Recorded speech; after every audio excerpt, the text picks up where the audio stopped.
Chapter 972. The gloomy north wind made the shadows of the trees flicker like ferocious living creatures. Mormont looked around hurriedly and said, "I don't feel good. I keep feeling that something is spying on us." Giro Dane twitched his huge hooked nose and frowned. "I smell human feces. There should be a large number of living people living here. There's a cave in the pit. The No Flag Brotherhood used to live here. The snow has covered their traces," Danny said. This was a tall mountain. In the fertile plains between the rivers, a 1,000-meter-high mountain stood abruptly, like a chimney stuck in the ground. The mountain was covered with aged pine trees, birch trees, and iron trees. Here and there were a few small weirwoods with red palm leaves. There was only one red spot in the midst of all the green. At this time, the trees were covered in a thick layer of snow, and the leaves were wrapped in a layer of crystal-clear ice. A gust of north wind blew, and the branches and leaves collided with each other, making crisp tinkling sounds. This was the Noble Heart. Danny led the two white knights through the portal. They stepped out from the oak hall 20 kilometers away to the soft snow mountain top. The top of the mountain was slightly flat, and there was a huge pit more than 50 meters in diameter in the center. Even if it snowed intermittently for several months, the huge pit was not filled, and the general outline of the pit could be seen. Those who didn't understand the situation might even mistake it for an extinct volcano when they first saw the huge crater. If there was no snow, it could be seen clearly that the huge pit was an ordinary pit, but there were many white python-like weirwood roots in the pit. There were sparse vine-like weirwood branches at the foot of the mountain, but there were no huge weirwood trees. Now, there were dense roots as thick as a person's wrist at the top of the mountain, which was very unusual. But if one knew something about the Noble Heart, there would be no more doubts. 8,000 years ago, the Dragon Queen came here in another way. Once, there was a weirwood tree that reached the clouds in the huge pit, and its scattered branches and leaves almost covered the whole mountain under its shade. Later, all the essence of the weirwood was transferred to a fresh spore branch, and the rest of the branch withered. The children of the forest and the ancestors planted 31 weirwood saplings around the withered stump. Thousands of years had passed, and the small sapling had grown into a pavilion. This noble place had always been the holy land of the believers of the old gods. Until one day, the Undulls arrived. They advanced wave after wave, cutting down the forest as if they were possessed. They slaughtered the children of the forest and burned the heart trees, especially the weirwood. After hundreds and thousands of years of conflict, the ancient kings gradually compromised. They gave up on the belief of the old gods and merged with the Undulls through marriage in terms of bloodline, culture, tradition, and faith. The final moment had arrived. South of Neck, only the Noble Hearts and the believers of the old gods were still holding on. These believers included children of the forest, forebears, and even the Green Prophet. They were extremely powerful, and large groups of ravens and wolves were summoned. However, the Undulls had iron armor, iron swords, and a more advanced knight system. The believers of the old gods with wooden spears and bronze weapons were no match for them. The war lasted for generations. The Undulls lost many people, but they never stopped. Every shapeshifter lost was one less. In the end, the believers of the old gods lost to the believers of the seven gods who worshipped the seven logs. It was said that the bodies of all the animal companions that died in the war were piled up to half the height of the Noble Heart Mountain. The Green Prophet, children of the forest, and forebears were all slaughtered. The weirwood was cut down and burned, leaving behind a huge pit and 31 tree stumps. However, the Undull king who attacked the Noble Heart did not have a good ending. He became a kinslayer and died a horrible death. The kingdom was also conquered and divided by others. How embarrassing. Danny's expression suddenly became strange. The protection circle of the children of the forest is still working. The Undulls won the final victory, but they did not damage the circle set up by the children of the forest at all. No wonder there is not a single ghoul here. The noble heart was the holy land of the children of the forest, so of course it was protected by a circle. However, this circle only had two functions, to ward off evil spirits and to calm the mind. Back then, the Undulls did not have the ability to detect the ancient protection circle, so they naturally could not destroy it. Do you intend to enter the final home? An old woman suddenly emerged from behind a sentinel tree at the bottom of the hill as if she was burrowing through the ground. The old woman was hunchbacked and curled up. She was less than 90 centimeters tall, and her face was full of wrinkles. She leaned on a bumpy black walking stick and leaped over thick tree roots that had been frozen hard by the snow. She slowly but steadily walked toward the Dragon Queen at the top of the hill. The north wind howled, and the old woman's white hair that almost reached the ground danced in the air like a white cloud. Her eyes were strangely red, similar to the cat eyes of the children of the forest. Among the children of the forest, only the green prophet's eyes were red. You are the ghost of the noble heart. De Xiong frowned as he sized up the old woman who looked and acted strangely. He asked, where is the final home? Stand aside. Don't disturb my conversation with the King of Gods, the old woman shouted rudely. King of Gods? Dark Star glanced at the Dragon Queen and asked in confusion, are you talking about the Queen? Why the King of Gods? The King who ends and unifies the new gods and the old gods. There was a hint of fear in the old woman's red eyes toward Dark Star. You are supposed to be a demon king who brings darkness to the living, she mumbled. What are you talking about? Gerald frowned. This old woman was very strange. He could understand every word she said, but he did not understand what she was trying to say. Fortunately, he had been cultivating with the Dragon Queen for the past few years. If he had been as hot-tempered as he was back then, he would have cut down this pretentious witch of the forest with his sword. Danny's eyes flashed. He smiled and said, I heard that you are very good at prophecy. The Brotherhood often looks for you to gather information about the outside world. Just because you don't leave your house, you can predict everything in the world. I just want a sip of wine. The hunchbacked old woman sighed. Danny's eyebrows couldn't help but twitch a few times. This pretentious act, most people wouldn't even know that she was pretentious. Alright, maybe the old woman didn't want to pretend either. However, Danny knew that the Brotherhood used a mere pot of wine to know in advance that Erlu would kill his brother, Yuluan would kill his brother, the Blood Wedding, the Purple Wedding, and a series of other prophecies that would change the situation of the Seven Kingdoms. However, the Brotherhood was still not satisfied. They couldn't understand and didn't have the interest to analyze the slightly obscure prophecies. Instead, they wanted more direct information, such as how many enemies there were, where they came from, and where their troops were. How about we make a bet? Without waiting for the old woman to agree, Danny pointed at Ursa and said, let's prophesy Sir Yora's future together. She was shameless enough. As the Queen's White Knight, wasn't she the one who had the final say in Ursa's future? However, the hunchbacked old woman didn't even think about it or look at Ursa. She blurted out, in a few days, he will be very unlucky. He will be surrounded by rotten peach blossoms and be in a dilemma. Ha ha ha. Danny laughed loudly. Ursa and Gerald both sneered with disdain. Now that the Holy Land belongs to me, your duty of guarding has been completed. Do you want to change the environment? Danny asked with a smile, I can send you to Dragonstone Island. Have you been to Dragonstone Island? With Jenny of the city of Barren Stone. Obviously, she thought that the old woman had lost the bet of prophecy. Perhaps the old woman had deliberately surrendered to her. The hunchbacked old woman didn't talk about Ursa and the bet anymore. She said with a disappointed look in her eyes, I miss Jenny very much, but hearing her name from your mouth makes me feel very uncomfortable. You omniscient people are all voyeurs on the river of time.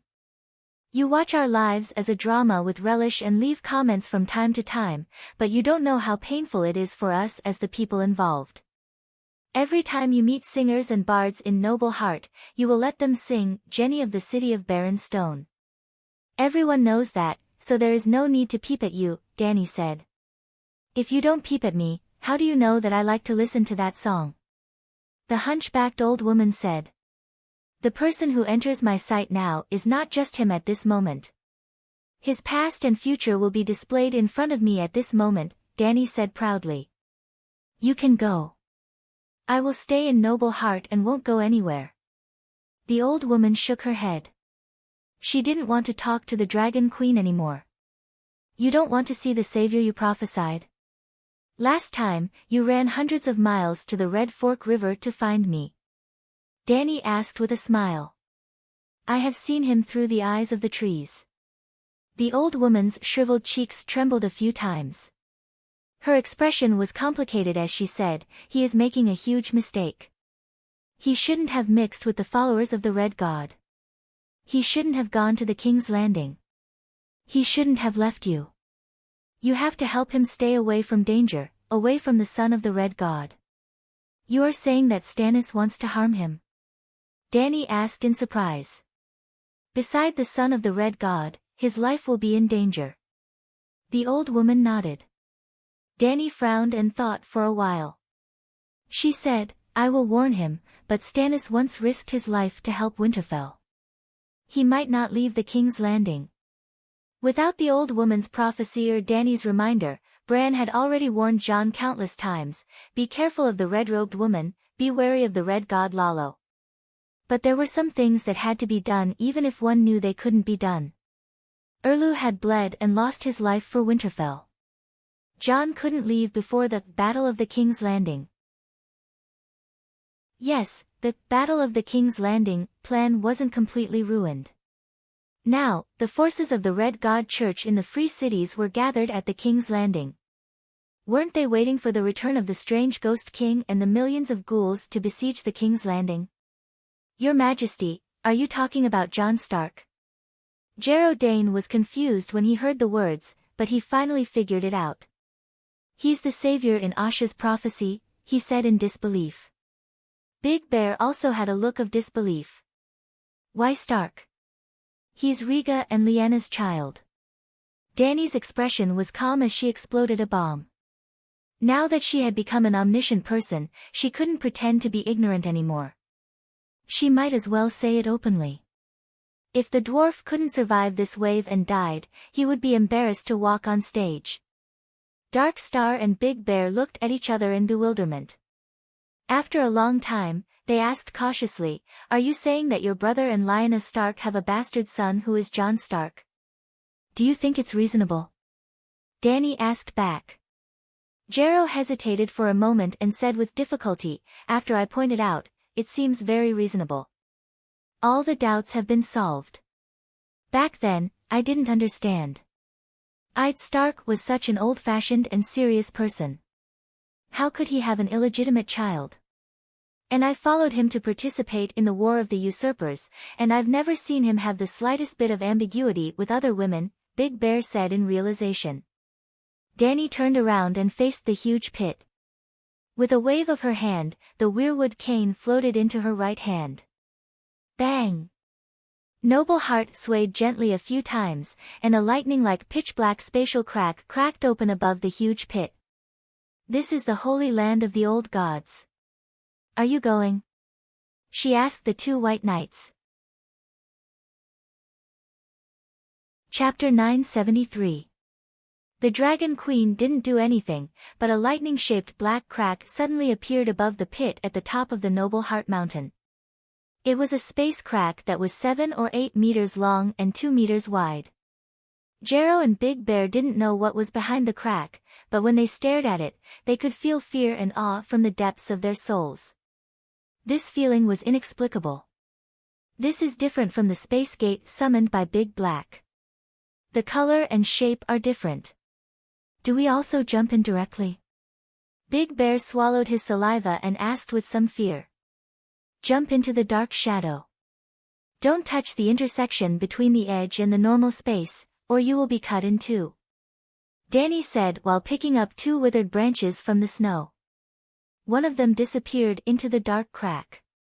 The other flew horizontally to the edge of the black crack and split into 2. One fell to the bottom of the pit, and the other disappeared into the darkness. The old woman said, "You want to let 2 heretics enter the Mother Goddess' holy land? The 7 gods and the old gods have merged into one. There are no heretics. I'll go down first. Jero, you take the rear." Big Bear said to the dark star and jumped into the dark crack. Like the branches just now, they disappeared in an instant. Big Bear thought that he would enter a dark and cold space, but his vision was suddenly filled with warm green light. It was like returning to the womb where he was first born as a fetus. The peaceful and comfortable feeling made him intoxicated and unwilling to wake up.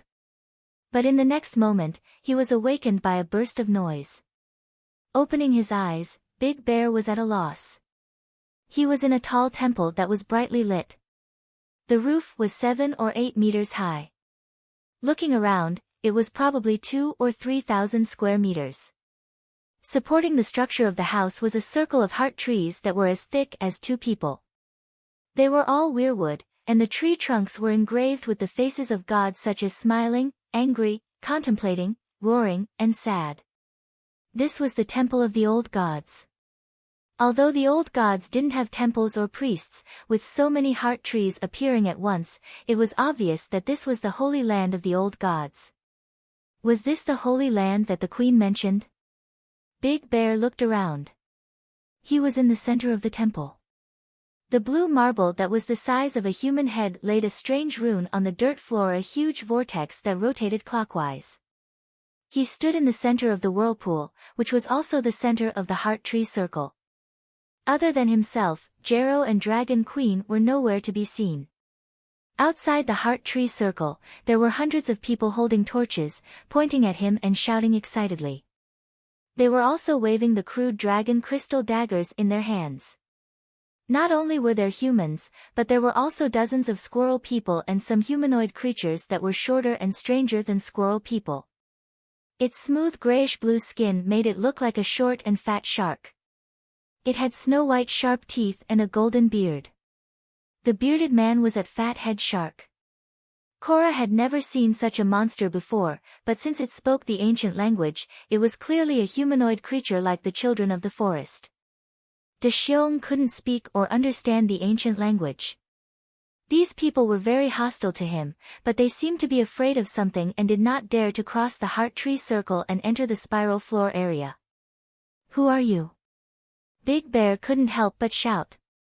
It was the common language. A dignified man with a fox fur collar angrily said a long string of words, all of which were in ancient language. Just as Big Bear was about to say something, a beam of light green light lit up beside him, like countless fireflies flying around a pillar. When the humans, squirrel people, and shark people outside the heart tree circle saw this, they all stopped shouting and knelt on the ground with respectful expressions, kowtowing non-stop. Then the light green beam disappeared. Big Bear's vision blurred, and a confused Jero Dane appeared beside him. "Where is this?" Jero asked blankly. Before Big Bear could answer, the people kowtowing outside the circle jumped 3 feet high, all of them furious, even angrier than before, pointing at Jero with ferocious faces. Maybe this is the old sacred place that the queen was talking about. There are many heart trees here, 31 of them. Look, there are children of the forest outside. Those humans must be the purest ancestors, Big Bear said. At this time, another group of people walked in from outside the hall. 200 or 300 people surrounded a squirrel person. The squirrel person was very old, with deep wrinkles on his doe-spotted chestnut skin. He wore clothes woven from leaves and vines and walked over unsteadily. There was no flower on his head, so he should be a male squirrel person. With his arrival, the people who were shouting excitedly around him quieted down. The old squirrel person's mouth didn't move, and his green and red eyes only glanced at Jero and Big Bear. A voice sounded in their minds. "Why are you on the altar?" The 2 white knights looked at each other, and Big Bear stepped forward and said cautiously, "We came with the queen." "Do you know the Dragon Queen?" The old squirrel person closed his eyes and pondered for a moment, then said, "I understand. The queen should still be in the sacred place. Come down from the altar."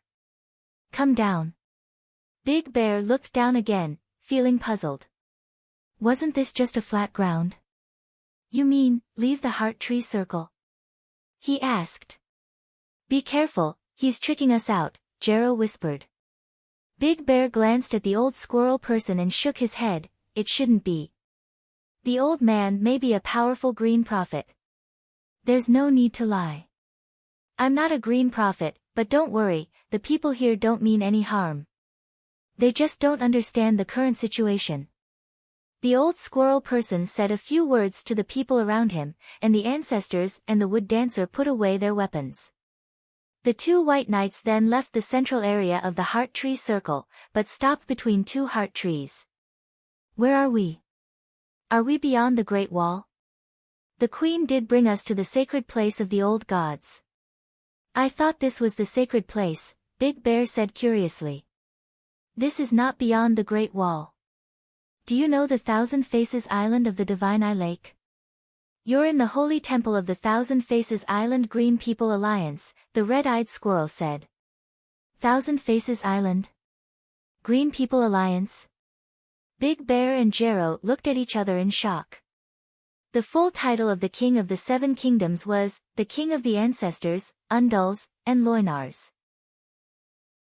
The three races were all refugees, and they also had wars of conquest with the local natives during the migration to the Westeros. 12,000 years ago, the ancestors crossed the narrow sea, crossed the Dorne Arm and entered the Westeros. The natives they faced were the children of the forest.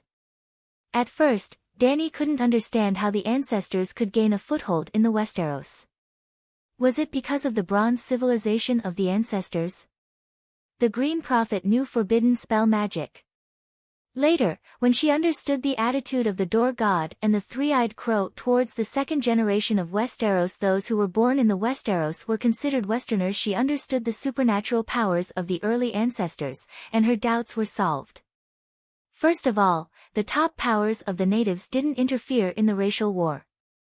Secondly, the early ancestors didn't lack supernatural powers. For example, City Builder, Brandon, God Sorrow, Durin, Green Hand, Garth, Dragon Slayer, Grey Sea King, and other ancestor kings all had god-level powers. Well, these ancestors were born in the Hero era and didn't participate in the earlier Dawn era conquest. But it could be inferred that their ancestors were definitely not Muggles. In the end, the ancestors didn't completely defeat the children of the forest. Both sides fought for more than 2,000 years and suffered heavy losses. They were both mentally and physically exhausted and didn't want to fight anymore. Thus, the Green Prophet and Wood Dancer, who represented the children of the forest, and the tribal chief and hero, who represented the ancestors, made an oath on the Thousand Faces Island. The oath stated that the ancestors owned the coast, plains, grasslands, mountains, and swamps, but the lush forests would forever belong to the children of the forest. Furthermore, no weirwood was allowed to be cut down in the entire kingdom. Alright, looking at the contents of the oath, the children of the forest had already lost. They had almost given up their dominance over the Westeros. However, there was an unwritten unspoken rule in the oath: all the ancestors had to convert to the old gods. Before the Undulls arrived, all the ancestors had indeed converted to the old gods, including Taimin of the Iron Islands. The Inami they worshipped was also the old gods. Looking at it this way, it seemed that the old gods didn't lose much. The oath was carried out under the witness of the gods, and it was incomparably sacred. In order to ensure that the sacred oath wouldn't be broken, the two sides who signed the oath even created a sacred organization, the Green Men Alliance. They are all true royalty. The old squirrel man pointed at the humans in the hall and introduced them to the two white knights. Not everyone is qualified to join the Green Men Alliance. Only the descendants of the kings and heroes can go to the Thousand Faces Island. In other words, he seemed to be quite disdainful of the identity of the two white knights. Are they from the 8 great duke families? Jero Dane frowned and asked. 8 great duke families? The old squirrel man snorted and asked, do you know the history of the Westeros? When did the 8 great duke families originate? Many of the ancestors of the kings were heroes of the heroic era, Ursa Major said. Era wasn't a new term invented by Danny. Westeros had the term era since ancient times. However, the division of the Westeros eras was more subjective. For example, 12,000 years ago, it was called the Dawn Era, and the period between the Oath and the Long Night was called the Heroic Era.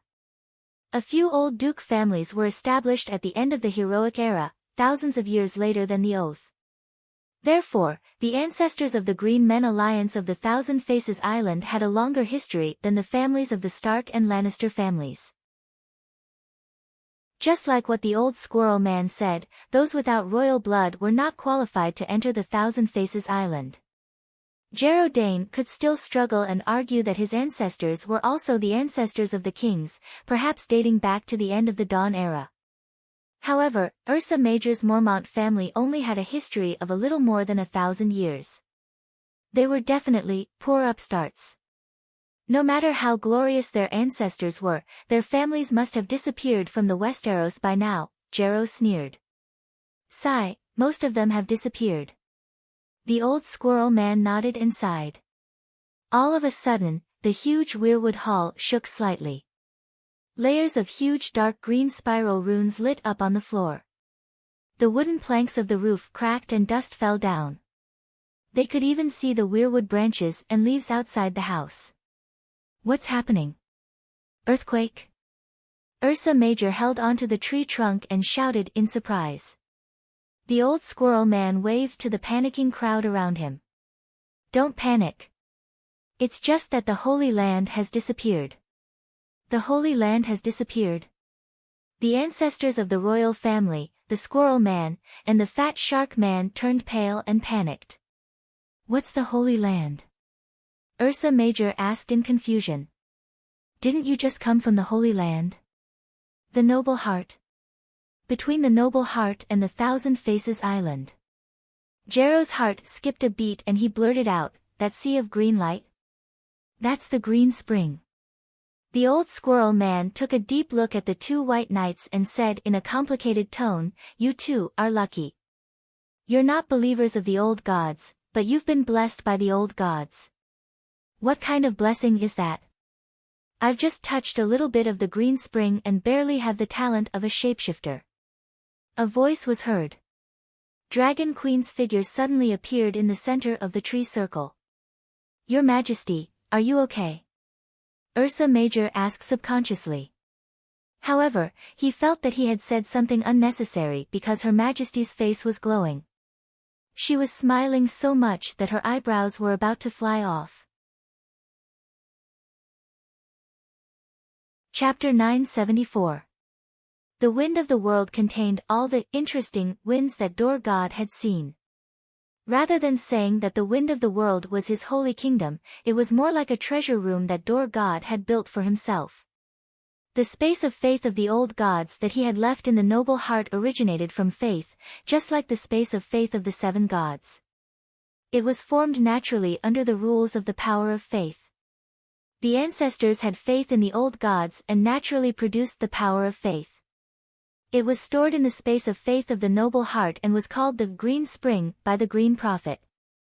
Dor God did not need the power of faith, nor did he care about the spread of his faith. After the space of faith was formed, the Green Spring would be fed back to the believers of the old gods according to certain rules. For example, Stark of this generation had almost all sipped the Green Spring. However, after Sansa lost the dire wolf, the spring water that the sacred land passed to her was cut off. Well, the dire wolf was the medium between Stark and the sacred land. Before obtaining the dire wolf, Stark only had extraordinary talent. After obtaining the dire wolf, he had absorbed the Green Spring one cup after another, and his transfiguration talent had slowly awakened. In the end, he had become a powerful transfiguration master or green prophet according to his talent. This was also why Robb and Rickon awakened the shape-shifting talent at almost the same time and grew at about the same speed despite their age difference. It had nothing to do with age. The key was when to obtain the Green Spring. Now, Dragon Queen felt that the space of faith of Door God was in a great location, so she entered the sacred land and turned the green spring into a green eye and branded it between the eyebrows of the believer, Dani. Then, the space of faith of the 7 gods replaced the noble heart and became the sacred land of the 7 gods. After the long night, the Holy Mother would send an oracle to turn the noble heart into the holy mountain of light. Simply put, Door God's tomb was located in an excellent place with good feng shui. Later, the new god, Little 7, found that it was the best dragon's vein, after seeing all the Westeros, so he placed his coffin in Door God's tomb. What was so good about the feng shui of the noble heart? Whether it was in the real world or in the sea of magic of a higher energy dimension, it was almost always in the heart of the Westeros. The power of faith and divine power transmitted between the space of faith and the believers would be depleted. The more devout the believer, the thicker the channel of faith, and the lower the depletion. Stranger Guest had to consume the divine power of death to gather the souls of the believers of the 7 gods and enter heaven or hell. If the faith space of the 7 gods was transferred to the heart of Westeros, the loss of the transmission of the power of faith and the consumption of divine power for the daily activities of the 7 gods would be minimized.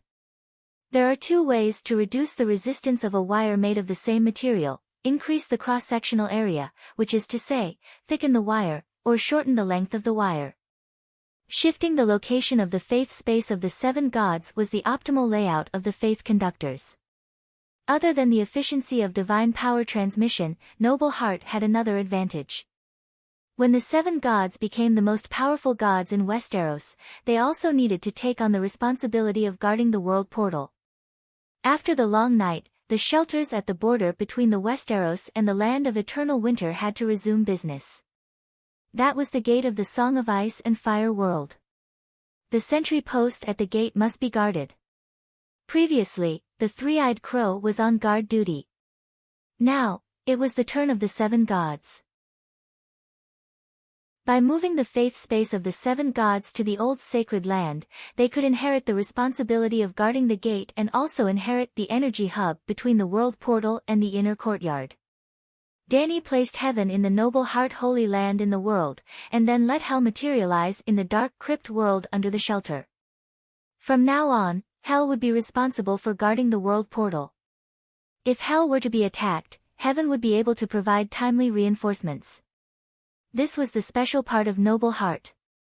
Although the shelter and the Holy Land of Hajien were thousands of miles apart, there was a connection point similar to an energy wormhole in the energy level. Considering the range of the Door God's body, the weirwood tree trunk was in Hajien, but its roots extended beyond the Great Wall. It was not difficult to understand the Holy Land's ability. If this world was like Azeroth in the future and was invaded by orcs, the Hell dimension would be like a layer of miasma blocking the gate. The first wave of world guards the orcs would face would be the demons, undead, and death gods from Hell.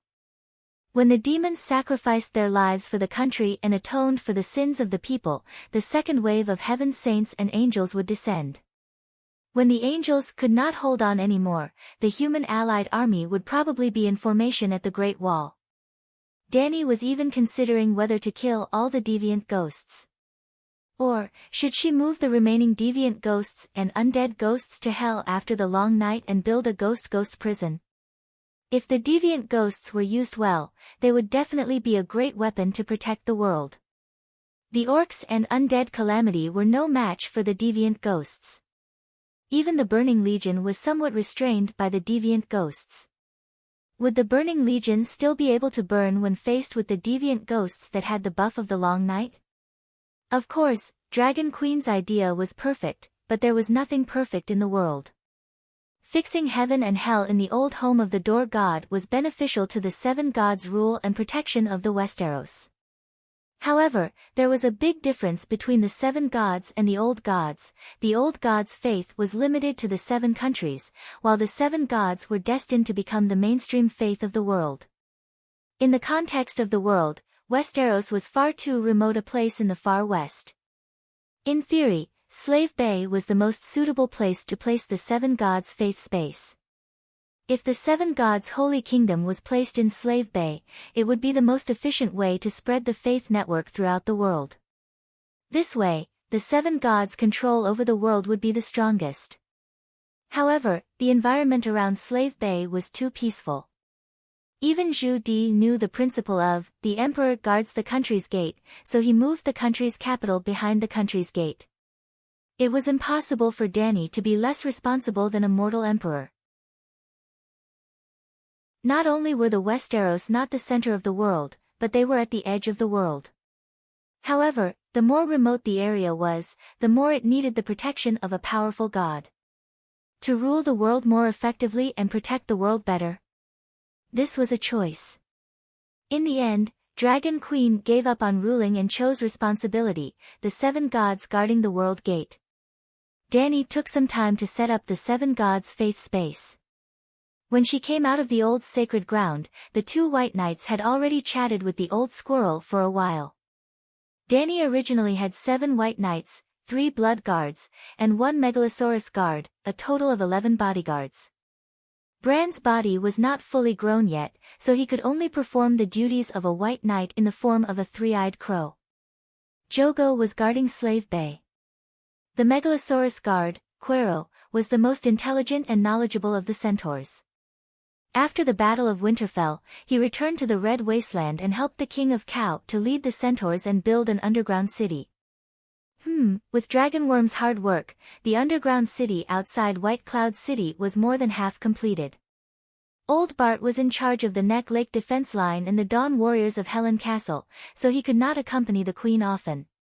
The remaining 5 white knights and 2 blood guards were scattered around the 7 countries' large volunteer groups. Wherever Danny went, there would be white knights to protect her. Of course, protecting her was only one of their goals. The more important thing was to help the Queen exercise her ruling and management rights.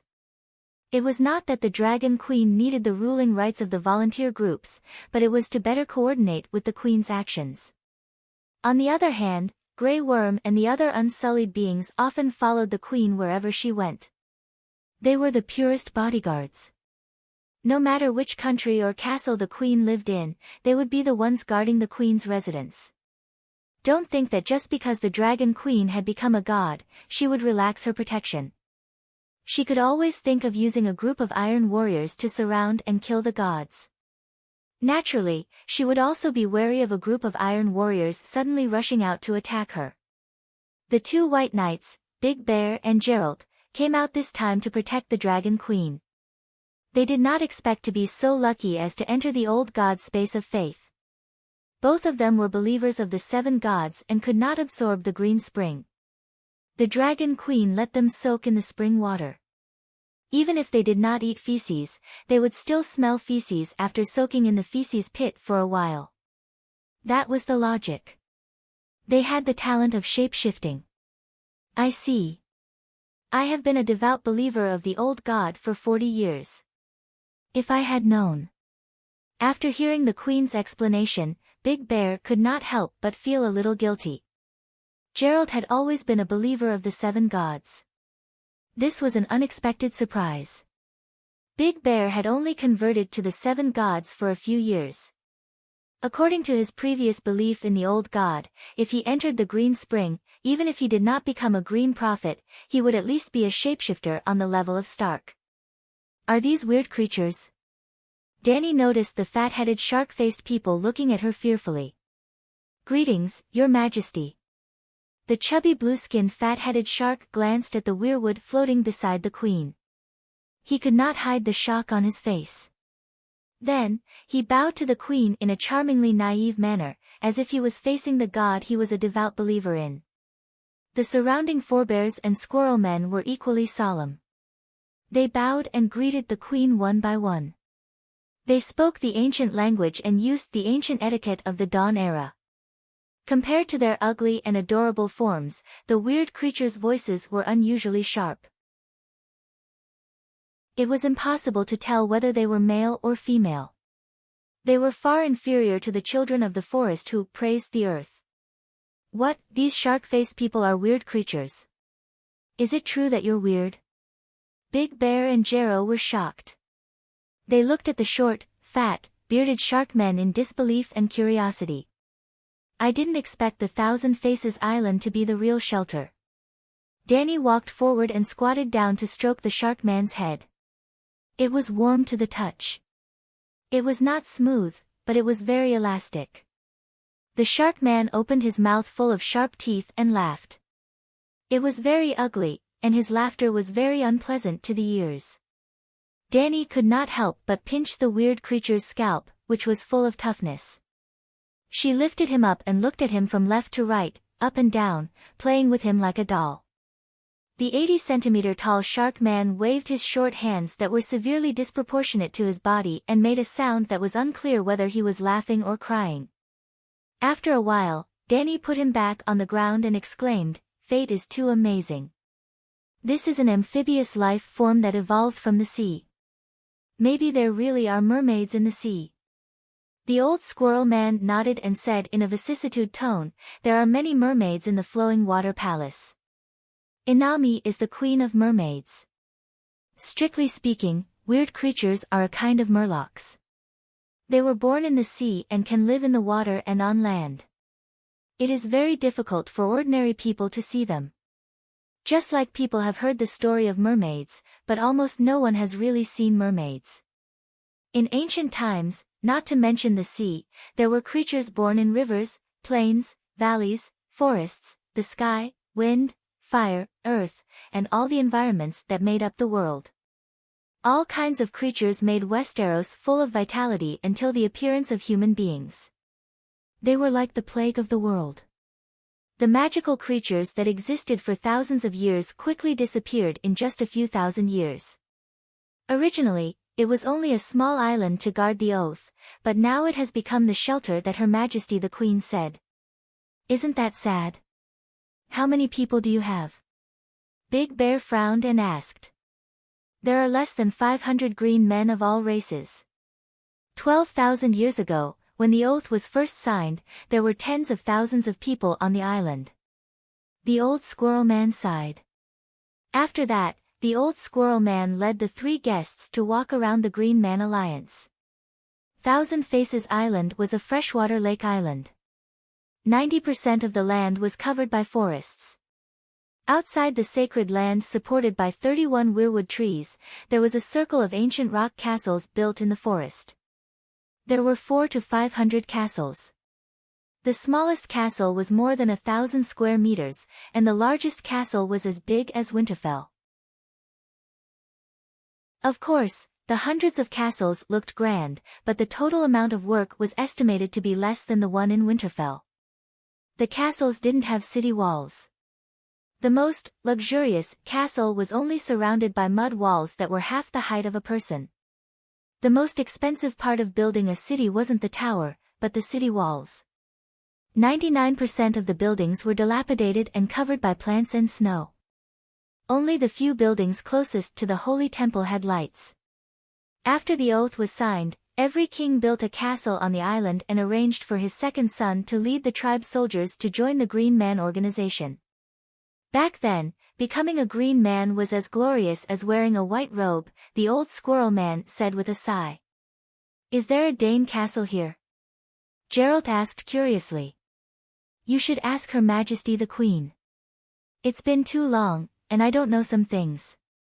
She knows the cause and effect at a glance, the old squirrel man said meaningfully. Danny glanced at Geralt. Her beautiful purple eyes seemed to be flashing with meteors. After a long time, she rubbed her temples and said tiredly, I didn't expect the Dane family to have such a long history. So our family was a royal family 10,000 years ago. Geralt was overjoyed. 400 to 500 castles means 400 to 500 kings. That's more than the current earls of the 7 kingdoms. What's there to be happy about? Big Bear said sourly. Chapter 975. The current base of the Green Men was very small, and it took them less than half an hour to walk around. In the end, the old squirrel man brought the guests to a 2-story castle with milky white marble walls and said to the dragon lady, Your ancestor used to live in this castle for a while. How about we let the Mulder and Westerlin families entertain you and the 2 white knights? Westerlin? The Westerland of Cliff City. Ursa was shocked. There were 400 or 500 royal families back then, and more than half of them still have bloodlines. If it weren't for the invasion of the Undulls, more than 80% of the surviving families would have survived. Danny's expression was very calm. For example, the Derry family of Derry City was a royal family before the Age of Heroes. Instead of calling them kings, it was more appropriate to call them tribal chiefs. After a while, a white-haired old woman hurriedly walked out of the stone castle with 7 or 8 men and women beside her. On the old woman's mink coat, there was a big red-eyed crow looking around proudly. These people were not primitive people, and they all had clean clothes above the middle-class class. Their faces were rosy and shiny, and there was no lack of arrogance in their confident eyes. After all, the Thousand Faces Island was between Hejien and the King's Landing, and it was not a secret barren land. The people on the island all wore silk and linen, and their appearance was neat and tidy. Not only did they not have to worry about hunger or cold, but almost all of them were well educated. There were even adult men wearing leather armor with iron swords hanging from their waists, and there was no difference between them and the noble knights in the outside world. Danny saw the emblem of a noble on the old woman's robe, a golden crown inlaid with emeralds, and she belonged to the Mulder family that had disappeared in Hejien. After greeting the Dragon Queen with her family, the old woman introduced her family and name. Her name was Asuna Mulder, and she was 72 years old. She was married to a Westerland, and now she lived with her nephew, grandnephew, son, and grandchildren. In the end, old Asuna stretched out her skinny hand covered with age spots and stroked the big crow on her shoulder. Her eyes were gentle as she said, "My husband and I are both shapeshifters, and this crow is my husband's second life. After he died 20 years ago, the crow became my animal companion. He's very smart, just like the crow, the son of the forest. Your Majesty, you can take him with you when you leave." Danny followed the old woman to the living room of the castle and asked curiously, "You know what I use the crows for?" Under normal circumstances, she wouldn't enter the river of time to check all the information of the person before her. That might trigger the other party's spiritual sense and make it seem impolite. To her, maintaining her four-dimensional state was too taxing on her mind. "We can know what's happening in the outside world through the trees," the old squirrel man explained. Danny nodded and asked, "He is your husband. Are you willing to part with him? To be able to start a true second life is also a wonderful home for him. Furthermore, I'm already very old and will soon return to the embrace of the Mother Goddess." The old woman smiled. "Are there still many big crows on the island?" Danny asked the old squirrel man. "Many of them have appeared, but they all went beyond the Great Wall and served under the three-eyed crow." Danny was a little disappointed that the idea of making some extra money fell through. The living room of the castle was barren, and the gate was closed. They went directly to the dining room from the side gate. The dining room was about 100 square meters and didn't have any glass windows. The torches and fireplaces on the walls kept the room bright, but the air seemed a little turbid. It was unknown how long the old oak table had been there, and even after it was wiped, it still couldn't hide the black and thick oil stains on its surface. The Dragon Queen sat in the main seat, which was a high-backed chair made of gold silk. The old squirrelman's seat was the first one on her left, and the old woman's seat was next. The two white knights took off their cloaks and sword belts and hung them by the fireplace. Then, they sat in front of the host. There were no servants in the Mulder and Western families. Apart from the old woman, the other women were busy in the kitchen. "Actually, I'm Jenny's younger sister." While waiting for the banquet, the old woman took the initiative to chat with the guests. "Jenny from the City of Desolation?" Jarrow Dane had guessed it before, but he was still shocked. "I didn't expect Princess Jenny to come from the Thousand Faces Island. No wonder the farmers of the City of Desolation don't know her." As everyone knew, Jenny came from the City of Desolation and lived in the ruins of the wilderness. The City of Desolation used to be the city-state of a king in Hejien County, but it was destroyed during the invasion of the Undulls. After being abandoned for more than 5,000 years, there was nothing left except for the broken city walls. That kind of environment couldn't raise the mysterious, charming, elegant, and intellectual Jenny who was full of flowers. Moreover, Jenny had no parents, no property, and no job. She couldn't even live off her parents. If she was an ordinary girl, she couldn't support herself. Even if she could survive by hunting and farming, she would definitely torture herself into a peasant woman with big hands and feet, a thick neck, a heavy body odor, and yellow teeth. How could she make Prince Flay fall in love at first sight and give up his throne for a beauty? Jenny also claimed to be the descendant of the ancient king who had died long ago. But the city of desolation had been destroyed for almost 6,000 years. There was no land or family, and even if there were descendants, their inheritance had been cut off. It was like grabbing a random person from the street and asking him who his ancestors were 5,000 years ago. Who could answer? Moreover, the city of desolation was abandoned, but there were still villages around it. The people there mocked Jenny as a lunatic who liked to daydream, or even a forest witch. No one could be sure of her origins. Like a mushroom after the rain, Jenny suddenly emerged from the ground. But even if her origins were a mystery, Jenny still successfully married the eldest son of the king. Strangely, the king at that time fiercely opposed it for a while, but quickly accepted this daughter-in-law. Not only did the royal family accept her, but after Jenny entered the Red Castle, she quickly gained the approval of all the nobles. The royal family accepted her, the nobles liked her, and the commoners in the country especially admired and respected her. Yang Koi even had a lot of anti-fans. This at least showed that Jenny wasn't just a Koi. Her talent, bearing, and temperament must have met or even exceeded the requirements of an excellent crown princess. Could a commoner's upbringing do that? Westeros peasants didn't even know how to read. Then, there were only two possibilities left. Either Jenny really had an extraordinary background, or she was at least a mid-level aristocrat with a long history, or Jenny had attended Sister Amy's crown princess training class. Well, even someone as powerful as Sister Amy could only nurture a goddess who could satisfy the nouveau riche.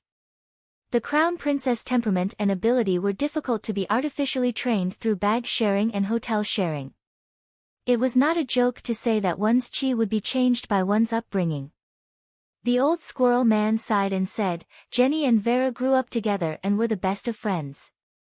Yes, Vera is the current caretaker of Noble Heart. The old god's holy land was located in Noble Heart, which was originally not the responsibility of the Green Men. But after the Undulls slaughtered Noble Heart, only Thousand Faces Island south of Neck Lake had old god believers left. So, every generation, there would be transfigureheads or children of the forest leaving Thousand Faces Island to guard the old god's ruins and cultivate the weirwood on the mountain. Although Noble Heart was safer and more peaceful than any other area, the people of Hejian would generally avoid that place. Because there has always been a rumor that the ghosts of the children of the forest killed by Gregor the Kinslayer often appear around. Your Majesty, you know that the ghosts of the children of the forest would never stay in one place. They would either start a second life in their animal companions or return to heaven and earth. There has never been a case of transfigureheads or children of the forest appearing in the human world. Why did the rumor persist for thousands of years? Are you up to something? Big Bear asked. Not really. We have never hurt a civilian. Instead, we protect travelers from wild beasts. Can you imagine the consequences of ordinary people discovering the children of the forest in Hejian? We just want to protect ourselves. The old forest man shook his head and sighed. While they were talking, the green men in new clothes had arrived at Mulder's castle one after another. They bowed to the Dragon Queen, and then the men and the elderly joined the conversation in the living room. The young women went to the kitchen to help. Not only were there humans, but there were also children of the forest in new clothes and naked monsters. They carried pine nuts, dried fruits, wine gourds, and spotted mandarin fish as gifts. In the end, the dining room was full. A group of women and girls cleaned the dusty main hall again and asked everyone to move there.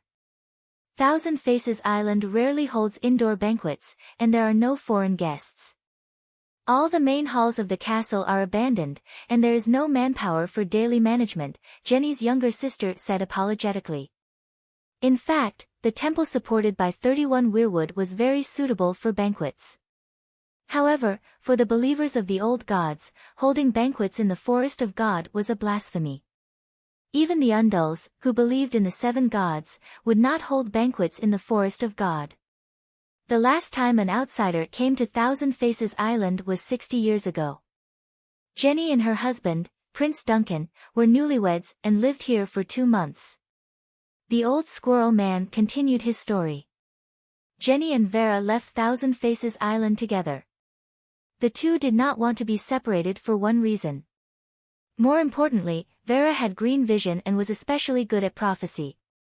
When Jenny was still underage, she secretly begged Vera to help her prophesy her future husband. Jenny already knew that she was going to marry Prince Duncan. Big Bear exclaimed. She didn't know it was Duncan, but she was sure that she would meet her true love in the city of Barren Stone. The old squirrel man shook his head bitterly. Prophecy is actually a choice of fate. The future is uncertain and there are many possibilities, but the top prophets can determine the fate of the prophesied person through observation.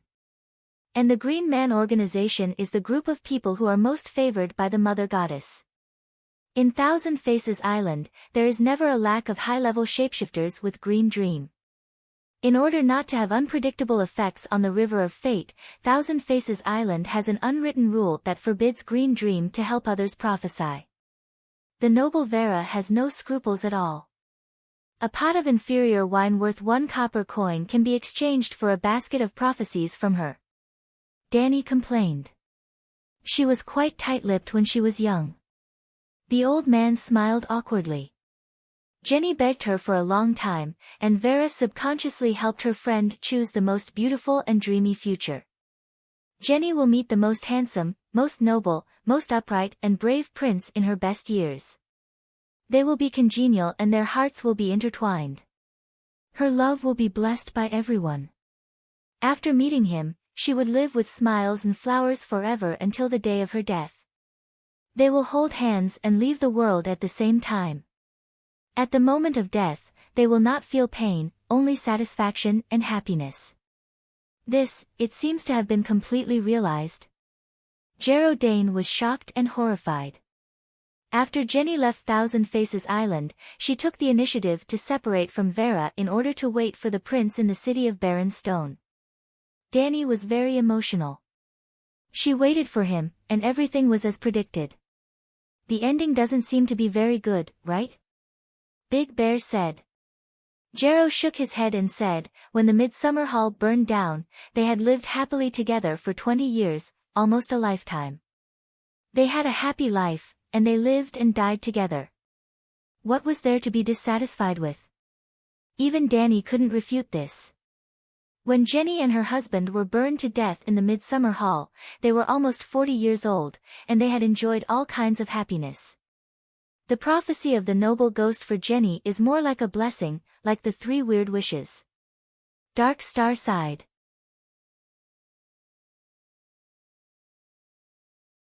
Chapter 976. In Old Nan's bedtime stories, the elves appeared more often than the children of the forest. Humans only retained 3 impressions of the elves. First, they were very short, like children. Second, the elves liked to steal children, and then they would disguise themselves as the child and return to the child's parents. Third, the elves could fulfill 3 wishes of humans. The second impression was that it was a trick used by nannies to scare children. It was just like when the Allied army was fighting at Slave Bay, the Jith people advertised that the Dragon Queen was big and round, 10 feet tall, and that she could sleep 10 handsome men to death in a day and eat a dozen children. The elves could fulfill 3 wishes of humans, but it was not nonsense. The shark-faced elves looked ferocious, but like the children of the forest, they were kind creatures with low attack power and simple minds. Their talents were as strong as the children of the forest. They were born to interfere with fate and could turn wishes into reality through prophecies. In ancient times, Many humans looked for the elves to fulfill their wishes. The elves were like living Aladdin's magic lamp. Fate is generally fair. You have to pay for what you gain. Duncan and Jenny had paid the price for their fairy tale love. Didn't you realize that they didn't have a child after 20 years of marriage? More importantly, Vela was trapped in her noble heart for the rest of her life. She was lonely and had no one to rely on. In the long years, she reminisced about her good friends in her dreams and drunkenness. It was possible that this was compensation for interfering with the river of fate. Dany sighed. She also thought about Cersei and the witch of the forest who prophesied for her. The witch chose the worst future for Cersei. She didn't have a good ending either. She was hanged by Randor and her family was destroyed by Arya. It seemed that those who interfered with fate didn't have a good ending. Ursa and Geralt were stunned. After a while, Geralt said, but Vela was destined to guard the holy land of her noble heart. At least for the first 20 years of her life, she followed Lady Jenny to the palace. Even the king treated her with respect. Her prophecies even led to your parents' marriage. She enjoyed the glory and power of the world. She didn't lose anything, right? You don't think she's at a disadvantage, but you're not her. She cares more about her friends than the king. If it weren't for that prophecy, Jenny wouldn't have left Thousand Faces Island. We'd probably be here now, receiving the hospitality of two kind and gentle old ladies, Dany said. The kind old lady Asuna smiled gently. Her smile was filled with the satisfaction of seeing through the world. Actually, I was very envious of my sister when I was young. Any woman would want to be the second Jenny. In general, Vera's prophecy is very good, she said. Big Bear glanced at Shark Face, who was chatting and laughing with the people around him in the hall, and asked, can these weird people really fulfill people's wishes? Maybe, but it's more likely that you'll satisfy one of your desires and lose something more precious that you don't value, Dany said. Big Bear fell silent, and the others no longer brought up topics related to prophecies and fate. There are many castles and villages around the Divine Eye Lake. The lake itself also has very prosperous fishing activities. Why have I never heard of the story of the Green Man? Jero was puzzled. Compared to the huge Divine Eye Lake, Thousand Faces Island is too small. Plus, the lake is often shrouded in fog. Even if everyone knows that there's a small island in the lake, very few people will find it. In fact, the fishermen and the surrounding residents are all afraid of the legendary Green Man. They don't even try to search Thousand Faces Island. If someone with bad intentions enters the Divine Eye Lake, we'll know in advance, the old squirrel said. Dany didn't leave Thousand Faces Island immediately. For the next few days, she stayed in the holy temple supported by 31 weirwoods. She didn't wander around the ancestral castles. This was because she suddenly discovered an interesting secret. The 31 weirwoods were carved with the faces of 31 old gods, including the frost god, Inami, and the storm god, P.S. The face of the gods carved on the surface of each weirwood represented an old god of Westeros. The true gods of Westeros who were born before this era. The holy temple with 31 weirwoods was equivalent to the pantheon of Westeros. The door god and his followers all had a divine position in it. Of course, the old weirwoods were strict and didn't like to take in followers. Including Inami and the storm god, he only had 8 subordinate gods who could sing the complete song of the law. This meant that at least 2/3 of the true gods didn't join the door gods sect. Now, Dany replaced the door god and became the leader of the Westeros. Then she felt that she had the responsibility and the power to re-establish the rules of the Westeros gods. With the change of leader, the idle days of the Westeros gods were over. The Dragon Queen planned to gather the old gods who were supposed to be loyal to her and form a group to fight with the new society in the continent of Ursos next door. The Green Men Alliance was established under the witness of the gods. The 31 weirwoods in the Holy Temple represented 31 old gods, and each weirwood was inextricably linked to the corresponding old god. Before absorbing the seal of the Green Prophet, Danny couldn't detect this connection. After absorbing 73% of the green prophet seal, she vaguely felt it. But once she held the door god, the weirwood staff, the vague connection instantly strengthened thousands of times. She could find the traces of the corresponding old gods through the weirwood and communicate with them. Now, the Dragon Queen was standing in the center of the swirling slate in the weirwood circle. A small golden sun floated above her head, and the whole holy temple was filled with sunshine brighter than summer. The bloody leaves of the weirwood were almost visible to the naked eye. There was also a group of wind elves, turning into green wind ribbons, playing among the branches. Outside the weirwood circle, the old squirrel man led a group of ancestors, children of the forest, and spirits. They chanted ancient sacrificial words in the ancient language and danced a barbaric sacrificial dance. Among the ancestors, the men took off their shirts and smeared dark red dye mixed with animal blood on their chests and faces. The dance moves were big and wide, and they beat the leather drums on their waists rhythmically.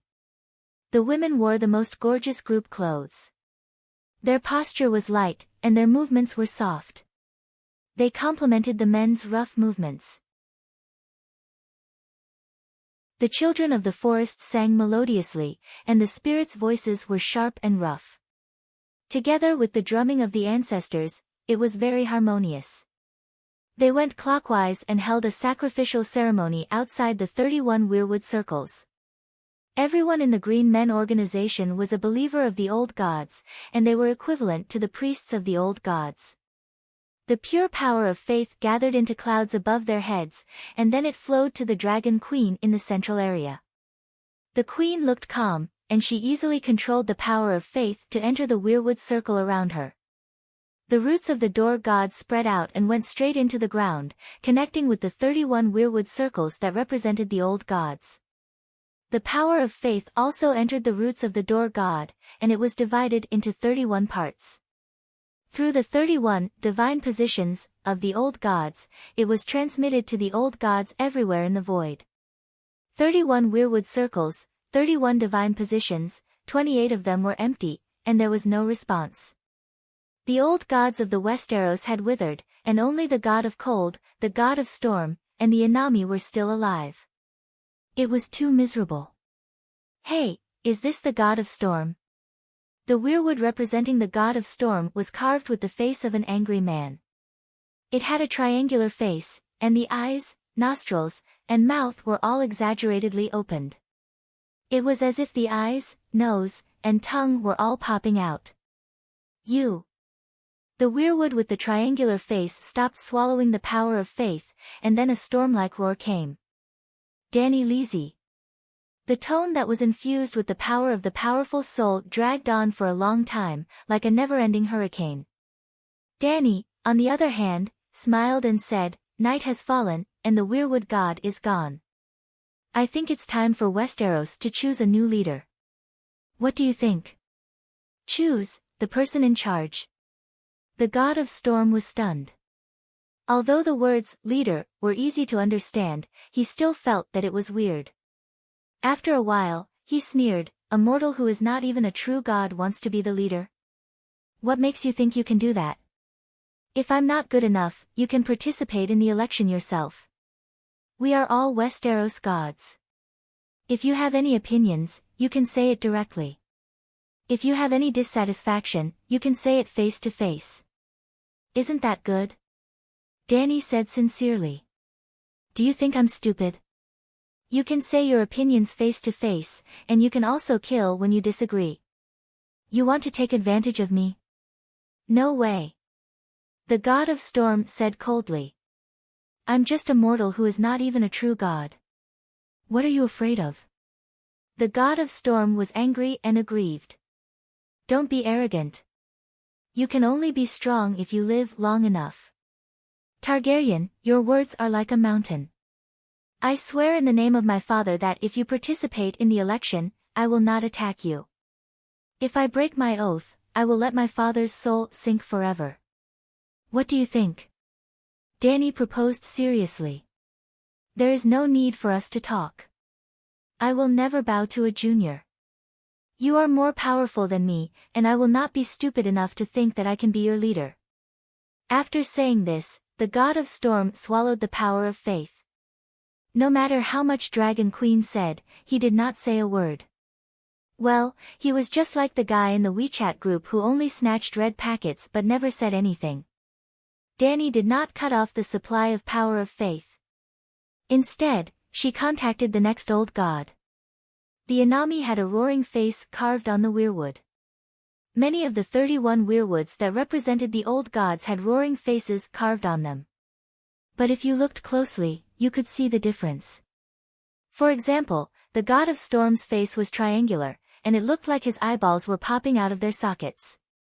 But the Inami's roaring face was a big mouth that split open to the roots of the ears. The green men also stuffed a burnt skull in their mouths. Choose a leader. Inami was shocked when she first received the message from the Dragon Queen.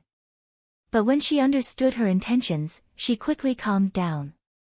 Instead of cursing like the god of storm, she asked in detail about the power of the leader and how the Dragon Queen planned to use this power. Sorry, the night is long. Survival is the most important thing. I am not too ambitious, and I do not want to put myself in danger. She said in a flat but firm tone. Come on, you have been lurking around Stannis as Patchface for decades. Who would believe that you have no desires? Danny said coldly. Inami was silent. After a long time, she sighed. You misunderstand. Patchface is indeed one of my avatars, but he only has 2 uses. He is fighting for the Mother Goddess's kingdom and protecting Shireen for life. I have no interest in Stannis or the prophecy of salvation. Protecting Shireen? Danny asked curiously. I heard that Shireen is close to you, but you have spent more time with Stannis, right? Shireen is my daughter, Inami said sadly. What? You and Celis? Danny was shocked.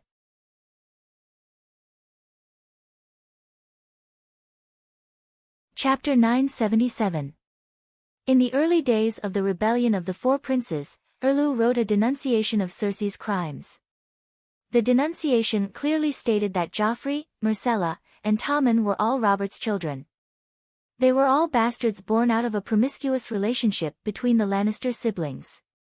Although the Onion Knight was trusted by Erlu, he was not able to enter the king's inner circle of power due to his lowly background. Because Davos was good at smuggling, Erlu gave him a mission. He had to take the declaration of Cersei's crimes from White Harbor in the north to Sun Halberd City and Old Town in the south. He had to spread the news along the way. The public opinion of the Westeros was controlled by the City of Knowledge. Erlu could not command the scholars, so he could only send out messenger crows and have his trusted aides appear in the coastal cities of the kingdom. The Onion Knight completed his mission perfectly. After half a year, the people of the 7 kingdoms and even the people on the other side of the narrow sea all knew about the great achievements of the Bitch Queen. It was also because of this that the Bread Riot happened in King's Landing, the time when Sansa was almost raped by the mob. Cersei hated Erlu for his lies, so she discussed with Varys and decided to give him a taste of his own medicine. She slandered Shireen as the bastard child of Erlu's wife and jester. Iron Throne's authority was definitely stronger than Erlu's, so this rumor still had a market even now. That's not right. If it's your seed, why does she have the blood of the king in her body, and even the Targaryen bloodline that dragons are close to? The red-robed woman wouldn't be able to sacrifice her to our healer. Do you really think that an ordinary princess can resurrect the dead Megalosaurus into a 2-headed dragon? Inami said coldly, I have nothing to do with Celis Florin. Shireen is my daughter's reincarnation. Stannis sacrificed not only the blood of the king, but also the blood of a more noble god. Reincarnation? Danny said uncertainly, there is no clear evidence that a soul can be reincarnated. The so-called reincarnation refers to people with similar destinies. Inami roared, I don't care what you think about reincarnation. I predicted her birth hundreds of years ago. I could find Ini's soul aura on Shireen. The feeling of being with her was the same as that year. Furthermore, my bloodline has awakened in her body. The grayscale disease on her face is not contagious, simply because a mortal's body is unable to withstand the contamination of the high-energy law of water in her bloodline. What are you yelling for? I'm not the one who sacrificed Shireen. Danny countered with an even stronger soul energy. Inami paused for a moment, then said firmly, in my heart, Shireen is Ini's reincarnation. The first owner of Storm's End Castle was called Duran Durandon, who was nicknamed God's Worry. Even a true god would not be able to do anything to him. During the era of gods before the first long night, which was also known as the Era of Heroes, for Westeros, God's Worrywart Duran abducted Yini, the daughter of the god of the sea and goddess of the wind. In other words, the Durandons were the direct descendants of the first generation of gods. 300 years ago, during the War of the Conquerors, Targaryen's illegitimate son, Orys Baela Theon, killed the last Storm King, married his daughter, took over his castle and kingdom, and gave birth to the House of Baela Theon of Storm's End Castle. In theory, Shireen really did have a chance to awaken the divine blood. Don't make yourself sound so innocent, Inami said angrily. If you didn't reveal my identity to everyone, Shireen wouldn't have died. Danny was at a loss. Are you crazy? You told your White Knight, the Night Watchers, the people of Winterfell, and Stannis that Patchface was my clone. Are you going to deny it? Inami asked loudly. I told you, but if you didn't reveal your identity at the wall, I wouldn't have known. Also, the Night Watchers saw your abnormality. How could you hide it? Where were the Night Watchers at the time? Inami asked. They were. Danny's expression changed. The Night Watchers who witnessed Patchface's appearance were all on the ship, floating on the trembling sea. And Patchface was Inami. Those people were supposed to be eaten by the fishes. None of them survived, and then I returned to Shireen as Patchface, Inami said her guess. The Red God knew, and so did the red-robed woman, Danny said. When we first met, the red-robed woman vaguely guessed my identity, but she didn't dare to announce it. I have no interest in Asha's prophecy. I only want to protect Shireen. We have nothing to do with each other. You broke the balance between Lalo and me, Inami said. You think I'm a pushover compared to Lalo? Danny laughed coldly. He's the one who doomed Shireen. You don't dare to deal with him, so you're venting your anger on me. I'm vexed. Inami was furious. If you didn't stop me, I would have taught Lalo what I can do. There's something wrong with your head. When did I stop you? Danny said in disbelief. Inami seemed to have been waiting for her to say that. She immediately said, swear on your honor that you won't interfere with my revenge against Lalo. I'll apologize to you now. Ha, you're really— Danny's mocking laughter stopped abruptly. In the blink of an eye, she sensed Drowning God's vengeful plan. You're going to flood King's Landing? She asked bitterly. Do you agree? Inami's tone was strange. King's Landing doesn't only have Stannis and the lady in the red robe, but also most of the red priests and the Hand of Sacred Fire. As long as you remain neutral, I can feed those red priests to the sea. Their souls will have nowhere to run. They'll all be imprisoned in the flowing water palace. I'll torture them until the end of the world. Unless Lalo is willing to hand over my Inami. Try me if you dare, Danny said calmly. If she wanted to flood King's Landing with a tsunami, all the towns around Blackwater Bay would be affected. The death toll would be in the hundreds of thousands. She definitely wouldn't agree. There's no smoke without fire. Inami sighed deeply and said angrily, tell me, why shouldn't I blame you? If Inami really dared to cause a tsunami, Bran would be the first to be alerted. Then, the Mage Tower on Dragonstone Island would be able to detect the abnormal ripples of divine power. Danny didn't even need to do anything. Bran would be able to shatter Inami's will before the tsunami even started.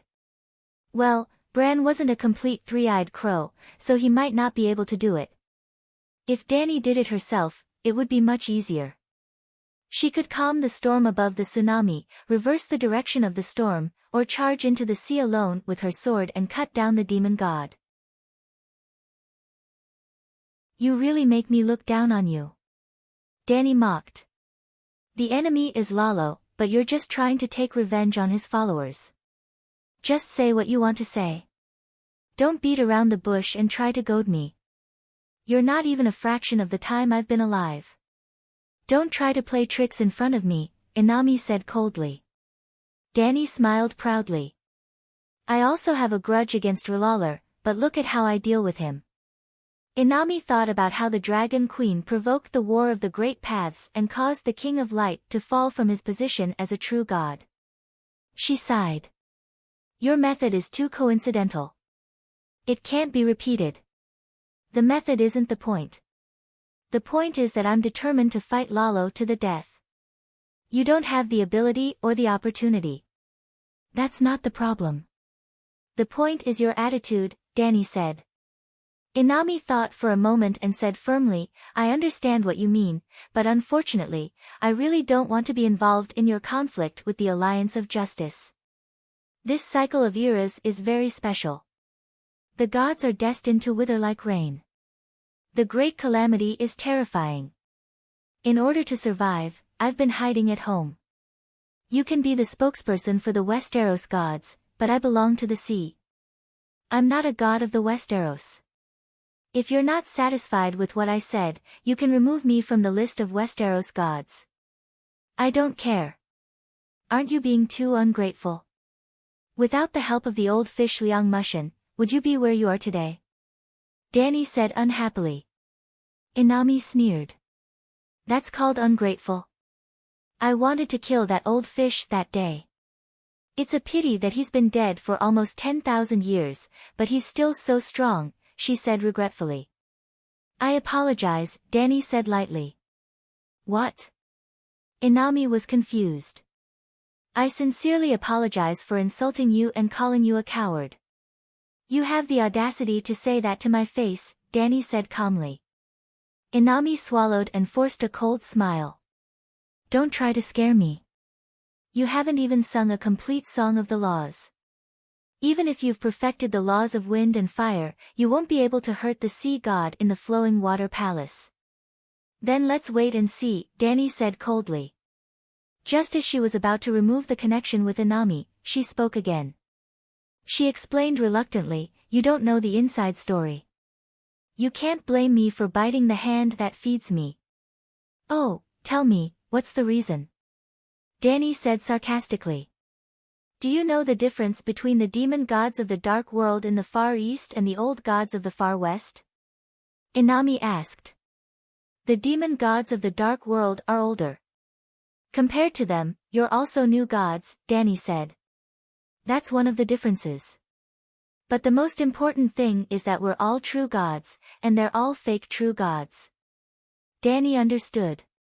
They intentionally don't sing a complete song of the laws. Because they don't want to bear the responsibility of supporting the laws of the world. Every time the world falls, the true gods take the blame. What does that mean? Danny didn't understand.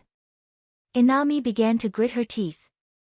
When I traveled the world and saw the world, I intentionally learned from the demon gods and maintained the song of the waves at 99%. Old wood is so strong. What can be hidden from him? He knew what I was thinking, but he pretended to be confused. When he saw me at the beach, he exclaimed, little fish, you've hit a bottleneck. You haven't broken through after thousands of years. No, I'll help you. Then, he didn't care if I agreed or disagreed. He pulled me into the river of time and saw all the turbulent waves in his memory. That old man was indeed the strongest god I've ever seen. Not only could he sing the strongest song of the wind, but his attainments in the law of water were also terrifying. If it wasn't for Mother Roan occupying the song of the water, he would have been able to sing the song of the water. With his enlightenment, my level increased uncontrollably. Then, I broke through the bottleneck and became a true god. Do you think I should hate him? Inami said angrily. Danny's mouth twitched. She didn't know what to say. Maybe the door god was really helping you out of kindness, she said. Inami spat and became even angrier. Kindness my ass. After I became a true god, the old man confessed to me that he did it on purpose. There were fewer and fewer true gods in the world, and the era was getting shorter and shorter. The gods of the Westeros were mostly dead, and he needed me to save the world.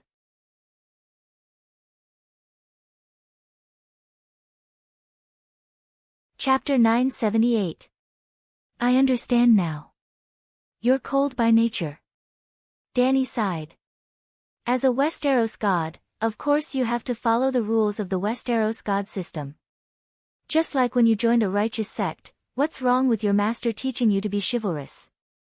You learned martial arts in a righteous sect, but you admired the unscrupulous actions of evil sections. Even Ling Hu Chong wasn't as bad as you. Your master didn't blame you for betraying your sect. Instead, he put in a lot of effort to help you return to the righteous path. Not only are you not grateful, but you're also resentful.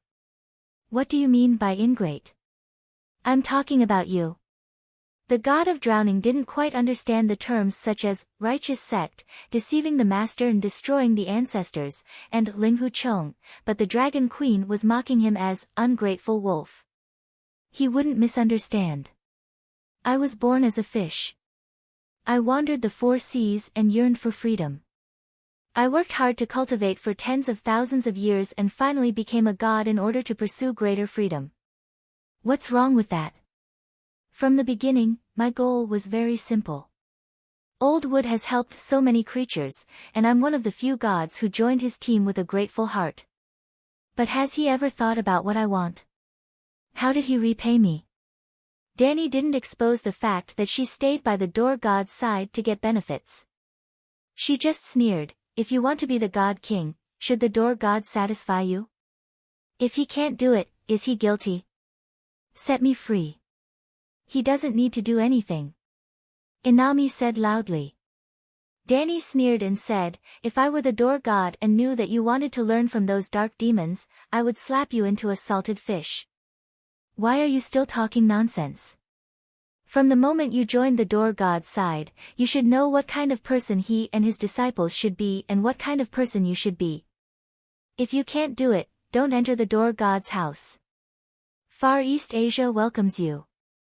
The air there is fresh and sweet, and there's a strange luxury. The sky of Asia was dark, and even in summer, there was no sun. The river was filled with black poisonous water, and the air was filled with miasma that could poison and plague people. Ordinary livestock would quickly die after landing in Asia. I was born in Westeros. What choice do I have? Inami shouted. Well, you know it yourself. Born in Westeros, you have no choice. But I've grown up, and I've seen the new world abroad. Why can't I make a better choice when I have the ability to choose?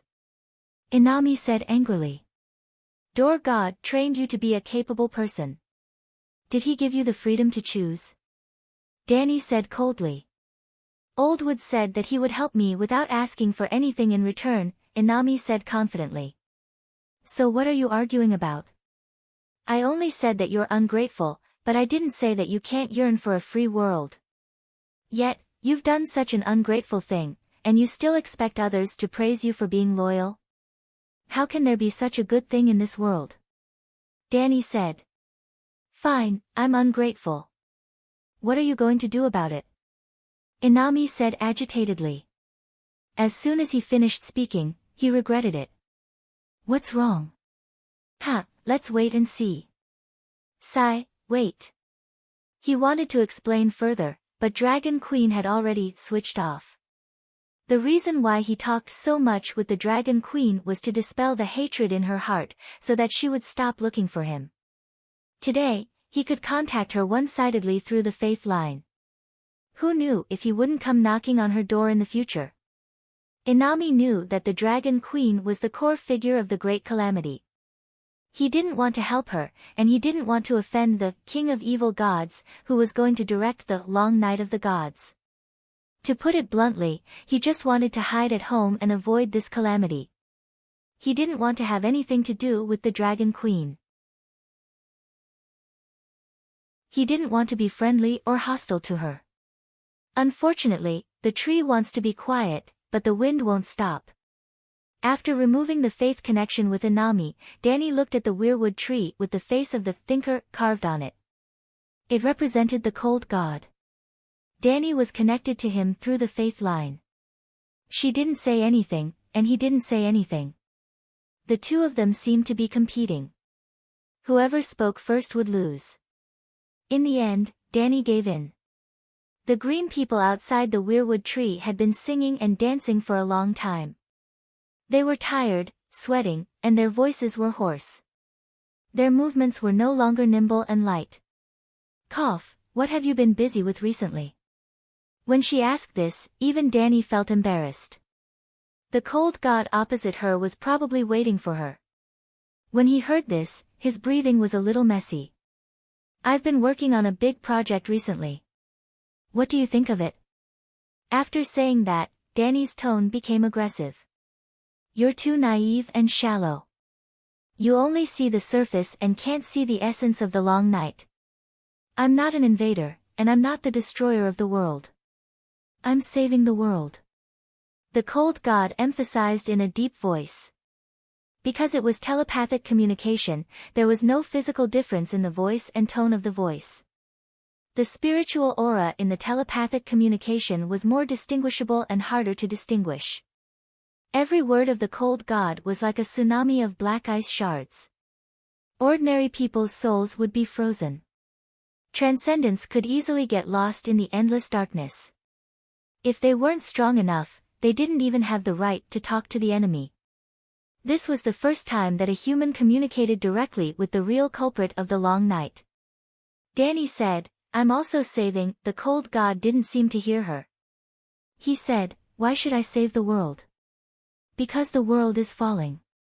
Except for me, no god has the responsibility and ability to save it.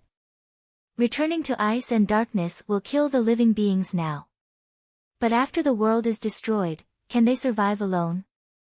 It's just a matter of time." Danny said, "I have." The cold god raised his voice. "You're very strong. Your war of 100 teams has caused great damage to my people in the south. But so what?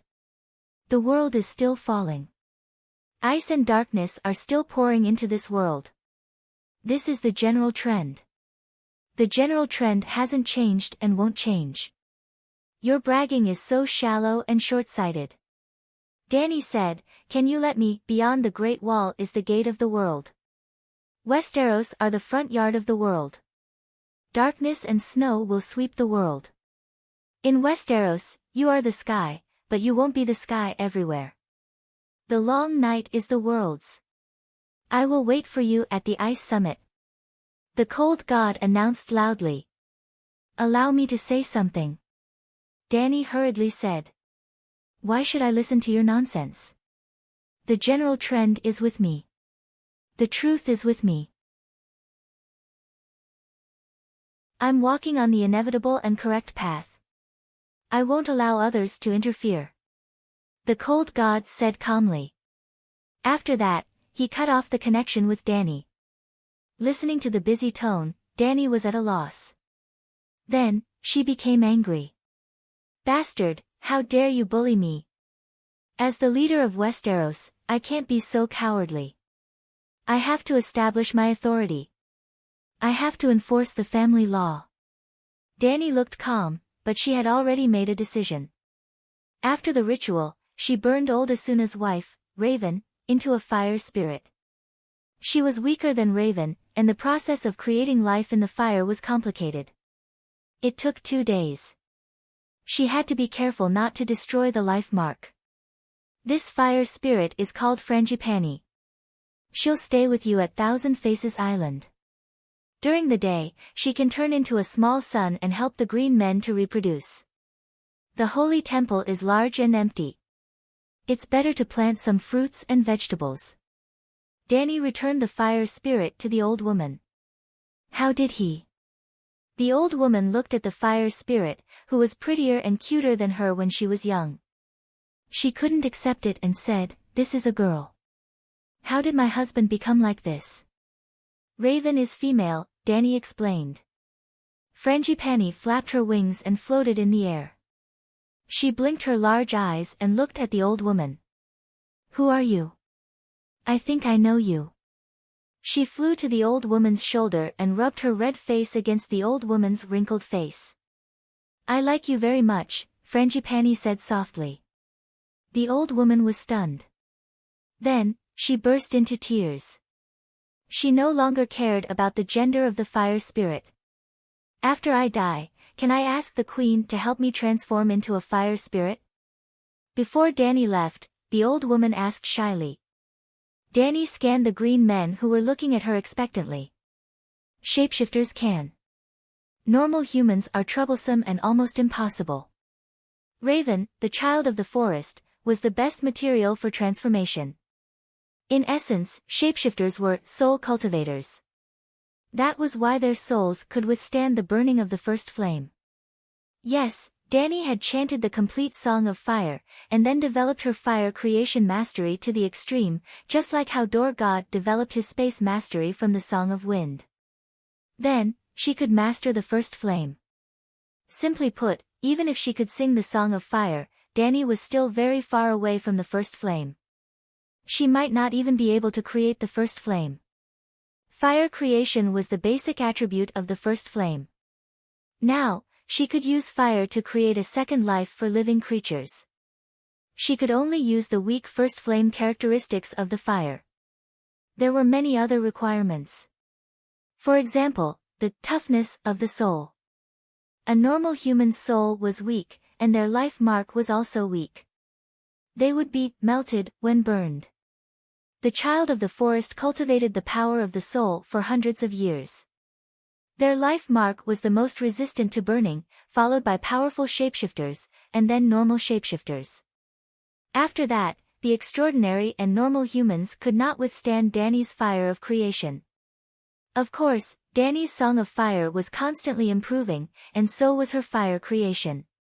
When she first met the Mormont Raven, she could not help shapeshifters create a true second life.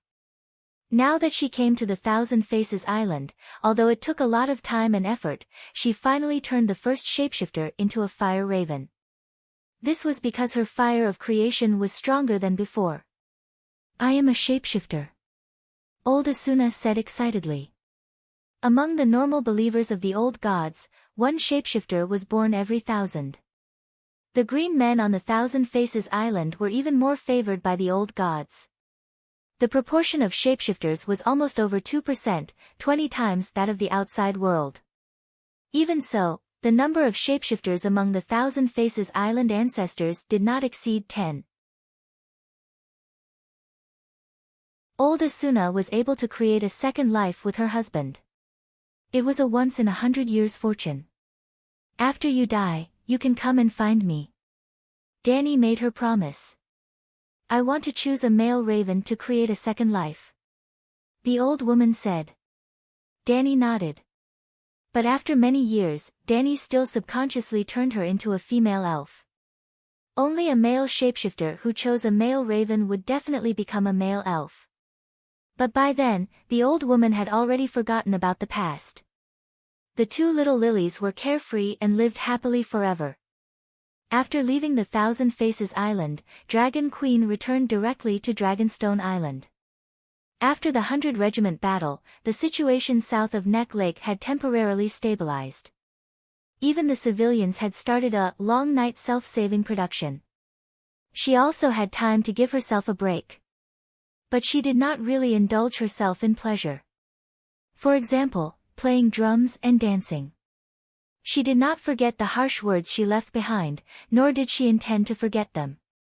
On the contrary, she began to spend a lot of time and energy researching divine arts that were specifically used against true God's wind polarity, space.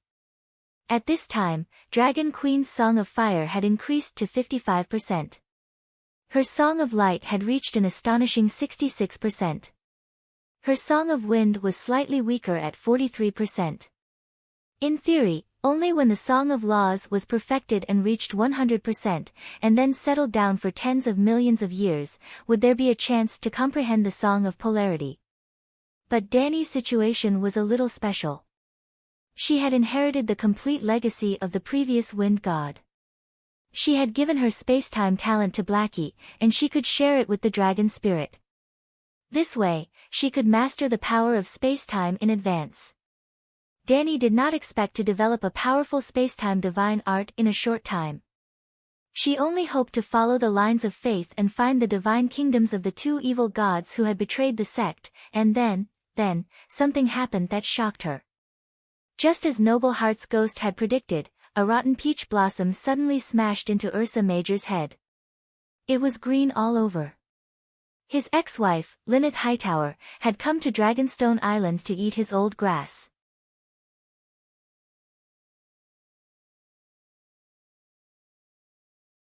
Chapter 979. Dragonstone Island's Glass Garden. The sun shone brightly and the temperature was pleasant. The 2-acre tomato garden was full of fruits. Green and red tomatoes hung on the green vines, adding a sweet smell to the air. Traig is dead. When did this happen? How did he die? Dani asked in surprise. When Linus heard this, 2 streams of tears flowed down her cheeks in front of the big bear. I lost track of him half a month ago. I only confirmed his death a few days ago. I don't know when he died or who murdered him. The last time I saw him was 12 days ago in the afternoon. We went to the Passion Garden to play. He went to the pleasure house in the innermost courtyard. I was only in the inner courtyard. You were playing in the Passion Garden? Big Bear's face twisted as he shouted.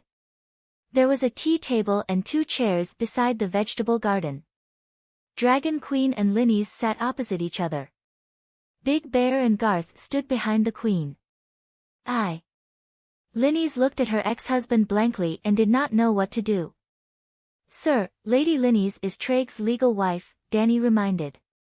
Her husband did not mind and was even brought to the Passion Garden by her husband. Why are you so agitated?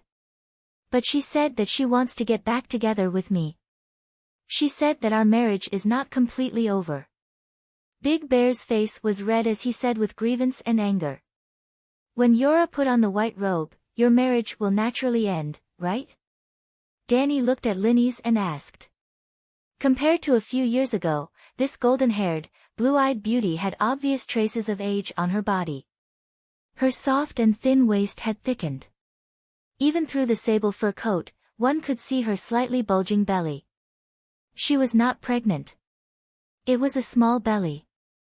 Her white and lustrous skin had spots and was not as tight as before. There were more obvious crow's feet. Her eyes were too big and slightly dark. A few years ago, she was still 20 years old and could play as much as she wanted. Now, she was over 30 years old and had just lost her husband. She was down and out. It was normal for her to be in a bad state. It's over, but we can continue our relationship.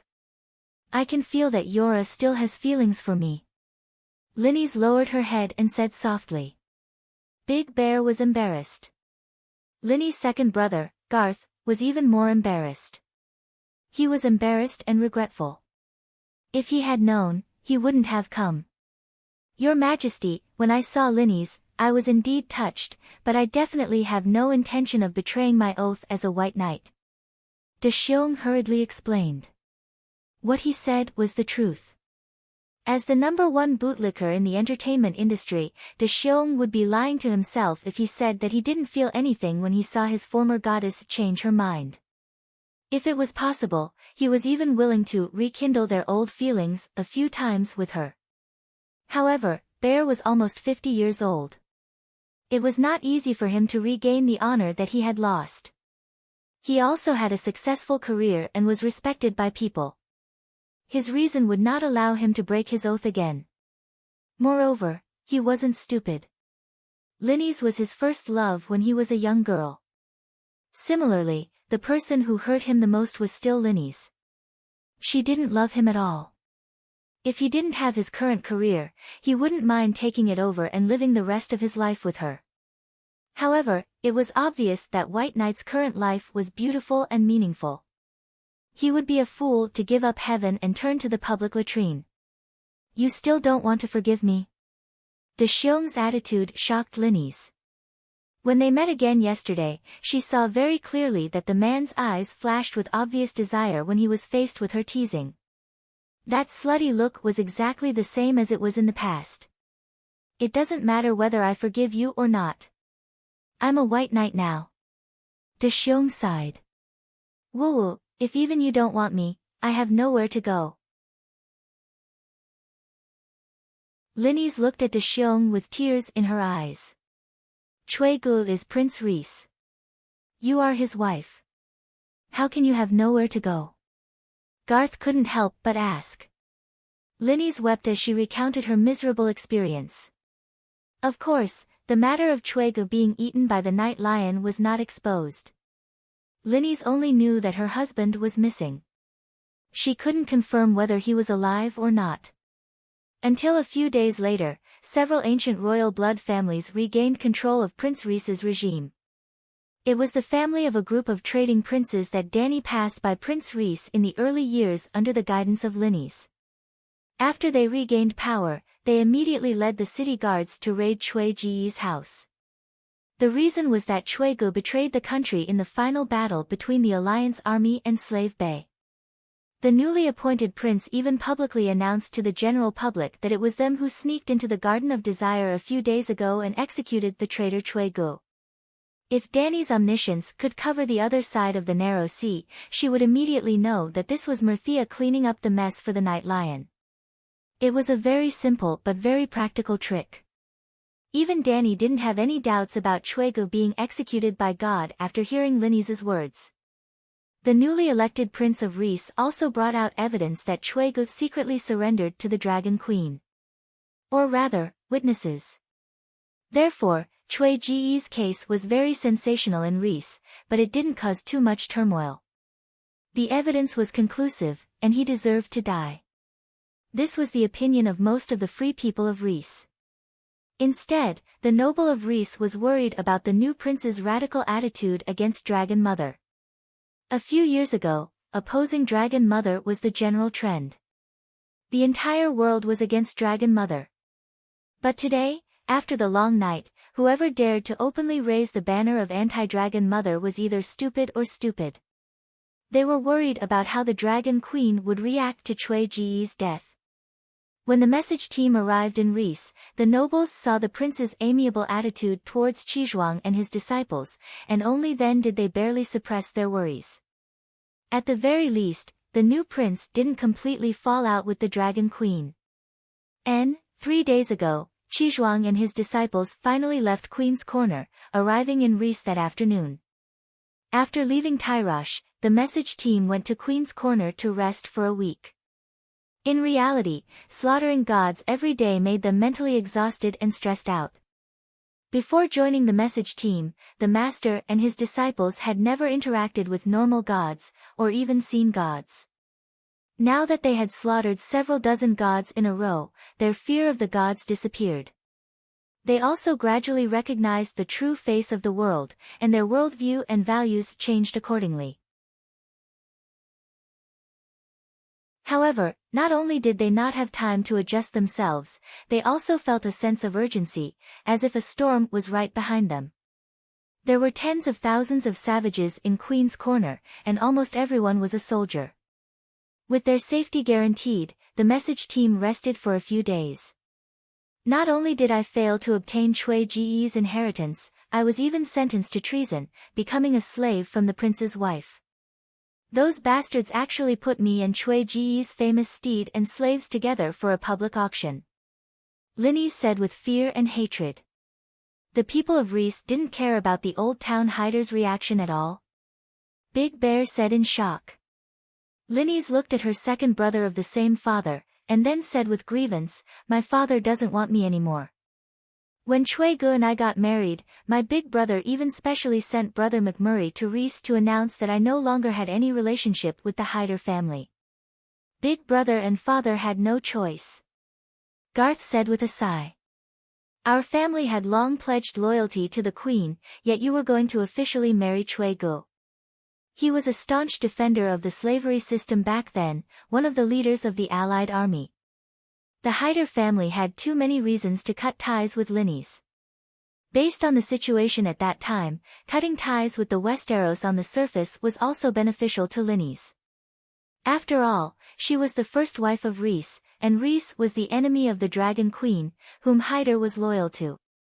I want to live in the sky-reaching tower now, but Big Brother isn't willing to accept it. He wants me to go to the Starry Sanctuary to be Silence's sister. Linny's complained. I also think that the Sanctuary Sisters are the best place for you to go, Garth said solemnly. Dany looked at Big Bear sympathetically. It was obvious that Linnis had come to Dragonstone Island to ask for his help because she had no other choice. Since you were demoted to a slave, why were you able to go to Young Halberd City, the old town, and finally come to Dragonstone Island?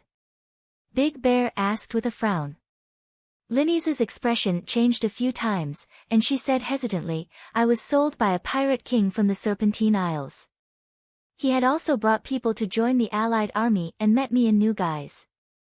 He had long had improper thoughts about me, Seeing that Big Bear's face did not show any disdain, but instead showed some sympathy, Linny's was relieved.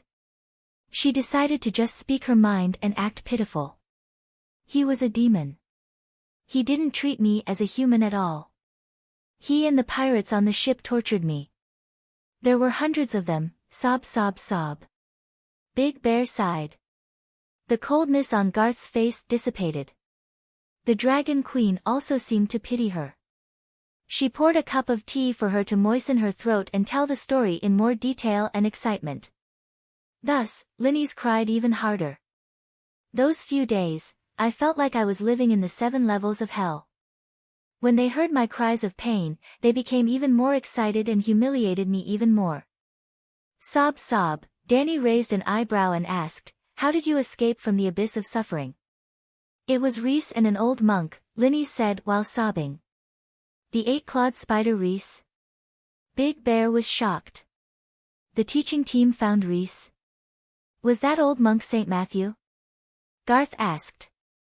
Not Matthew. They all called him Master Chizong. Garth was embarrassed. They heard your cries and came to your rescue. Linny shook her head. Her expression became very strange. That group of pirates did not go to Rhys for no reason. It seemed like a group of gods hired them. I think the pirates were lying, but whether it was the 8-clawed spider Rhys or the little demon later, they all said the same thing. It didn't seem like they were acting. Then, as she recalled, she used her own understanding to tell the story. Generally speaking, it was a story about the shame of flowers and Monk Tang in the other world.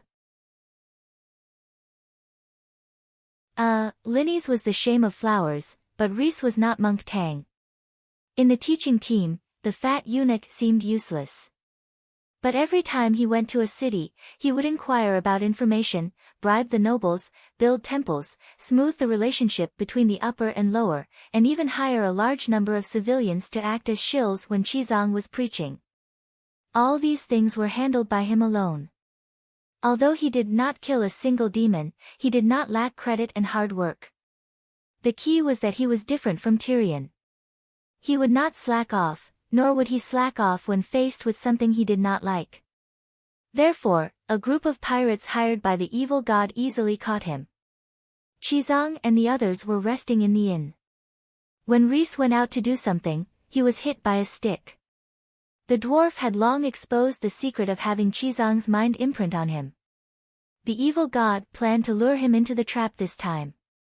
Using Rhys as bait, he lured Chizong into the ambush. In order to weaken the lethality of the Holy Mother's palm to the greatest extent, they even deliberately chose the ambush on the ship. It was also in the pirate ship's cabin that Rhys met Linny's, who had become a slave. At that time, Rhys comforted me, saying that Master Chizong would come to save us soon, but... Linny's expression began to twist. At that time, a group of weirdos in yellow robes came in. They ignored me, but looked at the fat eunuch with glowing eyes. I didn't lie to you. The yellow-robed weirdo's eyes were really glowing. Varys shrank back in fear and kept begging for mercy, but they laughed out loud. Take off all his clothes.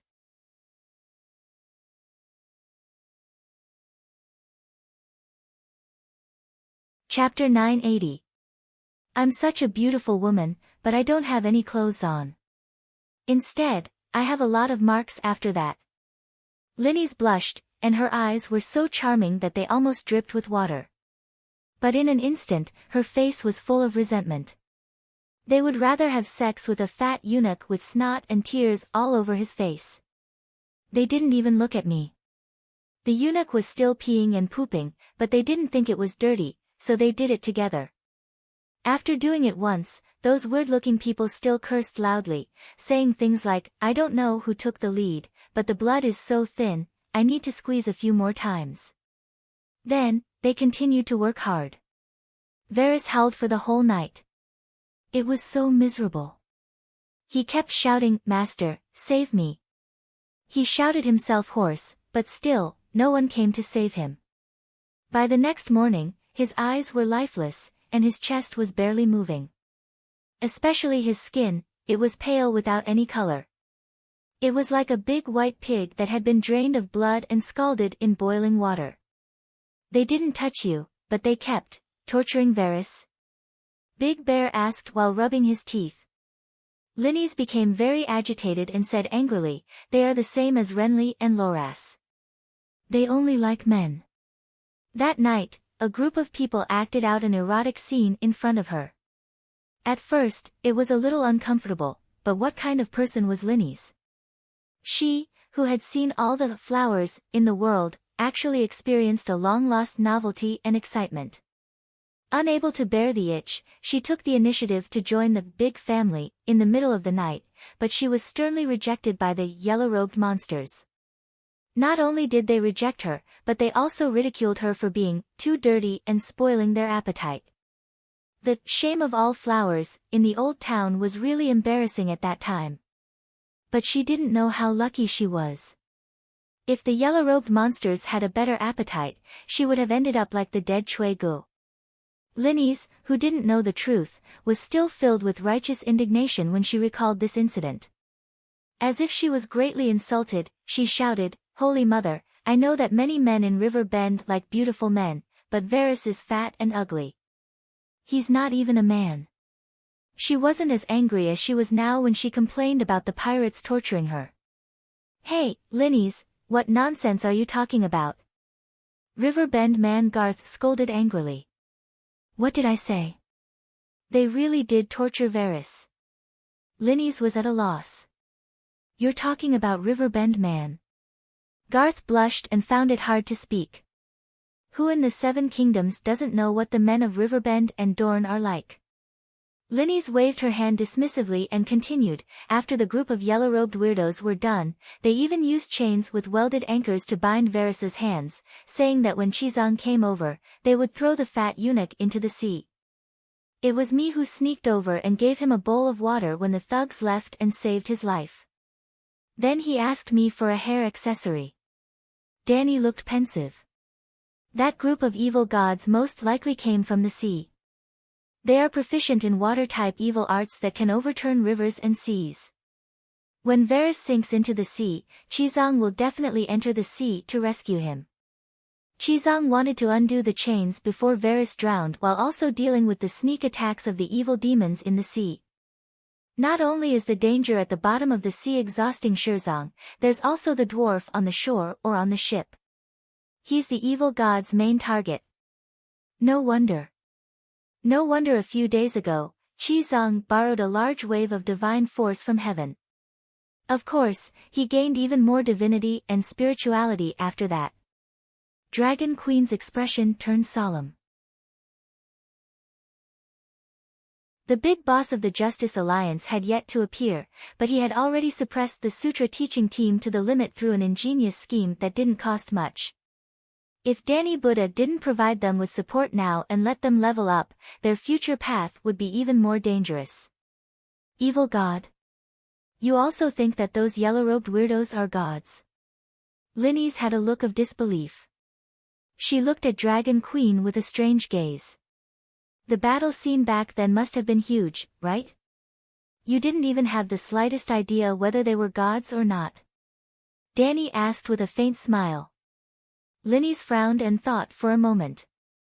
She shook her head and said, "It's just that Varys was taken out by the pirates. I was in the cabin back then and heard a loud voice shouting, 'Great mighty heavenly dragon, Holy Mother's divine palm, petty tricks, how dare you show off your slight skill before an expert,' and so on. Especially the great mighty heavenly dragon, it seemed to have a strange magic power. It felt like it was right beside my ear even through the thick deck of the ship. I've heard it so many times that it seems to exist deep in my mind." "You only listen to 'Great Mighty Heavenly Dragon'?" Danny's mouth twitched. Without a doubt, the louder Chizang shouted, the more intense the battle was. It was impossible for there to be no sound at all in such a fierce battle between gods. The weather seemed to be bad then.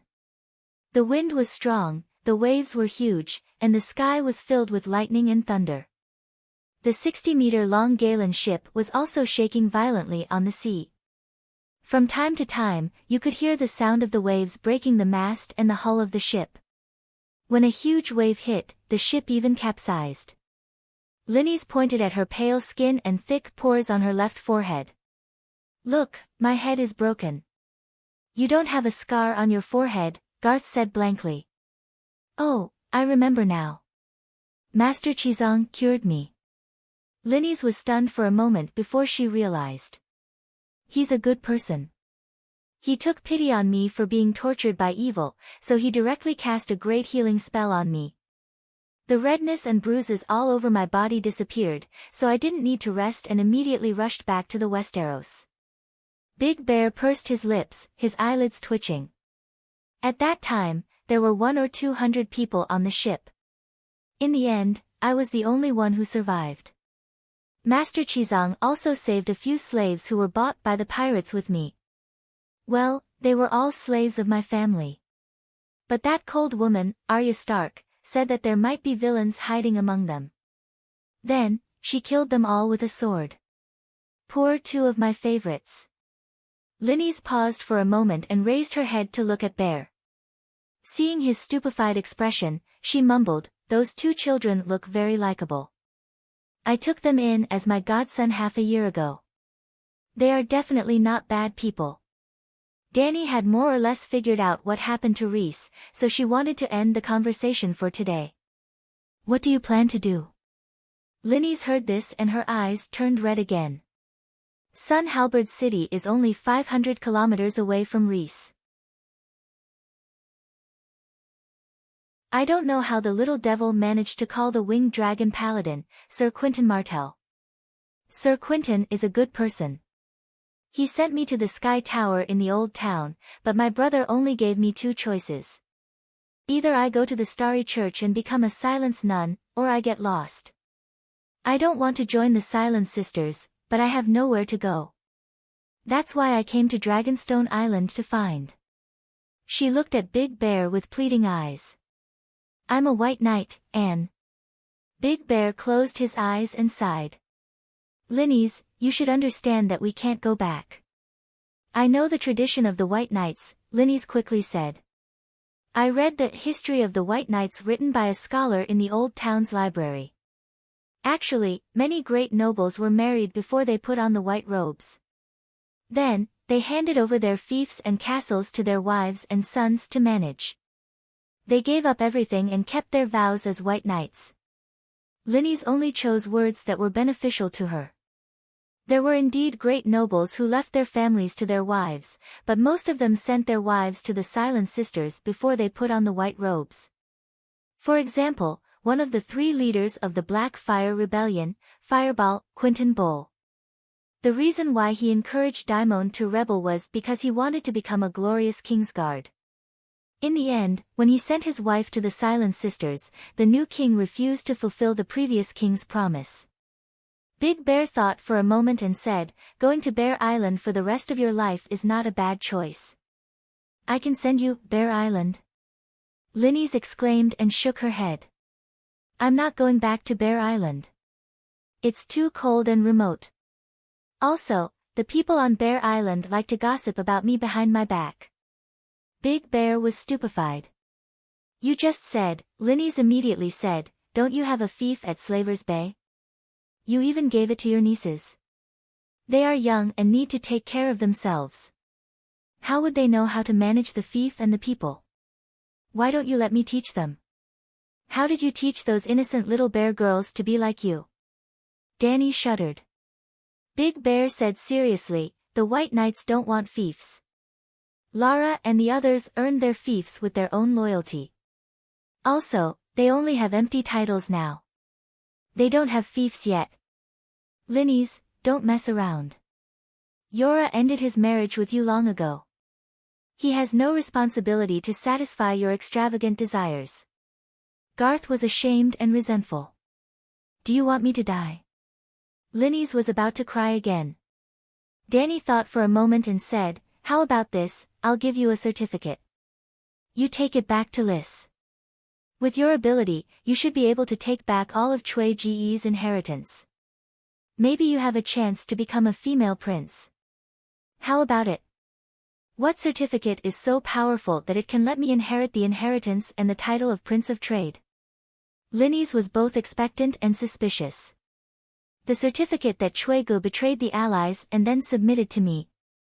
Danny nodded calmly. That's right. I laid my cards on the table. I forced Chui Gu to be a spy. He is the spy that I bribed. This. Linny's was disappointed. She said hesitantly, everyone knows about this. Even if you personally prove that Chui Gu was forced to become a spy in the Allies, they won't sympathize with him. Danny raised her eyebrows. Why would I want the list to sympathize with Chui Gu? Then what do you mean? Linny's was confused. Big Bear didn't understand either. Garth, on the other hand, was thoughtful. You don't even understand this. Jichi looked at Linny's with disdain. So stupid. It doesn't matter whether Chui Gu was forced or willing. The key is that he is a spy that Dragon Queen personally admitted. Even if he is a dog, he is still the Queen's dog. I admire the courage of the person who beat the suspected Queen's dog. But a dog whose dog tag clearly shows the 5-colored dragon emblem is either a lunatic or a dead person. Tell me, is Nobilis crazy, or are they all planning to be dead people? Dragon Queen's expression was indifferent. She looked at the voluptuous maid with gratification. When the centaur maids saw this, she was also smug and smiled foolishly. Linny's was shocked at first. Then, realization dawned on her. Her eyes shone brightly as she said excitedly, "Thank you, Your Majesty, for your grace. I can finally return home." Sob. A day later, Liz. A coastal garden with a domed structure. A few days ago, this was still a small lust garden that was miserably managed in the long night. Now, the various buildings that added to the atmosphere in the lust garden were still preserved. The main hall facing the gate was gradually transformed into a grand and holy cathedral under the busy work of hundreds of stonemasons. When Varys was kidnapped, he went out to buy this garden from the Prince of Trade. How is it? In front of the Holy Mother's statue, the 3 disciples looked curiously at Chizong, who had just finished praying. The Holy Mother wants us to do as the Romans do. We can refer to Slave Bay and divide the nuns into gray-robed ordinary nuns, white-robed female priests, black-robed silent sisters, and red-robed, purgatory nuns, Chizong said with difficulty.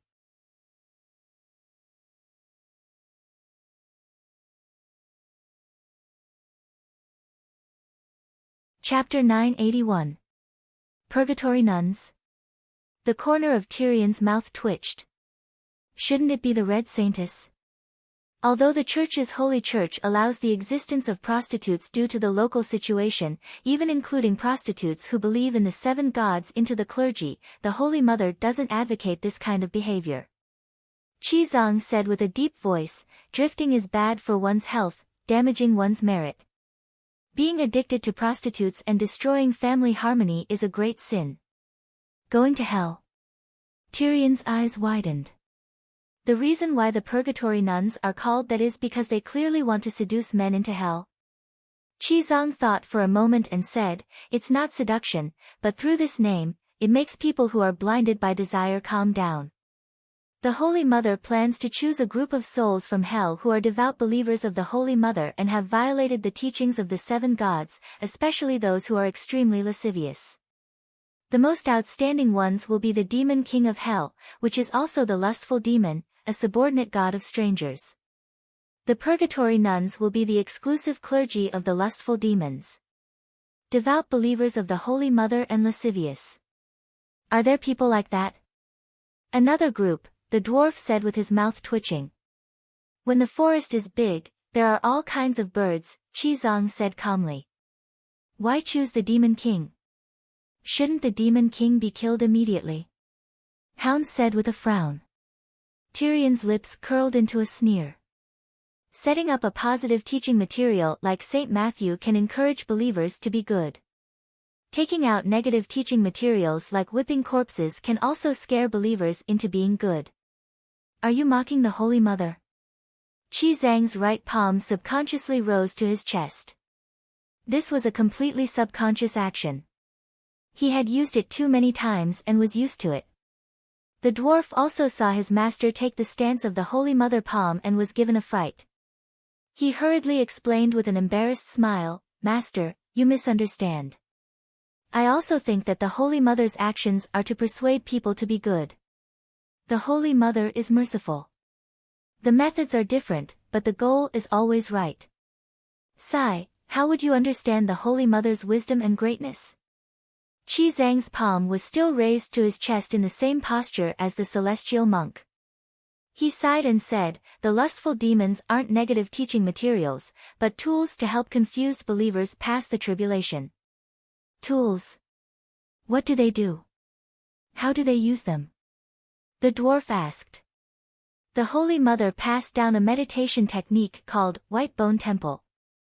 Anyone can practice it without extraordinary talent.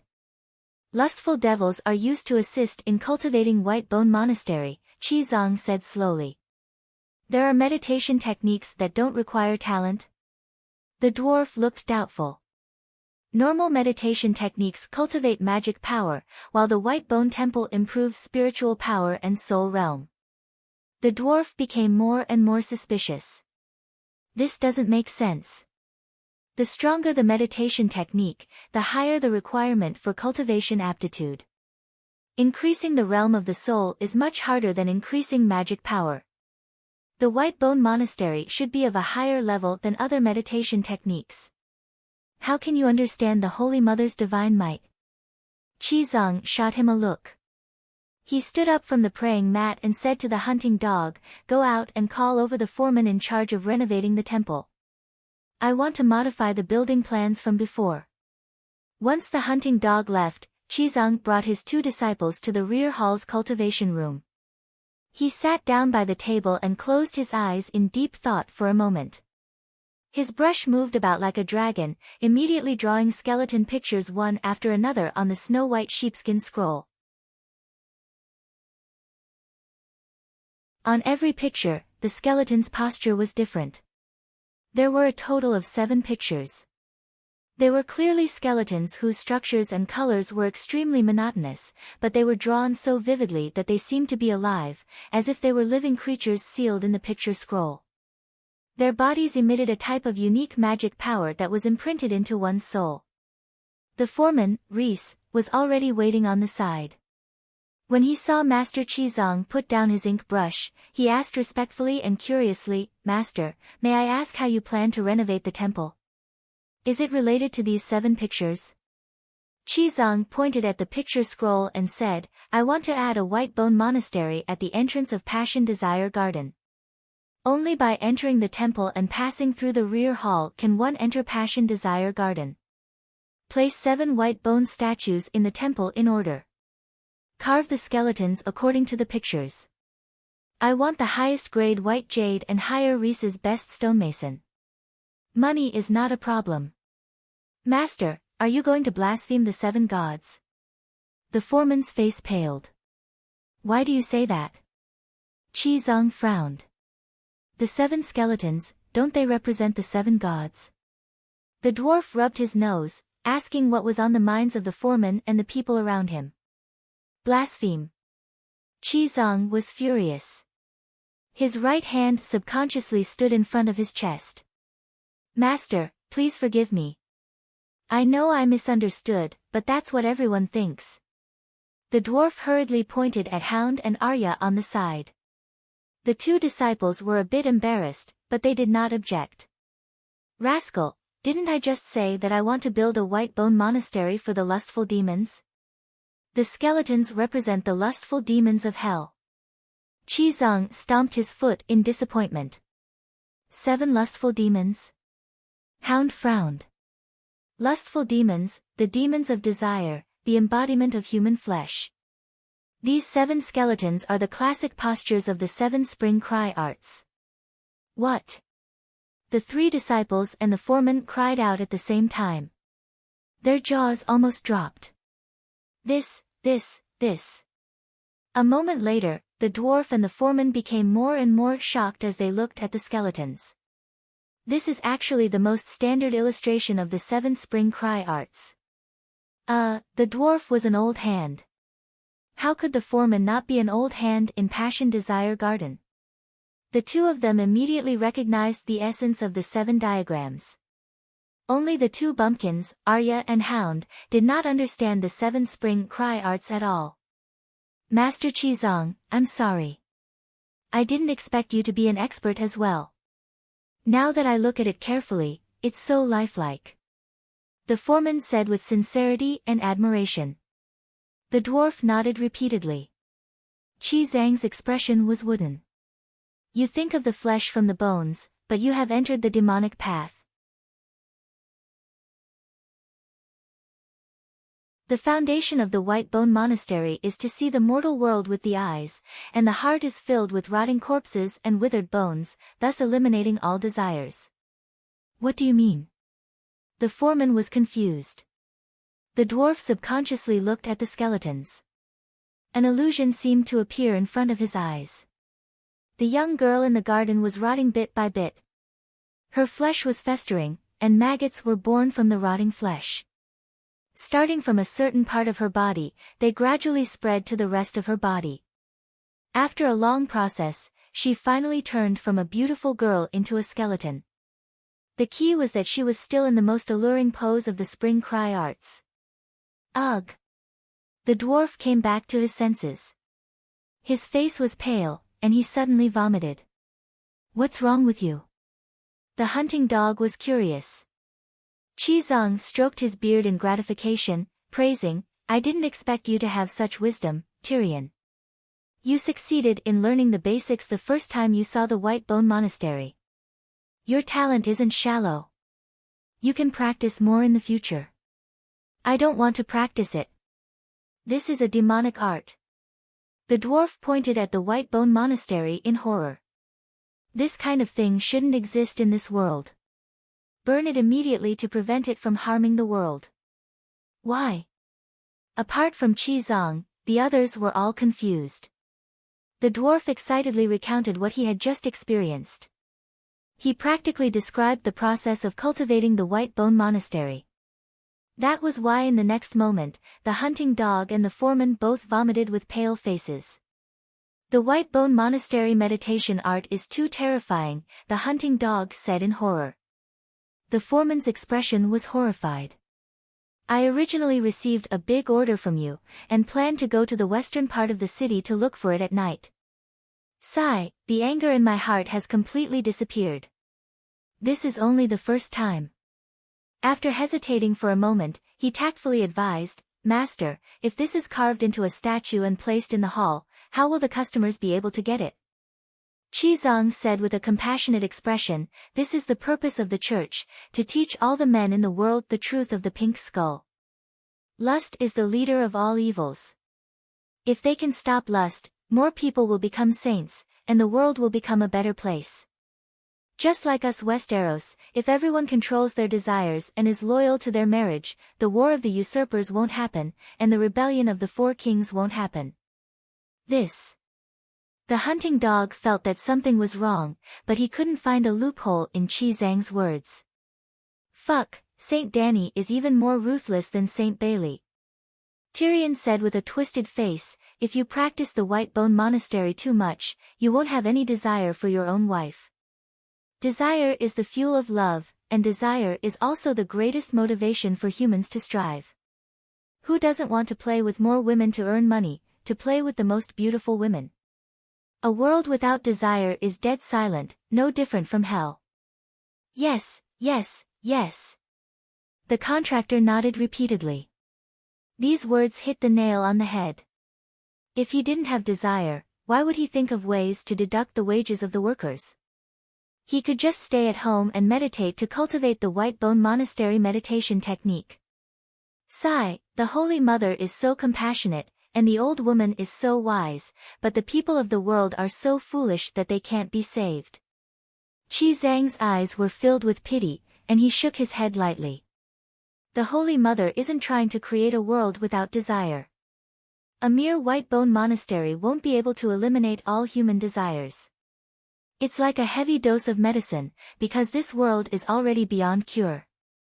That can't be, right? The contractor muttered. Cultivate according to my instructions. Chi Zhang waved his hand. Other than the White Bone deity statue, you have to erect a stele in the center of the hall. On it, you have to carve the method to cultivate the White Bone Monastery and things to take note of. Also, you have to add a passage of the Seven Gods scripture before the stele, which basically says indulging in lust is harmful to the body, 1 step into the Red Temple, 10 steps away from home, 100 steps into hell. The contractor was dumbfounded. Master Chi Zhang, if you do this, who will be willing to come to Seven Gods' Desire Garden? It's useless even if they come. Tyrion shook his head with a bitter smile. Chi Zhang said with a serious expression, our goal in opening a brothel is to rid the world of prostitutes. We hope that all the prostitutes in the world will repent and return to their families. We hope that all the young men and women in the world will no longer be abducted by human traffickers and trained into sex slaves. Just like the era of the children of the forest, did they have brothels and prostitutes? They can put an end to the desires of the 7 cardinal sins, so can we humans. At least, we should work hard in this direction. The dwarf was speechless.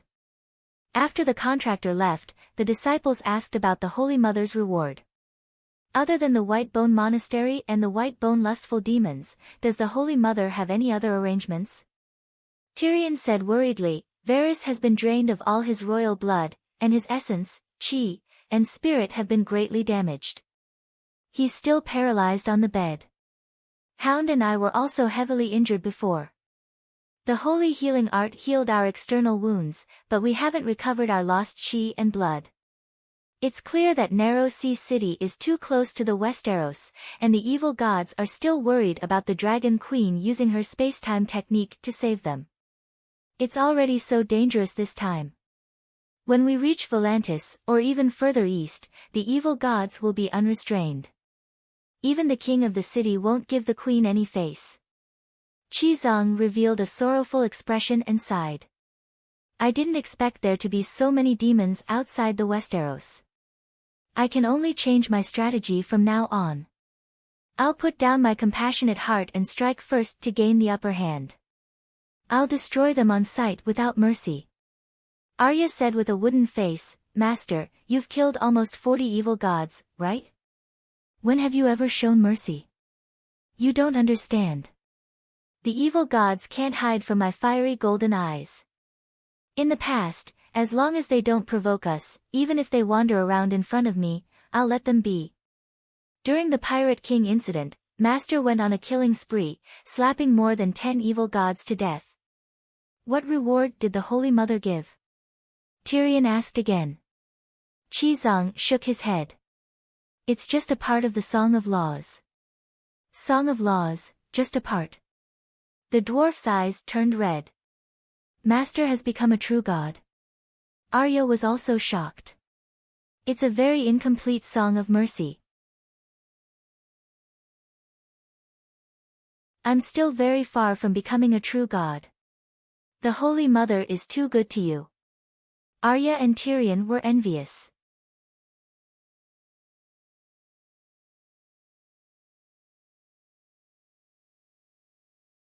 Chapter 982. You also killed an evil god last time, right? What reward did the Holy Mother give you? Tyrion turned his gaze to Arya. Last time, the evil gods had split into two teams. One was to lure Chizhuang out to sea, while the other was to ambush Tyrion. However, such an obvious plan of luring the tiger out of the mountain could not be hidden from the dwarf. The reason why Varys did not see Chizhuang even after waiting for an entire night was because they had spent the entire night preparing. Although the strength of the attacking enemy exceeded the dwarf's expectations, causing him and Hound, who were acting as meat shields, to be seriously injured, they were prepared after all. The opportunity created was not wasted by Arya, and she really got the first kill this time. Arya's wooden expression turned to one of confusion. It's strange. The Holy Mother actually raised my transfiguration talent by 1 level. I can now use Winter Wolf Howl like Jon. However, the stranger also taught me an even more powerful soul attack, Eye of the Death Sickle. I can borrow the stranger's divine might to destroy the enemy's will. What's wrong with that? You don't believe in the 7 gods. The Holy Mother can't possibly grant you divine spells. Tyrion did not understand. Why can the Holy Mother raise my transfiguration talent? To become a transfiguration talent, one must be a believer of the old gods. When did you hear about a believer of the 7 gods becoming a transfiguration talent? Arya asked. Tyrion turned to Chizhuang and asked, she's right. What's going on? The Holy Mother is omnipotent. Chizhuang, who knew nothing, was still calm. The dwarf rolled his eyes and said thoughtfully, perhaps, while we were away, the old gods and the 7 gods have already merged into one. Yes, the 3-eyed crow has already converted to the Holy Church, Chizhuang said calmly. So, I can also become a transfiguration talent? The dwarf asked excitedly. What reward did the Holy Mother give you? Arya asked curiously. Sigh, don't mention it. The Holy Mother said that all my merits were used to save my Aunt Xena, the dwarf said with a sigh. Your aunt is dead? Arya asked hesitantly. Yes, you murdered him in Casterly Rock City. The dwarf's voice was flat and his eyes narrowed, making it impossible to read his true thoughts. The Atonement Scroll can only redeem a portion of sins. It seems like Madame Xena has committed quite a lot of sins. Chizhuang pondered. Arya couldn't help but smile. The Holy Mother is very fair. Your Aunt Xena is in hell? Hound asked. He's in heaven now. Then why are you frowning? Hound was puzzled. It's been almost a month since I left the Westeros. How many dangers have I encountered? How many contributions have I made for the Holy Mother, the Church, and the cause of preaching? But all those merits were only exchanged for a mere 12 merit points. How black-hearted. And the Holy Mother didn't even inform me when she was exchanging merit. That's too much of a bully. The dwarf said resentfully. This is the grace of the Virgin Mary, right? A living person earning merit through their own efforts to redeem their loved ones in hell. Is there anything more meaningful than this? Hound said with emotion. If the Holy Mother didn't even inform you and used your merit to redeem your brother, would you still find it meaningful? The dwarf asked in return. Hound's stiff face began to contort. He gritted his teeth and said, if Gregor goes to heaven, I'll go to hell. The Holy Mother will only use your merit according to your true wishes. Chizhuang said seriously. For example, Tyrion. Why was Madame Xena the first to be redeemed? Don't you want to redeem her, Tyrion? Hound's tone faltered. At least tell me. Do you think the Holy Mother only has one believer and needs to discuss everything with you? Shouldn't she tell me when she's using my merit? Hound raised his voice. The Holy Mother uses merit according to your true wishes. It's your true wishes. It's not the Holy Mother doing whatever she wants. Just like how the Holy Mother might use your merit to redeem Duke Tywin, but she will never go against your wishes to save Cersei. Qizong emphasized.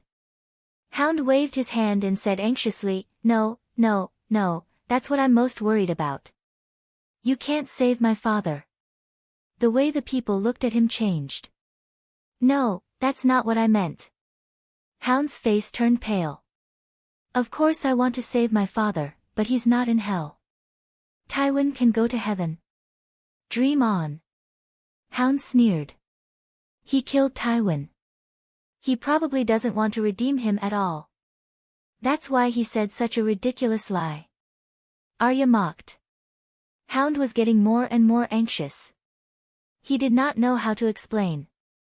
Should he say that Tywin's father had already turned to dust when his sister built heaven?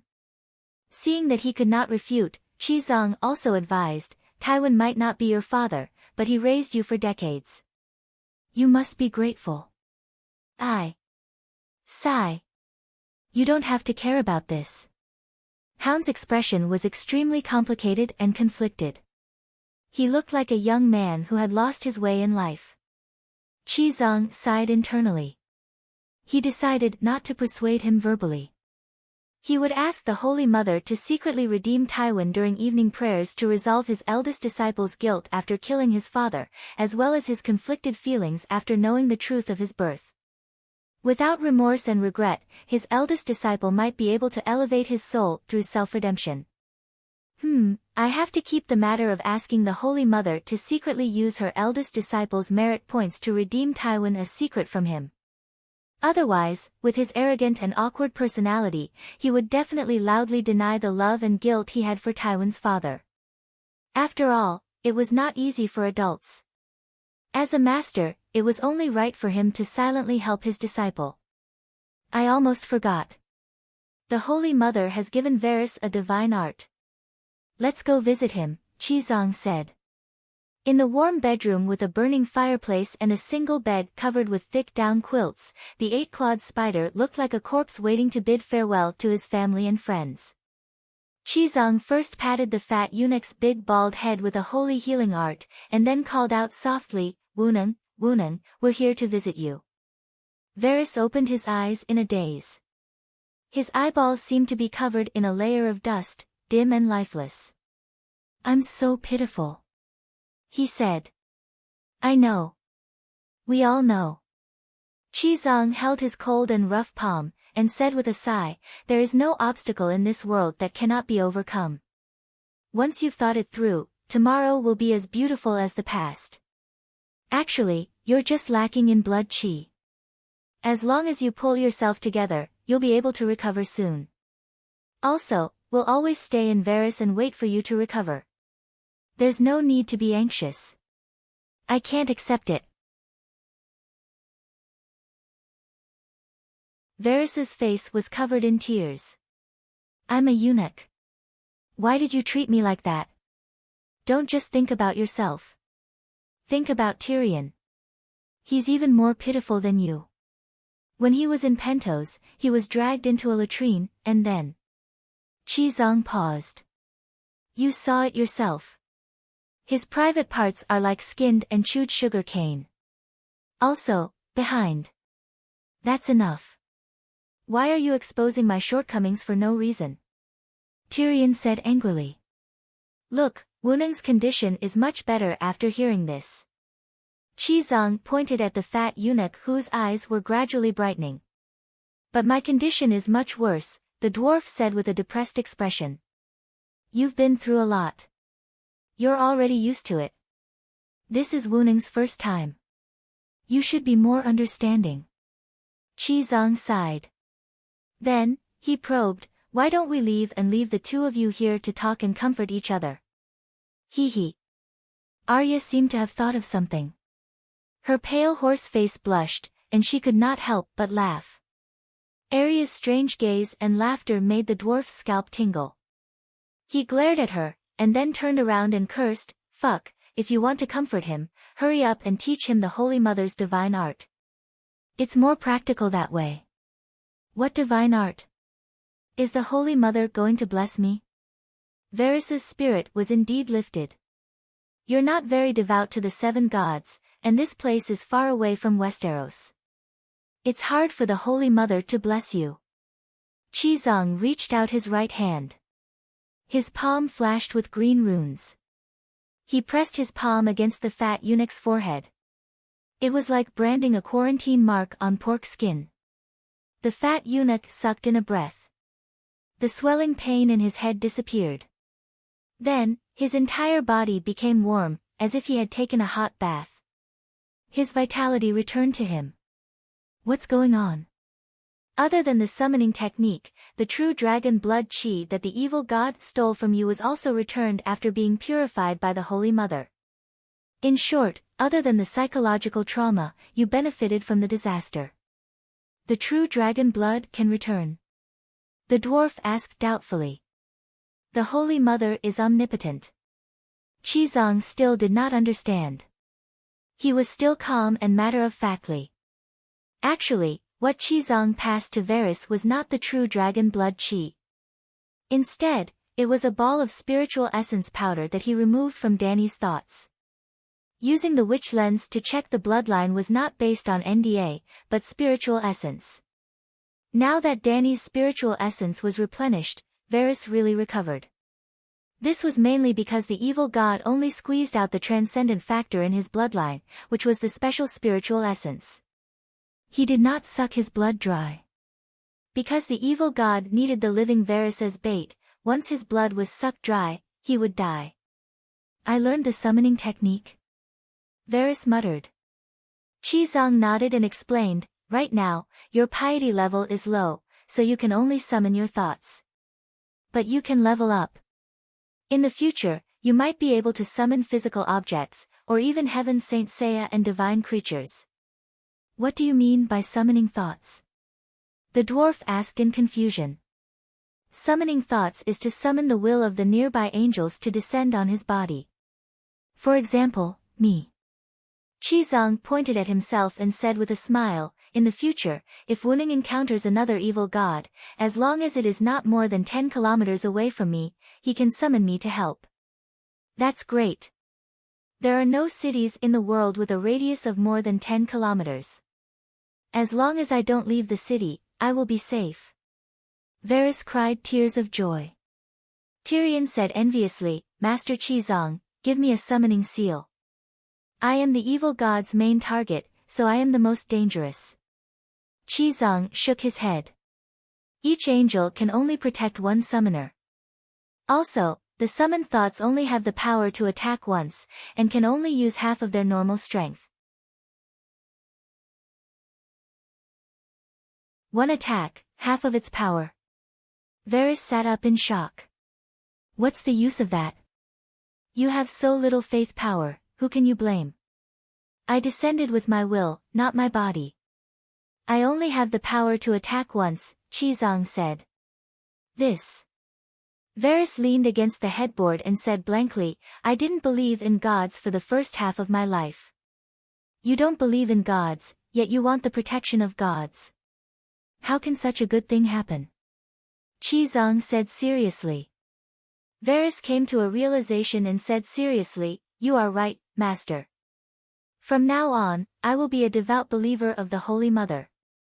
I will be like a hunting dog, going to your bedroom every night to listen to your teachings."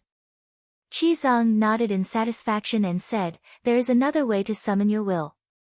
If you encounter an enemy you cannot resist, you can summon your will in reverse.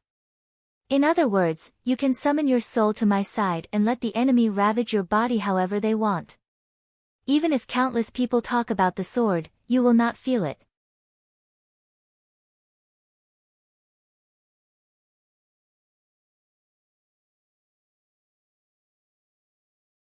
Chapter 983.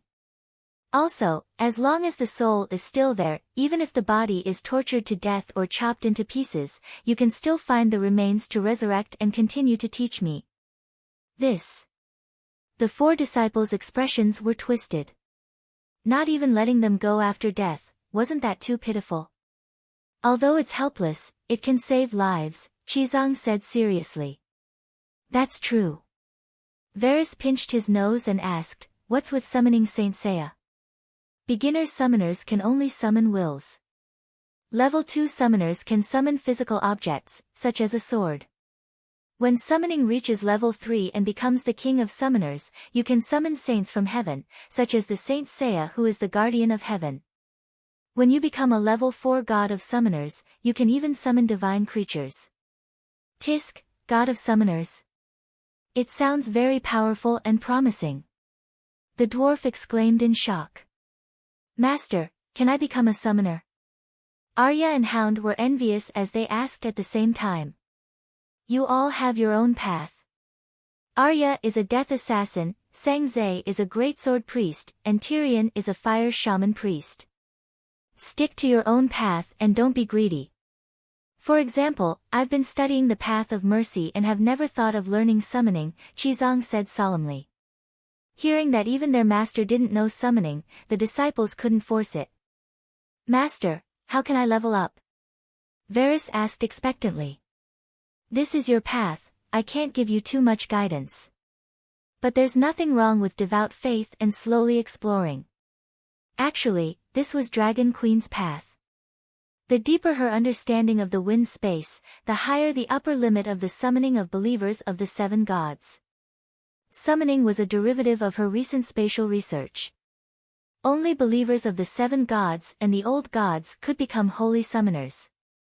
Every believer of the 7 gods was considered a coordinate in the material world for the 7 gods. In theory, since faith channels could transmit divine power of faith, changing faith channels into spatial channels could also allow spatial transmission.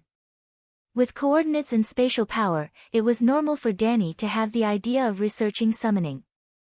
However, the idea had just been born and the experiment of divine arts had just begun. There were still many problems to be solved. It was foreseeable that there would be many unpredictable dangers during the experiment.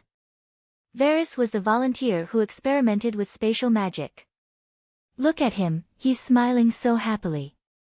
Because he received the summoning technique, he immediately went from withered to alive again. It must be voluntary. With the blessing of the Holy Mother, the team was finally able to regroup. Soon after, Master Chizang led his 4 disciples to the Holy Hall's main hall. They first gave a motivational speech in front of the Holy Mother's statue before discussing how to deal with the evil god's attack that was foreseeable to be even more ferocious. In the Dragon Queen's art of war, the key to victory is to know yourself and your enemy. Therefore, I feel that intelligence is the most important thing. As long as we know who wants to deal with us and when to strike, we will be in an invincible position. The dwarf was the first to speak. Everyone looked at the head of intelligence, Varys. The fat eunuch, who was lying on the armchair, shook his head. If we stay in one place, with the unlimited amount of gold royals in my hands, I still have 30% confidence that I can figure out the enemy's movements. But the time that the team stayed in the city is too short. Even if I have thousands of methods, I won't be able to use them in time. The dwarf looked at Arya. Your stealth ability is powerful, and you have animal companions. Perhaps you can immediately sneak into the temple in a city after we enter it and monitor the local gods' movements. What nonsense are you talking about? Arya said in disdain. Entering the temple of a god is like stealing the Iron Throne in public. Do you think it's possible? Chizang also said, the temple is equivalent to the god's domain. Not to mention the gods, even a rookie priest can't be fooled. Hearing this, Arya couldn't help but look over. She just happened to meet her master's meaningful gaze. She couldn't help but blush and immediately turned her head away in embarrassment. Back then, after Arya poisoned Tommen, she entered the body of a black cat named Balerion and snuck into the great cathedral of Bel, preparing to attack Cersei who was guarding the coffin. At that time, Matthew, who was still Big Sparrow's follower, was there. Matthew, who was new to the world, did not know anything about supernatural knowledge, but he immediately sensed that there was a person in disguise who had entered the holy church. Then, he used Wrath of the Father, a fake true dragon roar, and tore Arya's soul apart. She was bedridden for half a month. Therefore, the master and disciple deeply understood how great the advantage the temple had over the gods was. "I have an idea," the hound suddenly said. Everyone turned to look at him. Passive defense will always have loopholes. It's better to take the initiative. The hound glanced meaningfully between the dwarf and Varys. "I have discovered a pattern," he said with a smile. "The two Targaryens are the most attractive to the preachers, especially Tyrion. All the evil gods want to eat his flesh and drink his blood. There's even a rumor that, if you eat the flesh of a holy monk, you can live forever." The others still didn't understand, but the dwarf immediately understood what the hound meant by taking the initiative. "You want me to be the bait to lure the evil gods out, and then let Xizhuang's master, the mighty dragon of heaven, serve him?" he asked with an unpleasant expression. The hound nodded. "After the evil gods fall for it a few times, Varys will no longer be kidnapped when he goes out at night, because they're not sure if this is bait. In this way, the initiative will always be in our hands. The evil gods will not have any other plans other than to launch a strong attack. What if Master Xizhuang can't hold on, or is stopped and can't save him in time?" the dwarf asked blankly. The hound said helplessly, "Then we'll meet again in heaven. If Master Xizhuang can't hold on, we're dead." The atmosphere in the holy cathedral gradually became heavy. Xizhuang pondered and said, "There must be evil gods who are stronger than me, but if I want to escape, they shouldn't be able to stop me." "Why?" the dwarf asked curiously. "Before I left, the queen told me that there are 4 types of power in the world that can't hurt me. They are fire, light, wind, and water, and they correspond to the 4 moves of the Holy Mother Palm. Especially the second move of the Holy Mother Palm, the power of wind in whirlwind. As long as I'm on Tessa's back, the evil gods will find it hard to defeat me in aerial combat, because their control of wind will never surpass mine." Although he said that, Xizhuang's expression was hesitant, and his tone was a little uncertain. The dwarf, however, came to a realization. Among the master and disciples, only he understood that the Holy Mother was the Dragon Queen, and the Dragon Queen grasped the songs of the 3 laws of wind, fire, and light. The Song of Water, however, was destroyed because of the Mother of the Rhone River. The Turtle Prime Minister joined her, and he had an advantage over the other evil gods. Otherwise, when Varys was kidnapped, Xizhuang clearly fell into the depths of the sea, so how could he defeat the water-type evil gods in the sea? Wasn't it because of the 4th move of the Holy Mother Palm, torrential turbid waves? The Turtle Prime Minister Dragon Queen Xizhuang. Xizhuang's underwater skills came from the Turtle Prime Minister. How could a normal water-type demigod compare to the number 1 vassal god under the true water god? With the 4th move of the Holy Mother Palm, Xizhuang could go into the sky or the sea, and go through fire and water. Xizhuang's strength was not his own strength, but as the Dragon Queen's angel, whatever power the queen had, he could borrow that power. How strong the Dragon Queen was, he had. After leaving the Westeros, perhaps he would get a 50% discount? Therefore, whether the Sutra teaching team could survive or not depended on whether the evil god's strength exceeded 50% of the Dragon Queen's strength. The dwarf was a little uncertain. Before leaving the Westeros, he thought that his sister was just a newly ascended god, an ordinary one among the gods. But along the way, when facing the gods, Xizhuang killed them like chopping vegetables. Now, his reverence for his sister had increased by several levels. "Master, don't worry. There are 10 wind elf celestial stones and 10 fire elf rubies on your brocade cloth. In the air and in the fire, no one is your match," Tyrion said with absolute certainty. Xizhuang said with uncertainty, "You don't have to comfort me. I'm just a normal priest who pursues the path of mercy. Fighting and killing is not my strong suit." The dwarf's mouth twitched. "Don't say that. It's so embarrassing for people like us who fight and kill. How about this, we'll go fishing tonight. Let Tessa carry Varys and fly in the sky. If we encounter an opponent we can't beat, Master, protect her, let her come down, grab me, and run. The dwarf offered himself as bait, so the others had no reason to reject him. Rhys was different from the other trading city-states by the narrow sea. It was a primitive colony, and there were no wars of conquest or ethnic integration. For example, Pentos originally had Undulls as its main population. After Valeglia conquered Pentos, they arranged marriages between the children of the 14 Fire Peaks and the local nobles of Pentos, and the newly formed royal family was a hybrid of the two races. Rhys was the same as Volantis. Before the arrival of Valeglia, there were no other races in the area. Therefore, the ancient Valeglia bloodline was still very strong in the people of Rhys. They had blue or purple eyes, silver or platinum hair, and smooth white skin. However, they were different from Valeglia's Dragon King. In a cultural environment that revered literature and drama, the people of Rhys lost their martial spirit and practical spirit. A life where pleasure reigned supreme made their bodies even more slender and beautiful. Even the men had long curly hair, and they all wore fragrant cologne. Such charming and weak men were unable to do heavy physical work. Therefore, slaves were introduced, becoming an indispensable foundation that maintained the prosperity and even existence of the city. It was also because of this that Rhys was determined to join the alliance, sending a fleet to conquer Slavers Bay. But similarly, after the men lost their bloodlust, it was easier for the country to be defeated mentally. 7 levels of hell.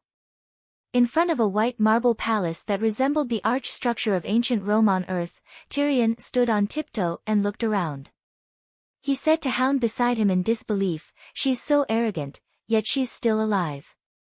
Do the people of Rhys still have balls?" Hound also had a complicated expression. "I didn't expect the Dragon Queen to be so powerful. Not to mention that she's just a dragon mother. Even if she was a female dragon, she wouldn't be able to make the kings of the 7 kingdoms bow down to her." The shock on the dwarf's face did not dissipate for a long time. They came out to fish for evil gods, but unexpectedly found that many people of Rhys were walking on the streets, all the way to the prince's palace in the center of the city.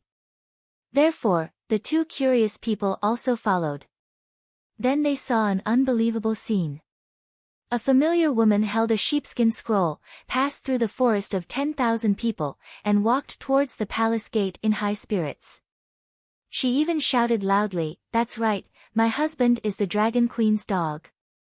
My husband and I have long pledged our loyalty to her. Look carefully, this is the proof. You all know my identity. I'm the daughter of a count in an old town in Westeros. I have the right to see the Dragon Queen. This time, I return to the Westeros to complain to the Dragon Queen about you. I can tell you responsibly that the Queen is very angry, and the consequences will be severe."